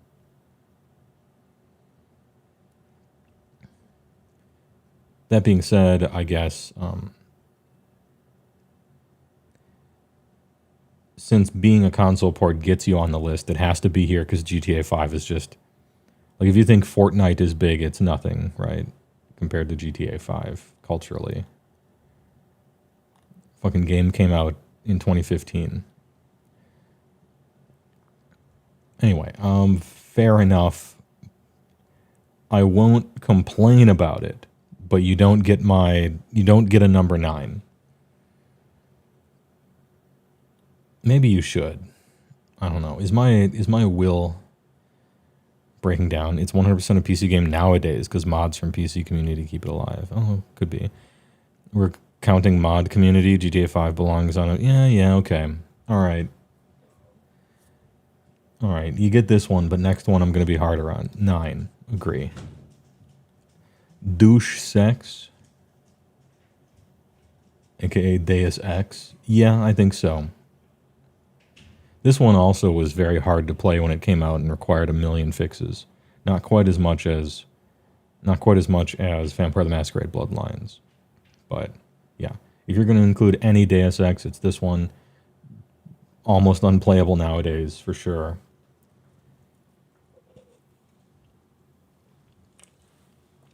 Probably aged pretty bad too, to be honest. But alright, you got me. 10. Animal Well. You mean the game that Donkey didn't make but produced and put onto his YouTube page? That otherwise would be the most forgettable nothing to ever not have happened?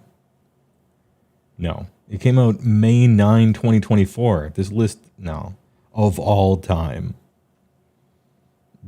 Are you kidding me? This is like 1 star amid a trillion stars. I almost feel like subtracting one that I agreed with.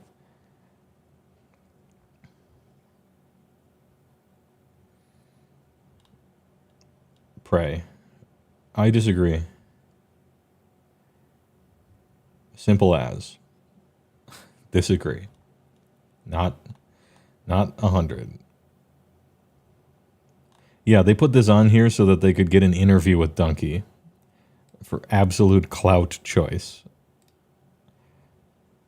Industry plant. In an industry list, it's an industry plant.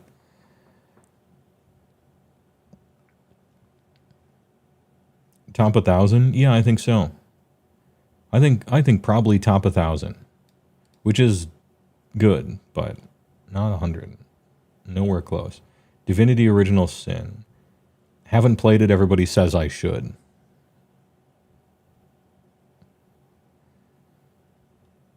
Isn't this by the Baldur's Gate 3 people? If so, maybe I'll play it. Vampire Survivors. No. No. You play this game for 17 minutes and you're bored and you stop. This game is important. This game is important because it was a $2 game that kind of had really cool game design ideas boiled down into their basic components. It was like a pixel art, two-dimensional version of something like a Katamari Damacy, where it has really neat game design ideas, and it's kind of a vehicle for that. Except unlike Katamari Damacy, which is one of the best games of all time, Vampire Survivors isn't. But it's still like a big success and spawned a million copycats, and the things that it did kind of helped game design a little bit, but top 100, no. Top, like, I don't know, 100,000, probably not. Return to Obra Dinn.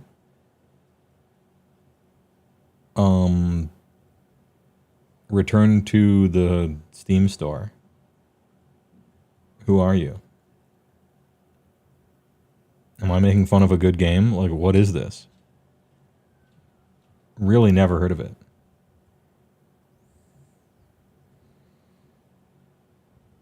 Good game, and you should play it on Steam. Great game. After I play it, will I put it 39 in the top 100? Or is it a, would you call it a hidden gem that's just really good?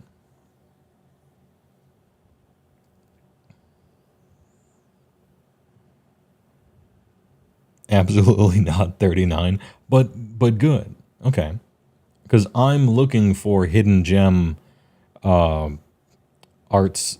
I'm looking for hidden gem art games because I like those.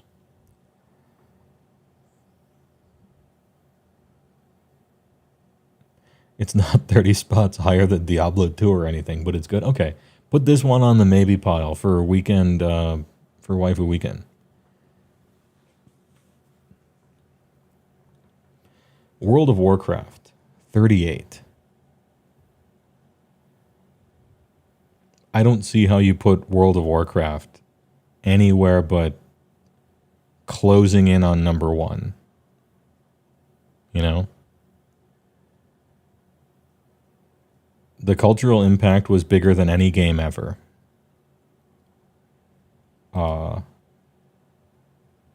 It was maybe the best game that existed for at least 3 to 5 years after it came out. Best MMO. It got an entire generation of people into games. Everyone played it. You went to work and your boss played it. The lunch lady played it. The bus driver played it. The judge sentencing you to 50 hours of community service played it. The stenographer played it. I don't know how you could put World of Warcraft anywhere below, like, 4. Now, it's true that it did become shit later, for a really long time. But I guess I'm thinking of the first 3 expansions. Yeah, it's no City of Heroes, which is crazy that's on this list. Unbelievable. This is so low for World of Warcraft. For all of the metrics. Playability, excitement, especially if you're thinking at the time, importance 9.99. Yeah, truly the first place of importance. And quality at the time, sure, certainly 10. It has dipped. It has dipped. But yeah, I don't see how this isn't. This is so low. Anyway, I agree. It belongs on the list. We're up to 11, right? 11 agreements. You literally were playing it like 8 months ago. I was playing the re-release of the original. Yeah, I was playing classic. Skyrim is on the list, but Morrowind was on the list. I don't think they're different enough. This is one of the most overrated games ever. Even with mods. Morrowind is better. Cultural importance was huge for Skyrim. Huge. But the game sucked. The story sucked. The characters sucked. Bugs everywhere. Bethesda lol. Game was trash. And after 7,000 mods, game's still not great. Super overrated. Wouldn't put it in the top 100.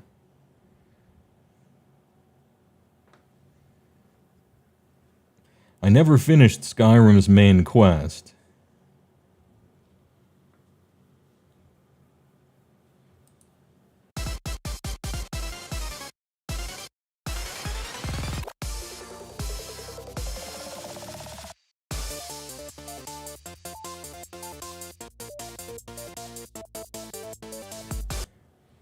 I didn't actually play the game. I didn't finish playing the game, but we'll just put it here. Where do you work, sir? Oh no, it came out in 2011. So he wasn't born yet. They weren't born yet. Fingpad, thanks for the sub. Appreciate it. Dude, Todd the Hot Rod God. He paid a lot of money to get both of these on here. SJK, thanks for the sub. To Pazdifa Ive. Can't wait to play Skyrim on the N-Gage. I know. HeyWoah, which is a more overrated RPG, Chrono Trigger or Skyrim? Okay, first of all. Sophisticated. Relaxing. First of all. Kind of invigorating. Everybody doesn't appreciate it like we connoisseurs do. CG was the things are 10 tier 1 gifts. Sophisticated. Huge. Relaxing. Kind of invigorating. Everybody doesn't appreciate it like we connoisseurs do. And Oratorius, thanks for the 5 tier 1 gifts. Huge gifts on the Twitch side. And the bits. What was I talking about? Thanks for the generosity. Oh yeah, we were mocking Skyrim and this guy who wasn't born yet when it came out. More overrated RPG, Chrono Trigger or Skyrim? First of all, Chrono Trigger is overrated. But it's not that overrated. It was very good. And it had the most production value of any game at the time yet. Crazy production value in that game. Music was great. The art was bad, but it was because they hired Akira Toriyama, who can't draw. But it was a big, like, celebrity. You know, some people like Akira Toriyama's art. And so if you like that, then you like it, right? Chrono Trigger, really good. Definitely overrated. Too short. But sophisticated. Easily. Relaxing. Skyrim is way more overrated. Kind of invigorating. Everybody doesn't appreciate it like we connoisseurs do. Artorius, things are 10 tier 1s on Twitch. Almost everybody watching has a sub now. Huge. That ramp triggered you. No, Chrono Trigger was very good. It's just overrated. And a little too short. And I wish they would have chose a better artist to partner with. But Skyrim is different because it's not good. And it has bad art that nobody likes. And like it exists on this list at all, right? It's so overrated, crazy. Like it's actually not good. Chrono Trigger is good. It's just overrated. Skyrim is bad. Like real bad. Stellaris, huh? You know, we haven't hit any real-time strategy games here. I guess we're not going by genre. Edge Arcade thinks it's tier 1. To Amazing Plibit. She's not watching right now. You're sniping her when she's not online. Hey, anyway, thanks for the plib gift. The gift lit. Plibert. Counterpoint to Toriyama being a bad artist. Not a bad artist. I just don't like his art.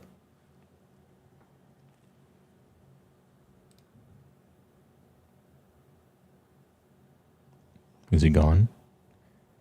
All right, not the best. Surely they put StarCraft 1 on here. I mean, if you're going to include one RTS in this list at all, it probably has to be StarCraft. And if you're going to include 2 RTSs in this list at all, it probably has to be Warcraft 3. And if you're going to include 3 RTSs in this list, I don't think you're going to include 3. Like it's just those 2. The genre's dead right now. And hey, I don't know. Command and Conquer, maybe. Oh yeah, Age of Empires 2. Pardon me. Yeah, no. In fact, Age of Empires 2, I'd probably put it above those.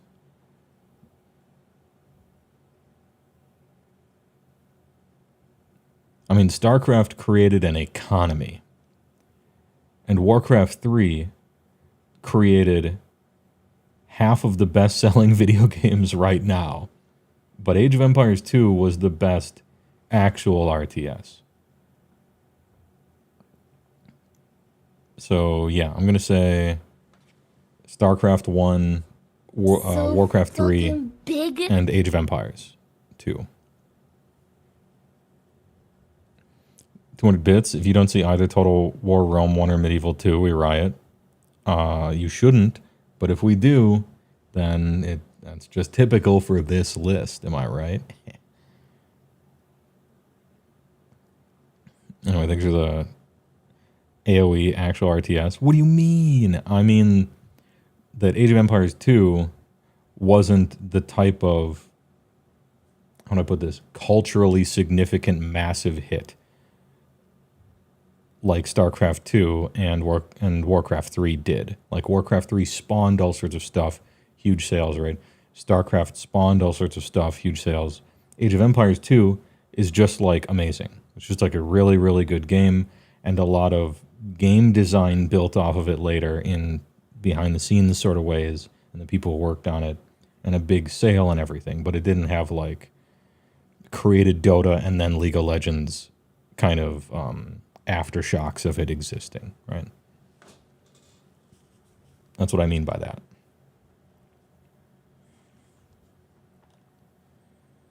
Where's Flipwitch, though? You mean like the third best Castlevania or Metroidvania game?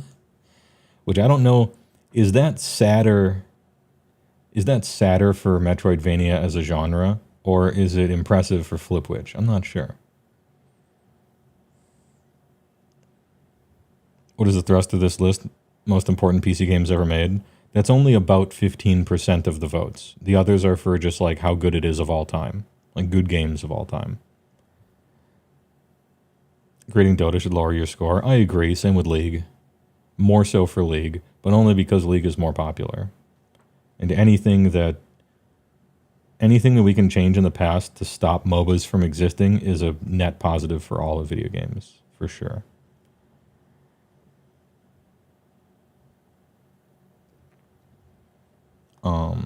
Anyway, Counter-Strike 2. No. What you put here is Counter-Strike 1, not Counter-Strike 2. Do I count? Does this count if they choose the wrong game? I don't think it does. I let him slide with Sid 5, or I let him slide with Civilization 5, and I let him slide with the other thing that you told me about that I let him slide on. I don't think we let him slide again. Yeah, disagree.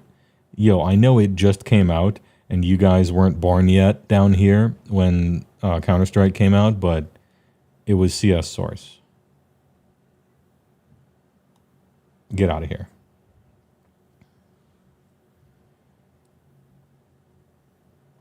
Final Fantasy XIV, ahead of WoW. A bold choice. Couldn't disagree more. If you have to include 2 MMOs on the list of top 100, I guess you would choose FF14 maybe. But I don't think you have to choose 2 MMOs. I don't think it belongs on the list at all. I played it. I enjoyed it. I had fun. Not in the top 100.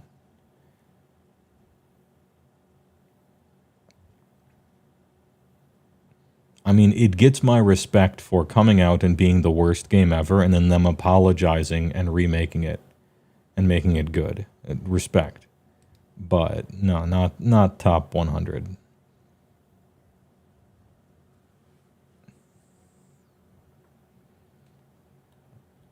And not even close. Ahead of WoW. Insanity. Fallout New Vegas. I don't think any Fallout game belongs on the list. The best Fallout game adjusted for inflation is Fallout 1. But it didn't age very well. And the best new Fallout game is Fallout New Vegas, of all of them. But I don't think any of them are very good. I liked Fallout 2 as well. I really hated Bethesda Fallout games. I didn't like any of them. And I continue not to. Disagree. Shouldn't be on the list. 1.6 go to condition 0 source last. Okay, you guys can fight about it in the comments, I guess.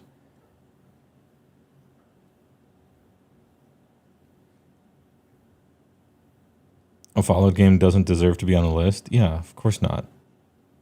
It's bordering on being wrong takes. Don't worry about it. It's fine.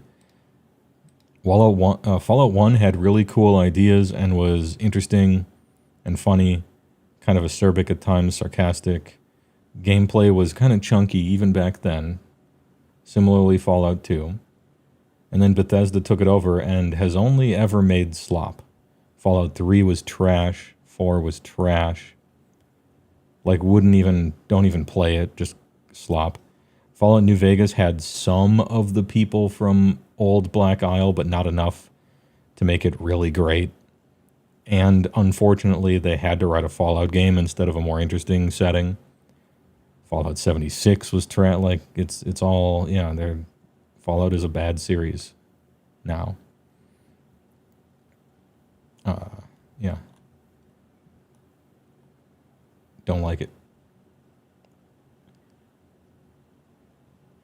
More like, hey, wrong takes, am I right, huh? New Vegas' best writers didn't work on the old games, to be fair. True. Quite true. WoW clearly had more impact, yeah. Particularly in the first 2 to 3 expansions, the quality dropped like a brick. FF14 is very good, kind of all expansions. It's globally a much better game. I don't know. I guess we just forgive it for the original release, right? Because it doesn't matter anymore. But yeah, I would still say that being maybe the best game ever made for a solid 8 years probably just buys my vote. FF14 is like an okay, pretty good MMO, I guess, for a real long time. But the highs don't get very high, is how I look at it. And I don't judge 14 on its release because they undid that. You can't do that. You can't play that anymore.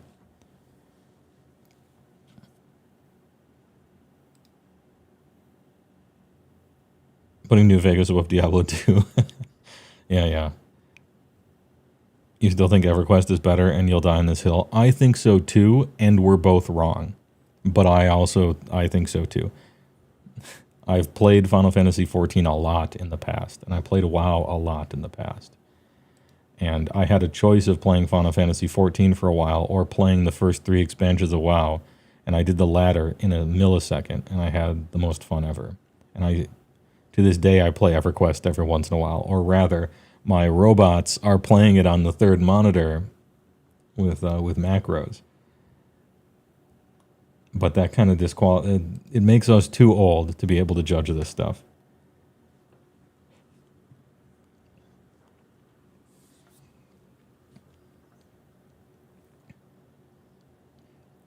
Yakuza 0. Above WoW. Above FF14. Yakuza 0. Well, they had to allow the perverbs to vote for something besides Nier Automata. But yeah, Yakuza 0, nope. Absolutely not. What am I at? Am I at 11? Because I don't agree with Final Fantasy 14 on the top 100. Yakuza way above KOTOR is nuts. I'm not saying it's bad, it's just like a giant minigame simulator for perverbs. And I don't know that I would put it at top 100.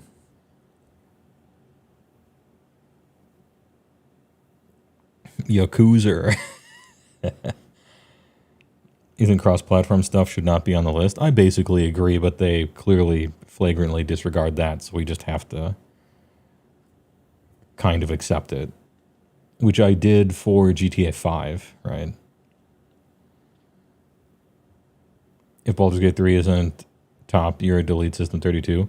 This list seems to be very, very biased towards recent stuff. Very huge recency bias I'm detecting on this list.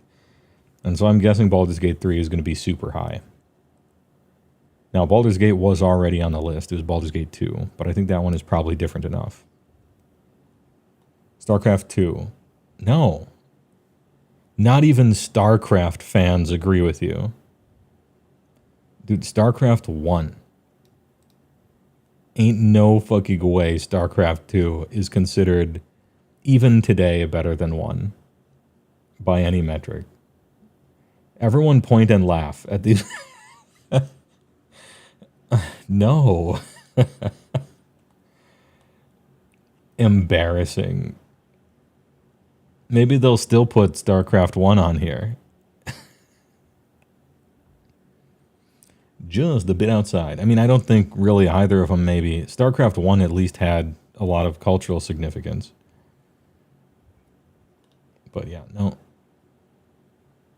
Brood War, probably the proper StarCraft answer. Halo, you mean the console game? This one's weird too, because this is like, Halo is just a console shooter, right? I guess even the original Halo did come out on PC. That's true. It's just like, when Halo came out on PC, it was like, well, yeah, but we have good FPSs. We don't need the console slop, you know. So I think this counts.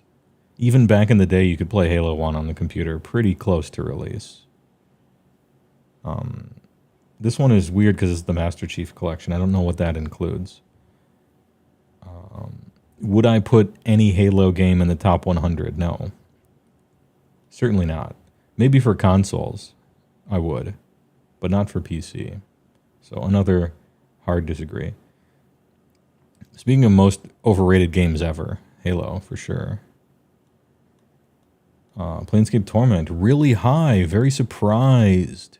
Because this list is trash. And so it's weird that they would make the correct choice of putting Planescape Torment pretty high up. It is probably the best isometric RPG ever. So I'm surprised. Yeah, quality, third highest. I'm very surprised by this. Yeah, we're up to 12. Planescape goated. And importance is pretty high as well. I think hotness should actually be lower, if we're being very honest. And probably playability, too. It's a lot of reading. Kids don't like to click and read. They like to get skins from a loot box. Thief Gold. Yeah, it was really good, and it was culturally significant, I think, more so for game design in a certain way. I played it. Not Gold, but I played Thief. I don't think it's this high. I think it was really good. I think it's maybe worth putting in the top 100, but like... The problem with Thief is it's like Citizen Kane. Okay? It's very important because it was the first to utilize a whole bunch of stuff that became simply how you did things, right? And the problem with that is when you go back and play it, it is acting like all of its ideas are revolutionary. And they were when it came out. But now all of its ideas are no longer revolutionary. They're simply how games work. And so if you go back and play it, it's going to be the most like bland nothing ever. And you're going to just shoot past revolutionary idea after revolutionary idea, you know. And a lot of old games I could paint with the same brush that I just used to talk about Thief here. But with Thief, it's even more. It's a lot more. With the whatever, Quake 2 engine, Quake 1 engine that it was using. Like, you could say what I just said about a lot of very old games, but with Thief, it's even more problematic, I think. It's like Seinfeld. No, Thief was good even back in the day. Where's my laugh track button? There we go. All right. Hey, we got him. But does Thief have a screaming bird? I hope not. Would I? Geez, I don't know if I put it in the top 100 or not. I'm going to think about it. What are we at? 12?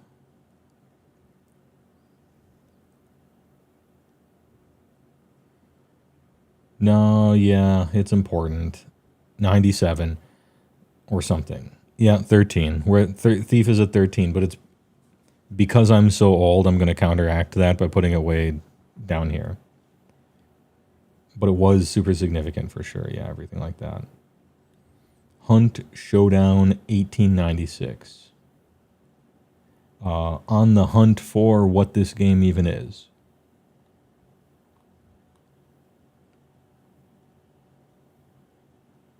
Anybody know what this is? Yeah, in that 85 to 100 respect your elders tier, yeah. You were playing Hunt earlier today, but top 100? No, probably not. This seems like a games I've heard of. Yeah, it's meh. Extraction shooter? Okay.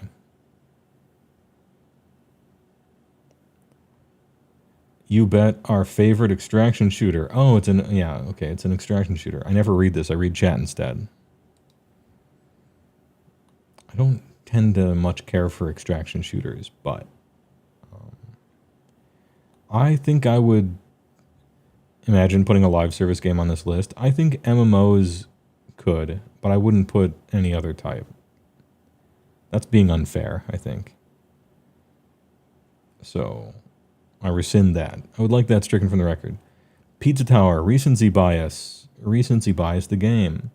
No one will know what this game is in 1 year. 26?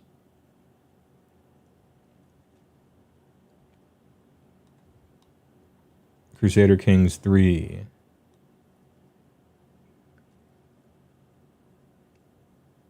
Better than WoW. Extract the turds from my ass. Dude. I need the Duke of... Alright, there we go. Anyway, Jesus. Good comment. Just Crusader things. Portal. Yeah, I agree. For sure. Easily. Yeah. Top 100 games of all time. Portal. For sure. And I'm very surprised that they chose the right one. When they did StarCraft 2, I thought they were going to do Portal 2. But even these people know that Portal 1 is the superior game and experience. Good work. 14. Easy. Easy, yes.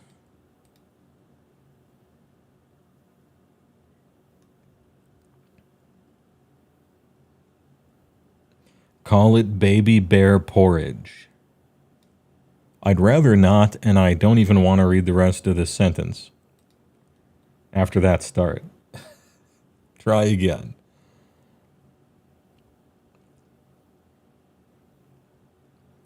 Sekiro Shadows Die Twice. Do you think this is too recent? I guess not. It's been 5 years.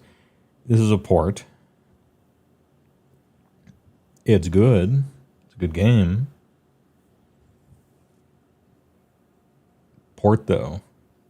Too portish. Keep porting it for the next 15 years like GTA 5 and have it still top the charts, and maybe we'll talk. It was a PS5 game.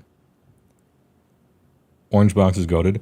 Orange Box was maybe like the best value ever made in PC gaming history. Would you put Half-Life Alyx on here because of technical achievement with VR? No. I would not.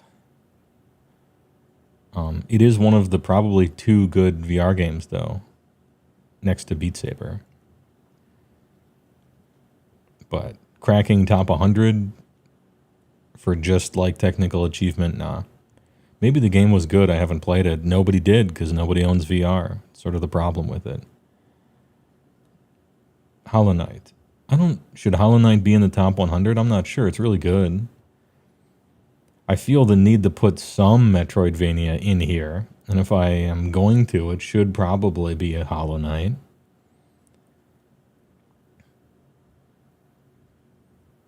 Like number 96, maybe?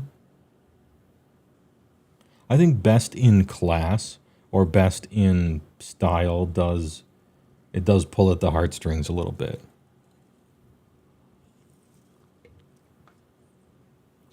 Like, you have to put at least one MMO on. You have to put at least one RTS on. You have to put at least one point-and-click adventure game on. And if you're going to put one point-and-click adventure game on, you put Day of the Tentacle.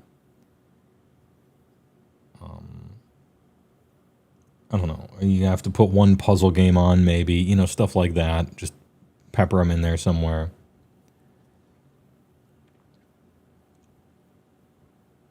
With Hollow Knight, I guess I'll say sure, just because of that. Metroidvania, not the strongest genre, but you guys get something at least. And so I'll say yeah. I'll say 14. But maybe 100.1.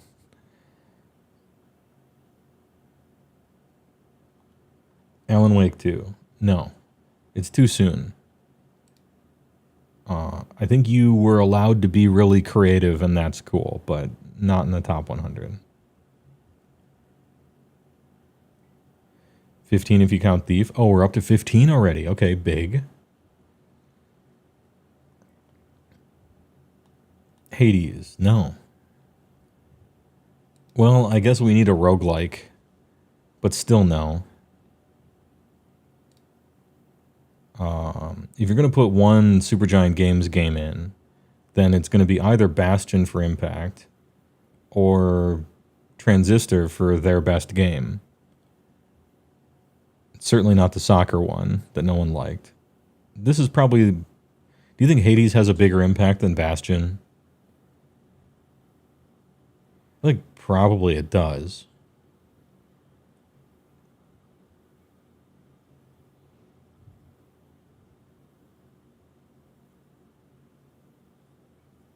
I mean, it's bigger than Bastion. I'm just wondering about influence, right?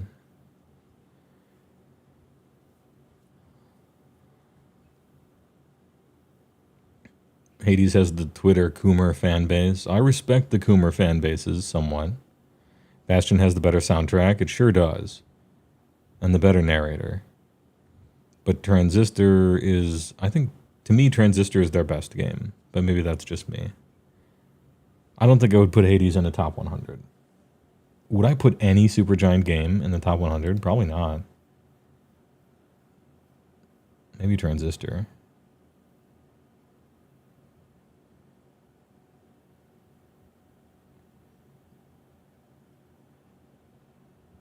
You would put all three. I mean, Supergiant Games makes good games. I like what they do.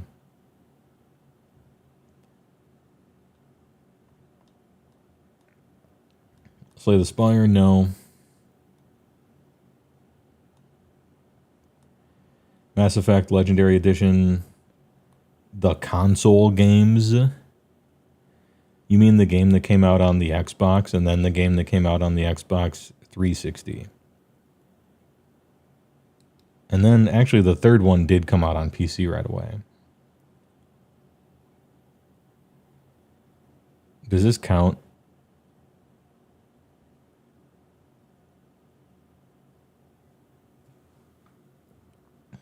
Those are fun streams. I like those streams. Mass Effect 1 was better than I thought it was. After replaying it 10 years later, it was better than I remembered it. And I liked it the first time. I don't think... How come you're allowed to use a trilogy? And how come Halo is allowed to use a trilogy, but Civ has to be Civ 5? Tell me about your immune system. Do you think they are PC games? I mean, at this point, I guess, yeah. So much of the list is that.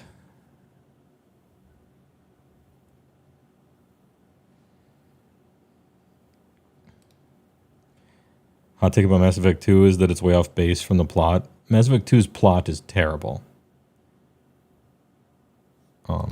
Mass Effect 1 wins for plot and it wins for atmosphere. And Mass Effect 2 wins for characters. And all the writing except plot. Except the main plot. And Mass Effect 3 loses on all counts. Even gameplay.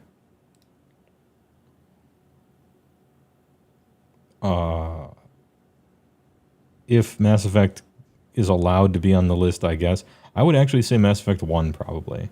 Maybe. I don't know. This PC Gamer list is my favorite list on the Citadel, yeah. This list did not engage with the variety or history of PC gaming. It feels like so much of the list you could just play as well on console. It makes PC gaming unique. Wouldn't know reading this. Yeah. Yeah, it's not a good list. It's very bad.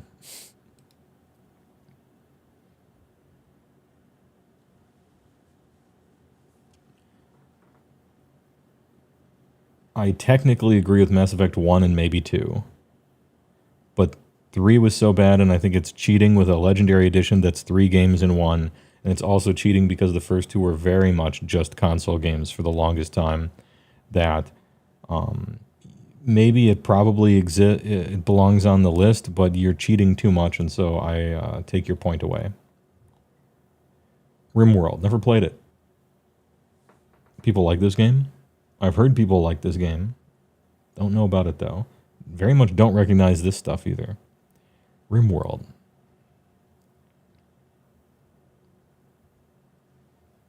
People love this game. Alright, is it worth it?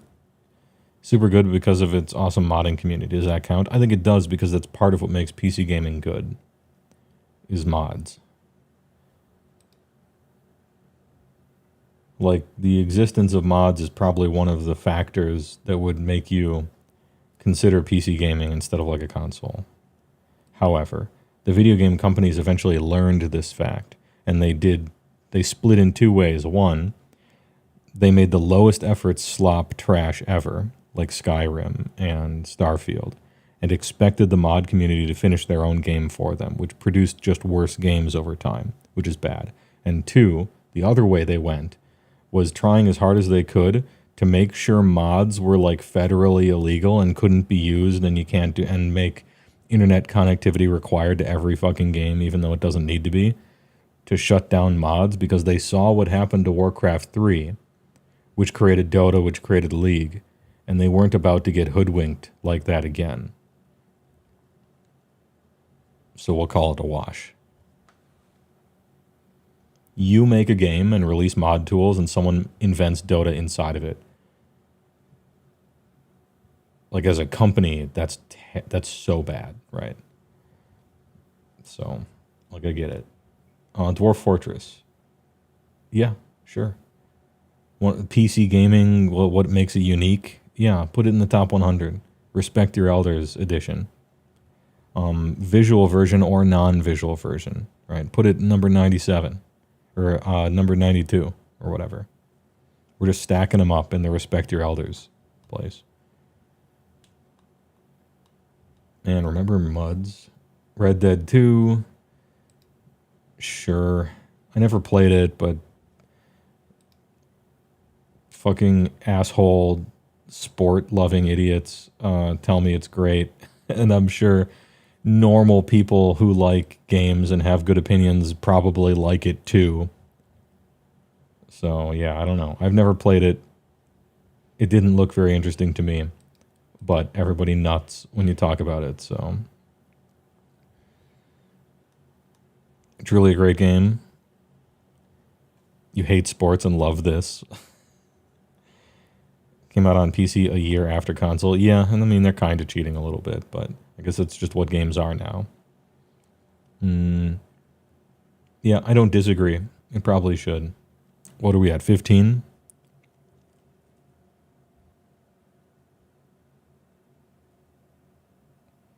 Yeah, it is cheating. Enough of them cheated that we've built our way up to another one.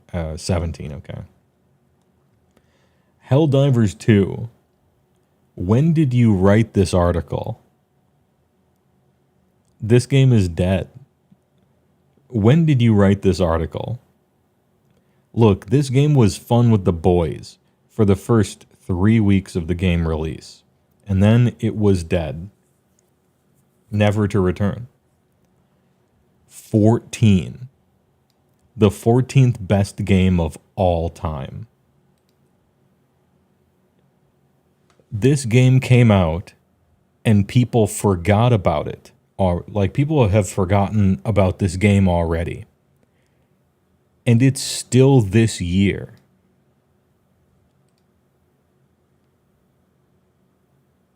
Like, this game came out 8 months ago and it's dead. 14 of all time. Oh, that's hot. That's hot.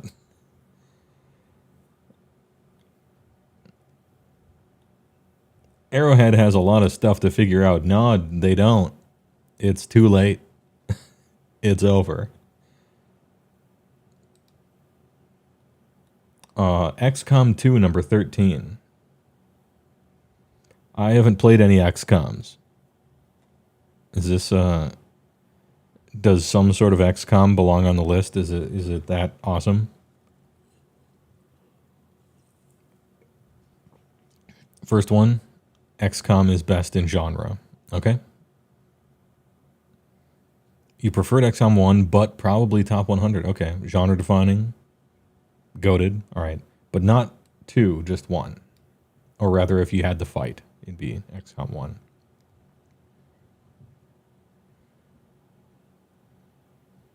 The OG. All right. So we disagree, but technically XCOM number 1 should be somewhere. 2 is way better than 1, you think. No contest, you say. We got some disagreements in chat.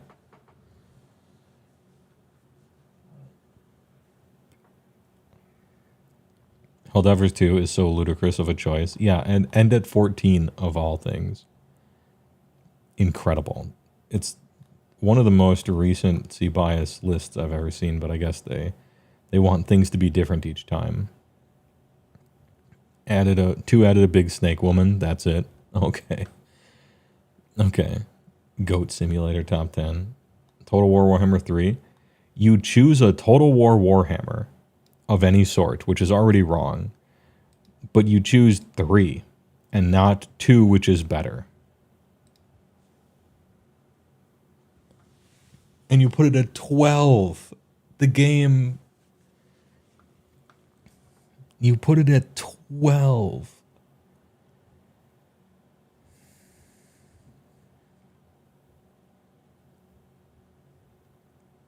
SG Arcade says 2 destroys 3 and it's not top 20.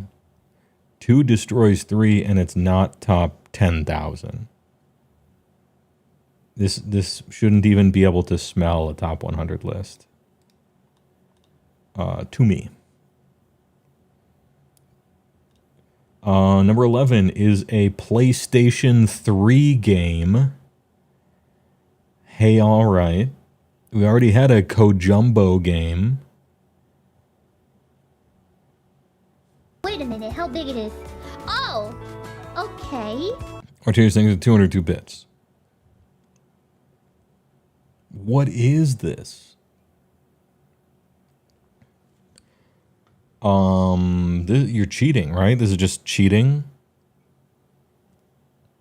This is a PlayStation 3 game that got a PC port 50 years, 700 years later. You have to plug in a controller to play this on PC. Is Metal Gear Solid 3 one of the top 20 games of all time? Like, maybe.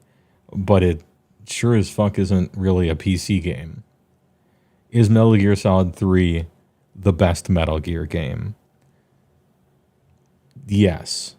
But it's only the best one if you play all of them. If you only play one, then Metal Gear 1 is the best. Do I make sense? I don't know.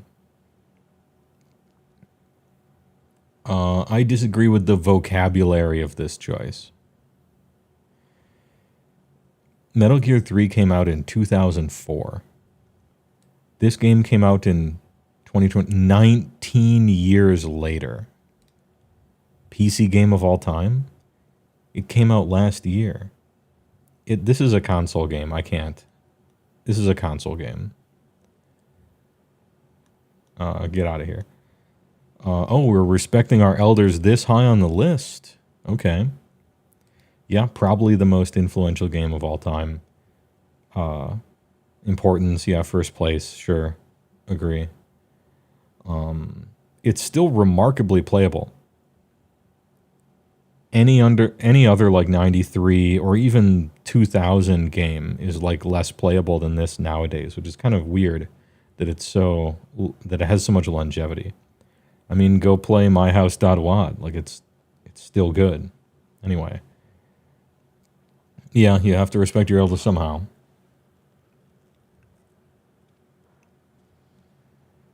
Dude and Dude 2.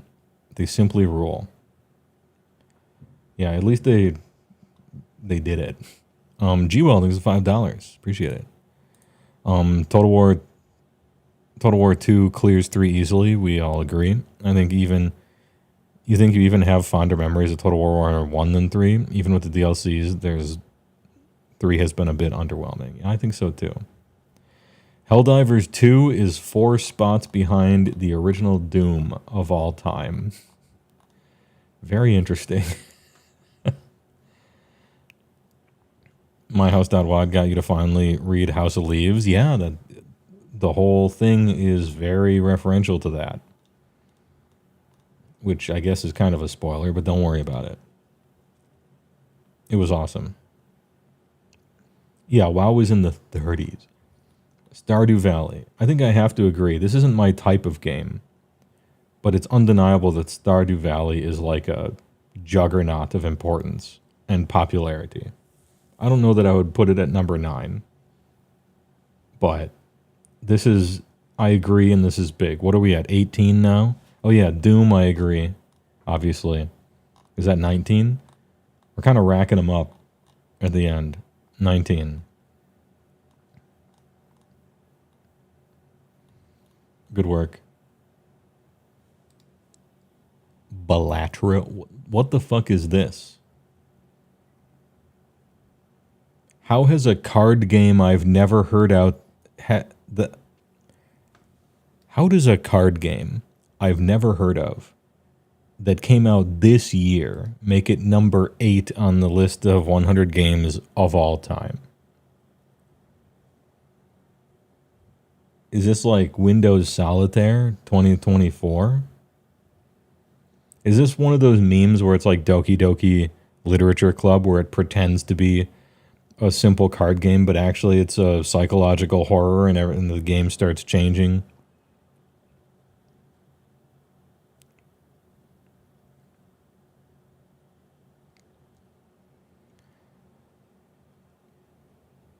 Blatro's number 8 is some dirty work. Someone at Northern Lion fan at PC Gamer. Okay. Northern Lion. You know, he's a pretty good streamer. I don't watch his stuff, but every clip I see is him being really reasonable and delivering a take that makes a lot of sense to me. And maybe he likes this game.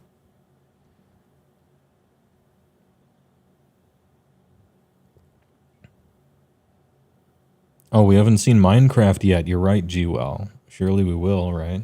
We have to.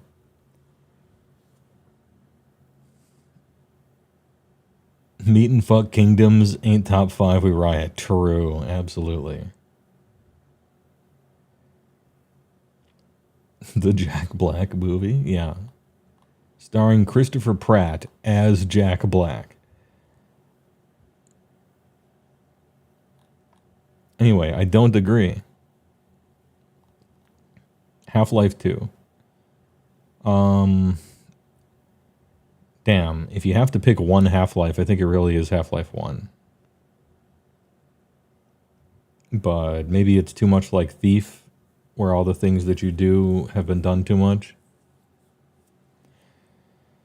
Half-Life, I think you actually put both of them on. I think if you're intellectually honest with yourself, you have to put Half-Life 1 and 2. Each of their importances, I don't think, can be understated.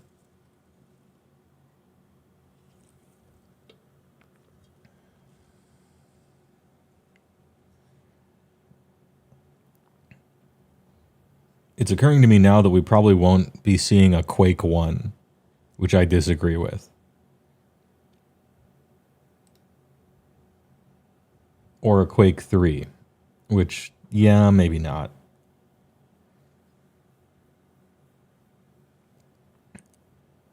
No Unreal Tourney. No UT2K4, the best one. Where was System Shock? It was the remake. And it was at like number 60 something. Instead of System Shock 2, which is what it should have been. But still about there. Maybe lower.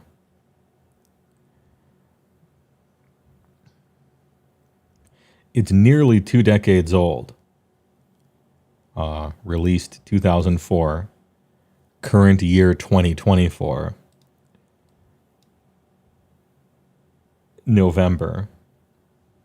Well, okay, we're 1 month away from 20 years. I don't know that you need to say nearly, but fair enough.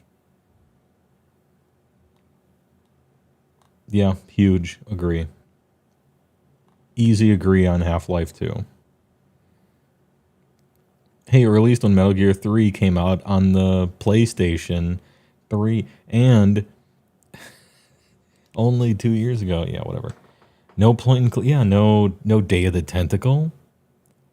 No Curse of Monkey Island if you're going to choose 2. No Full Throttle maybe if you're going to choose 3. No Myst maybe if you're going to choose 4. Maybe The Dig. Maybe Sam and Max Hit the Road.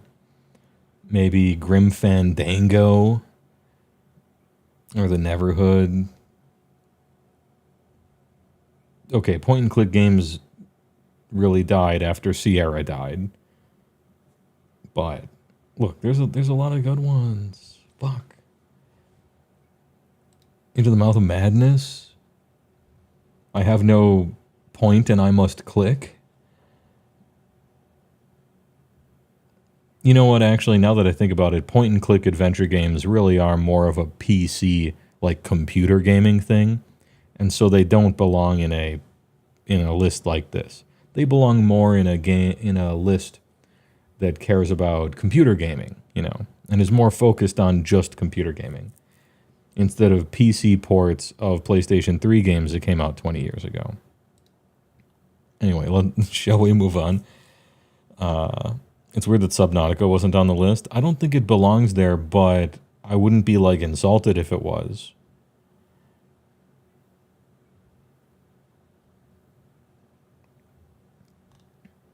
The Witcher 3. People who have played The Witcher 3 tell me that The Witcher 3 should belong on this list. Honestly, it's surprising because I play like every RPG ever. I missed this game, never played it. Never played any of them.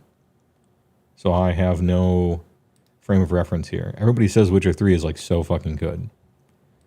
But a lot of people say Dragon Age is good too, and that shit sucks.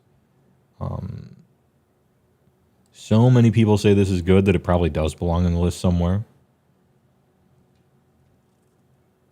You're Polish and you hated The Witcher? Damn, well, I'm American and I hated John Madden's football. So I guess we're even. The gameplay sucks ass, as any good RPG does, yeah. RPGs are supposed to have bad gameplay. It's contractually required. Superman 64 PC port at number 2. Everybody tried to copy Witcher 3 since its release. Okay, so like importance, right? Consoles are a type of computer. Yeah, in a sense. Persona 5 Royal. The PlayStation 5 game. Did it come out of this? I think it came out at the same time, right? But this isn't even the best Persona game. Number 5 of all time. Look, I liked Persona 5. Oh, and it's Royal. It's not even the original one. Okay. I really like Persona as a series, even though I never played the first one. I liked Persona 2, both versions. Once I finally managed to get the other one that was translated, because it had the wackiest fucking stupid-ass crazy story ever. I liked 3 a lot. I liked 4 a lot, because it was the comfiest one, probably. I liked 5 a lot. I wouldn't put him in the top 100 games of all time, probably. I guess it's a PC game. Because this one was like a simultaneous release, I suppose. I don't know why this is number 5. But hey, alright. What's 4? Street Fighter 6? Tekken 8? You know, as far as story-driven RPGs go, I really think that Persona 5 Royale had, I mean, just talking about the writing, a lot better than Planescape Torment. I mean, anyone who worked on this list over 24 years old? No, I keep telling you, everyone here was born in 09.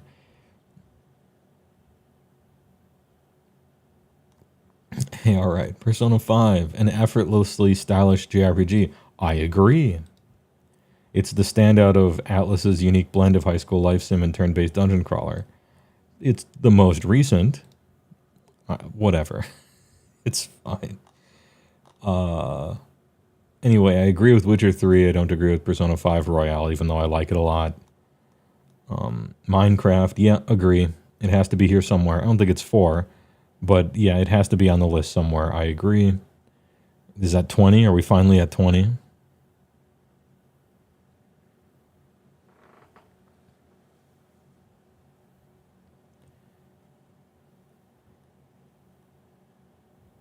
Eldong wrong. That's interesting. Oops, all console games.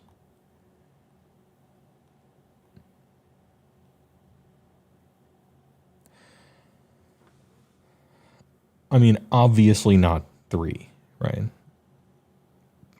But should it go somewhere in the top 100? This really is one of those that I want to wait a little longer in my type of list to see where it ends up.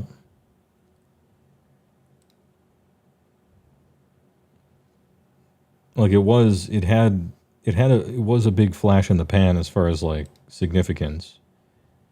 It's good, it's beautiful, it was fun, right?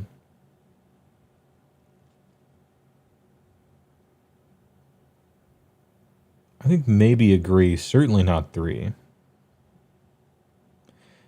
It did play a little bit like a PC port. Because it was. And you know how that, like when you're playing a PC port, you can tell. Because the UI is terrible. Inventory management is awful, right?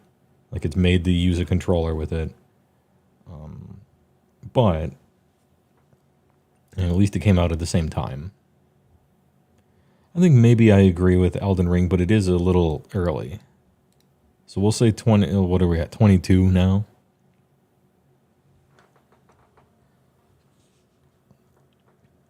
Wait, okay, there's only 2 left. There's only 2 left, right? I'm going to look at number 2. Disco Elysium. Man, I got to play this fucking game. Because everybody says it's so good. And it's the thing I would really like. I need to play this so I can speak on it and experience it. I have found the fans of this game to be extremely annoying, but I can't hold that against Disco Elysium. Because if I held that against games, holy shit, there wouldn't be a game on the list. Do you think Final Fantasy XIV would be on the list if I held annoying fans against the game? That wouldn't be fair, you know? You like point-and-click adventures? It's the Hollow Knight, okay? Anyway, I'm not going to look at the last one yet. I'm just going to think. I'm going to think, what haven't we seen yet that could possibly be number 1?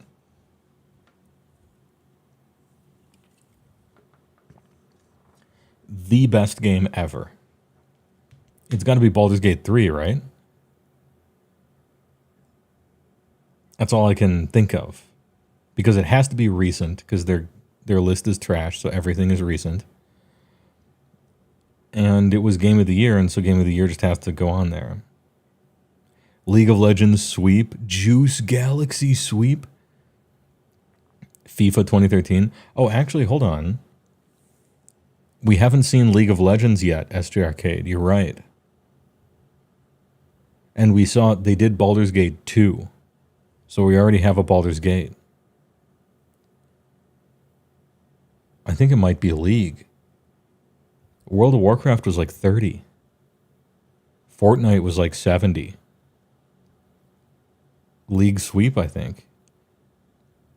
Even though I hate League of Legends, and I think it's actually a bad game, you can't argue with its popularity and its impact, right?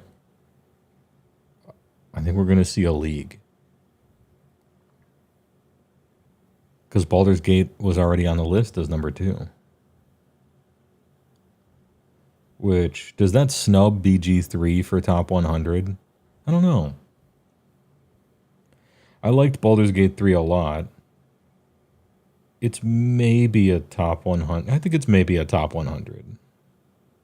A lot of work went into that one, kind of like a lot of work went into Cyberpunk, right?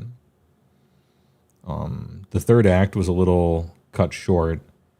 The very end of the game was pretty bad for Baldur's Gate 3. But plenty of really cool details and everything. They did a lot of work, and you could really tell that they did a lot of work. Starfield Sweep? No. Oh, no. Yeah. Garfield Kart, Starfield Sweep. They already put Skyrim on the list, which didn't belong. Team Fortress 2 was already on the list earlier up. It was already on there, and it deserved that. Dookie Nukie Forever Sweep. Yeah, they didn't put Duke Nukem.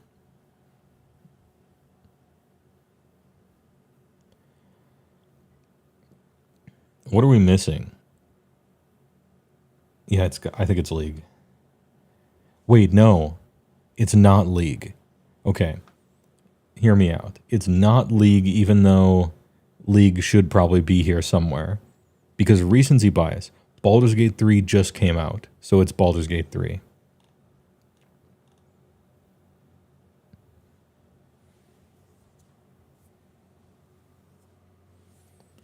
Just came out. Got him. League of Legends is probably humongously snubbed by not being on this list. Baldur's Gate 3, I think I would put BG3 on the list. I wouldn't put it at number 1, that's for fucking sure. But maybe I would put it top 100. Yeah, easy. Is this just single player games? No. No, there were plenty of multiplayers. Most of the multiplayer games didn't deserve to be on the list, but there were plenty of them. Just tuned in, was BioShock on the list? No, it was a bad list. Thanks for asking.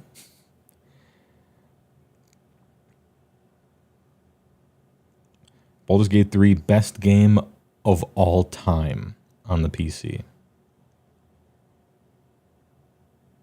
Apparently, according to this. Where's Orc Massage? Where's Leisure Suit Larry 7? Where's Rogue? Where's Waterdeep Mud?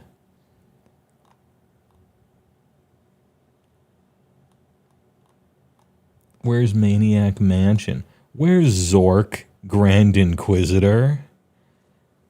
Come on, I played it on stream.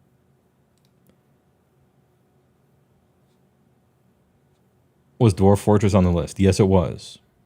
Yeah, where was Betrayal of Krondor, Ultima Underworld 1 and 2, A Bard's Tale 1 through 3, Eye of the Beholder 1 through 3, Wizardry Gold, Ultima Online, Stonekeep,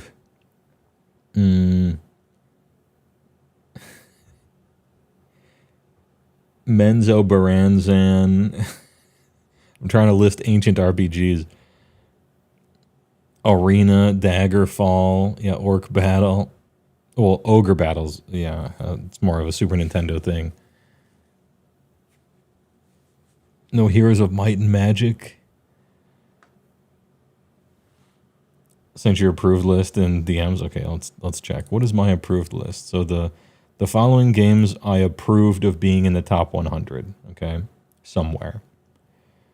KOTOR 2, Civ, Baldur's Gate, Cyberpunk, Diablo 2, Nier Automata, Team Fortress 2, Morrowind, GTA 5 technically, Deus Ex, World of Warcraft, Planescape Torment, Thief, Portal, Hollow Knight, Dwarf Fortress, Red Dead 2, Doom, Stardew Valley, Witcher 3, Minecraft, Eldong Wrong, and BG3.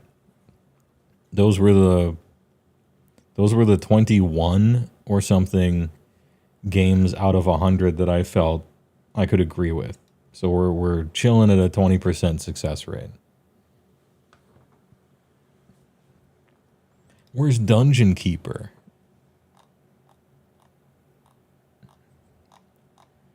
Where's Black and White? Where's all my Peter Molyneux games? Where's Fable?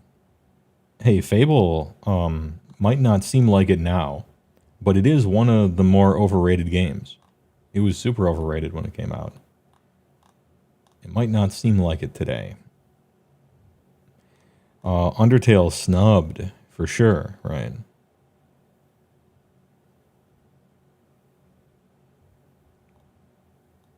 Yeah, Undertale, hugely snubbed. What belongs here that wasn't? Undertale, right? We'll start there.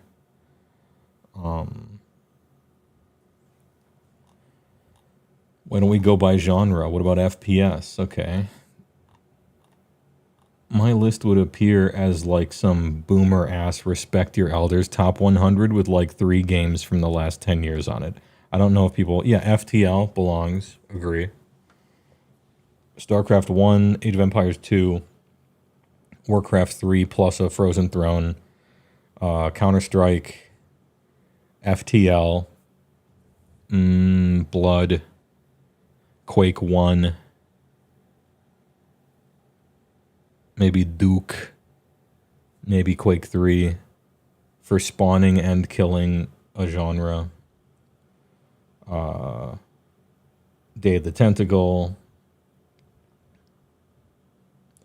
If you had to choose one, Grim Fandango or Curse of Monkey Island?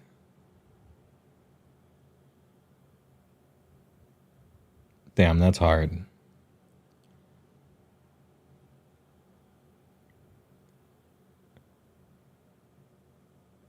They're a little bit two different eras, right?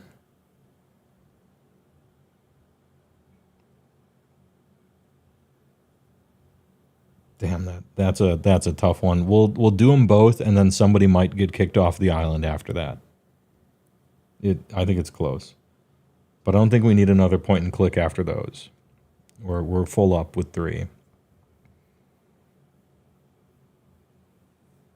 Platformers have never really hit PC very much. I don't think. Maybe you. I think I agreed with like Hollow Knight, and that's like it. Platformers are just built for a controller, right? Like, what do you want? Commander Keen, though. Duke Nukem 1 and 2, which were both platformers. Jazz Jackrabbit. Some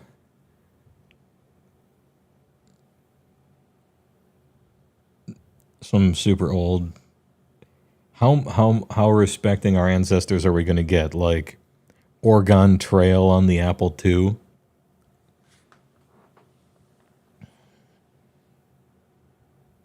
Is Gary's Mod a PC game? No, it's a way of life. Darkest Dungeon? No. Earthworm Jim? That's an SNES game.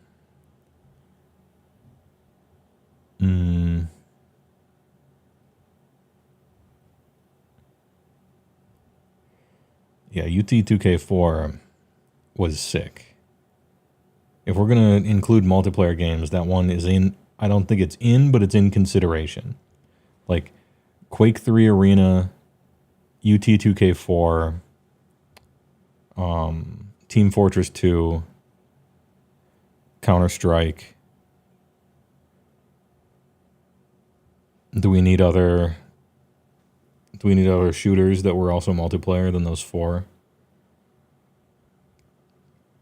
Worms was cool, but it's a footnote.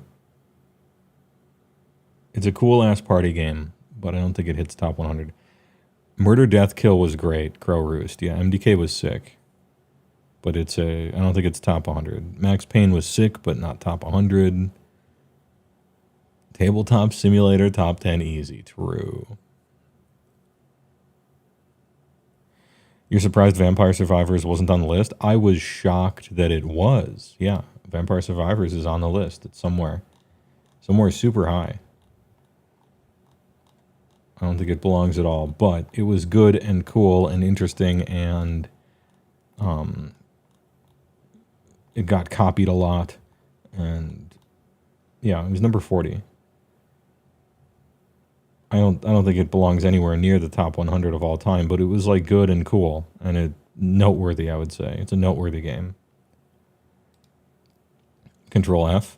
I usually have a mouse gesture for that. They've taken my wizardly powers away, and I'm just waiting for Brave to give me back my mouse gesture so I can cast spells when surfing again. They're not ready, okay? They're not prepared for this power.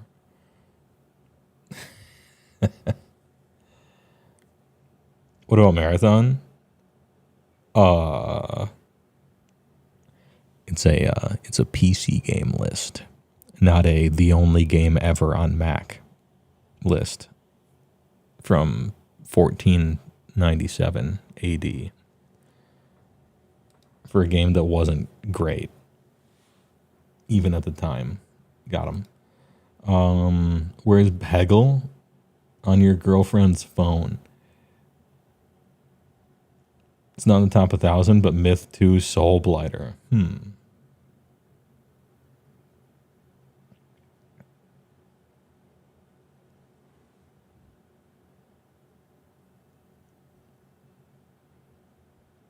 Marathon is out now on Steam. Okay. Bulletstorm. I can't believe you do this to me.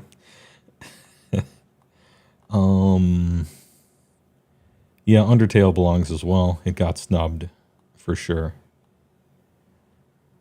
But they had to put Donkey's game on so that Donkey, the YouTuber, would notice them instead of give Undertale its due. Was missed on the list.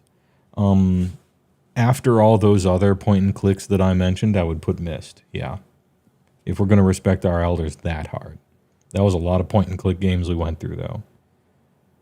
But if yet one more gets put on, then yeah, Myst. Because I remember. I was there, Gandalf. Alien vs. Predator was fucking awesome. It was a sick multiplayer game. I remember it fondly. AVP was sick. The Sims probably should go on there for cultural significance alone. Because obviously it's not even really a game. But, no, yeah, The Sims probably belongs. It's not my favorite top 100 games. It's top 100 games that belong for some reason. So maybe The Sims. Minecraft, yeah. Probably agree. What about Pseudo Regalia? The game with the put pants on the heroine as an accessibility option? Huh? Scroll down for author's personal... Oh, yeah. Oh, Roller Coaster Tycoon. Unironically, yes, it really does. It stood the test of time. Roller Coaster Tycoon does, I think, go there. It's on the 100, yeah. World of Warcraft 38. You best be joking. Personal picks. This ought to be good. Was SimCity on there? No.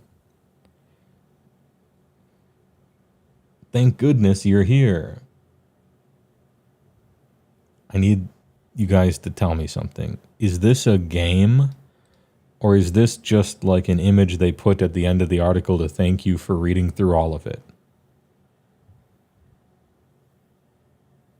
Because I can't tell.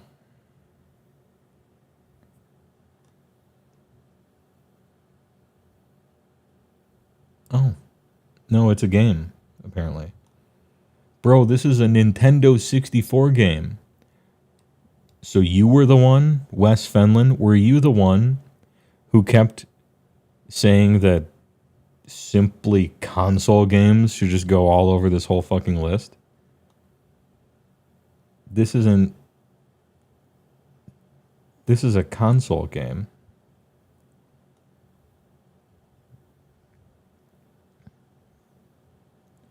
It's now technically playable on PC.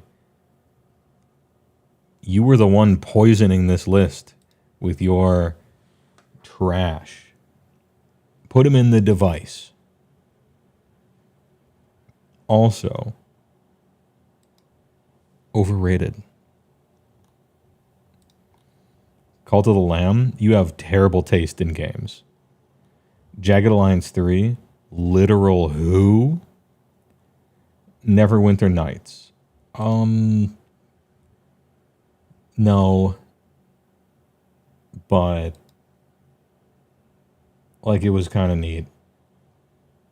And like important stuff happened because of it and after it and all sorts of other stuff, sure.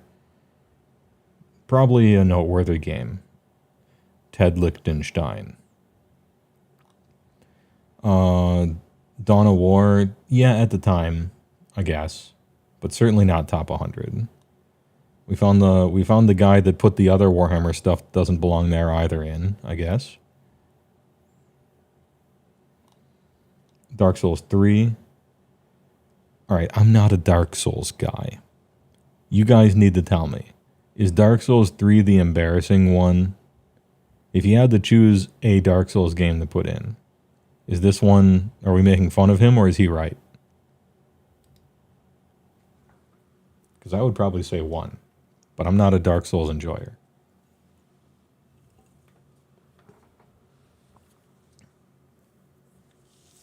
Dark Souls 3 is the fun one. Dark Souls is great because it's easy to remember.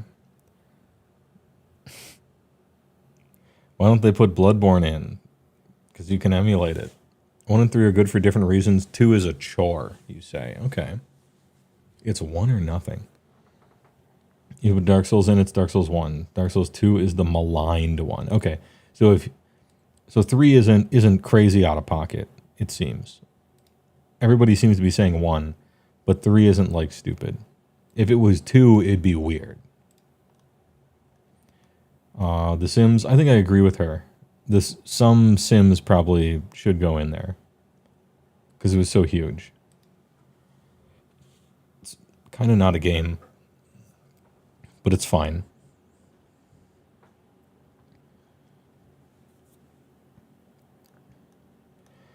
Halo Infinite?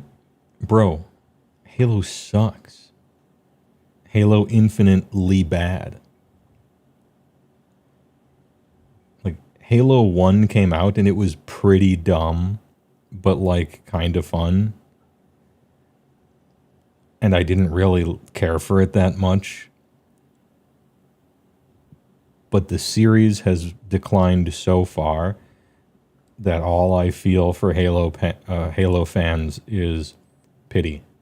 I'm sorry. I'm sorry your games suck so bad now. You didn't deserve it. Fuck is MechWarrior not on here? Because none of the people on this council like mecha games. And so none were on there. But we did get a bunch of console games. Hades 2. Is this even out? Did Hades 2 come out yet? I actually don't know. Look at this dude's face. Is this cheating? Yes. What do you mean? I put a very tasteful slide together to get votes for this thing, and I'll be damned if I let those go to waste. Hades 2 is already bigger than the first game somehow, and its music is even better. I adore Mela. No way.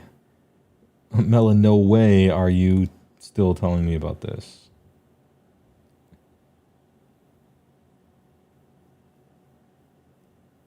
Early access. Fall Guys or Among Us or Friday Night at Freddy's or whatever it is, yeah. Sign out, wire. Okay, I don't know what that is. I'm noticing a distinct lack of rhythm games in the top 100. Yeah, that is correct. Shadow Gambit: The Cursed Crew? What phone can I download this thing on? And yeah, BioShock actually snubbed, probably. I think I would put BioShock 1 in the top 100. Certainly not 2. Certainly not Infinite. Holy, did that game suck. Shadow Gambit was so bad it killed the studio. It's not top 100. Yeah, I think BioShock deserves it. Deep Rock Galactic. Bro, you already put Deep Rock Galactic on there. And now here's a auto shooter version of it. Like, okay. Bro, Rainbow Six Siege was on this list. Of course BioShock can't fit. Yeah, you're right. Alpha Protocol. Damn, this list is trash. Holy. Well, you were right. My jimmies were slightly rustled. This list is trash. Good work. Very interesting. They do this annually. Yeah. They do this every year. It takes a year to come up with a list this bad. You have to really work at it. Anyway, thanks for playing. I appreciate it. And thanks for watching. I'll see you guys this weekend for Waifu Weekend returning. Get your hot chalkies and blankies ready for some getting read to and or clicking on waifus not sure. I will decide what to play thusly tomorrow. No War Thunder. Yeah. No military secrets. They let anyone write these? They clearly do. Anyone in chat, even the people I've kind of disagreed with in chat, are closer to the mark than this one. And this is like 10 people worked on this. Anyway, hey, thanks for watching. I'll see you guys tomorrow for Waifu Weekend.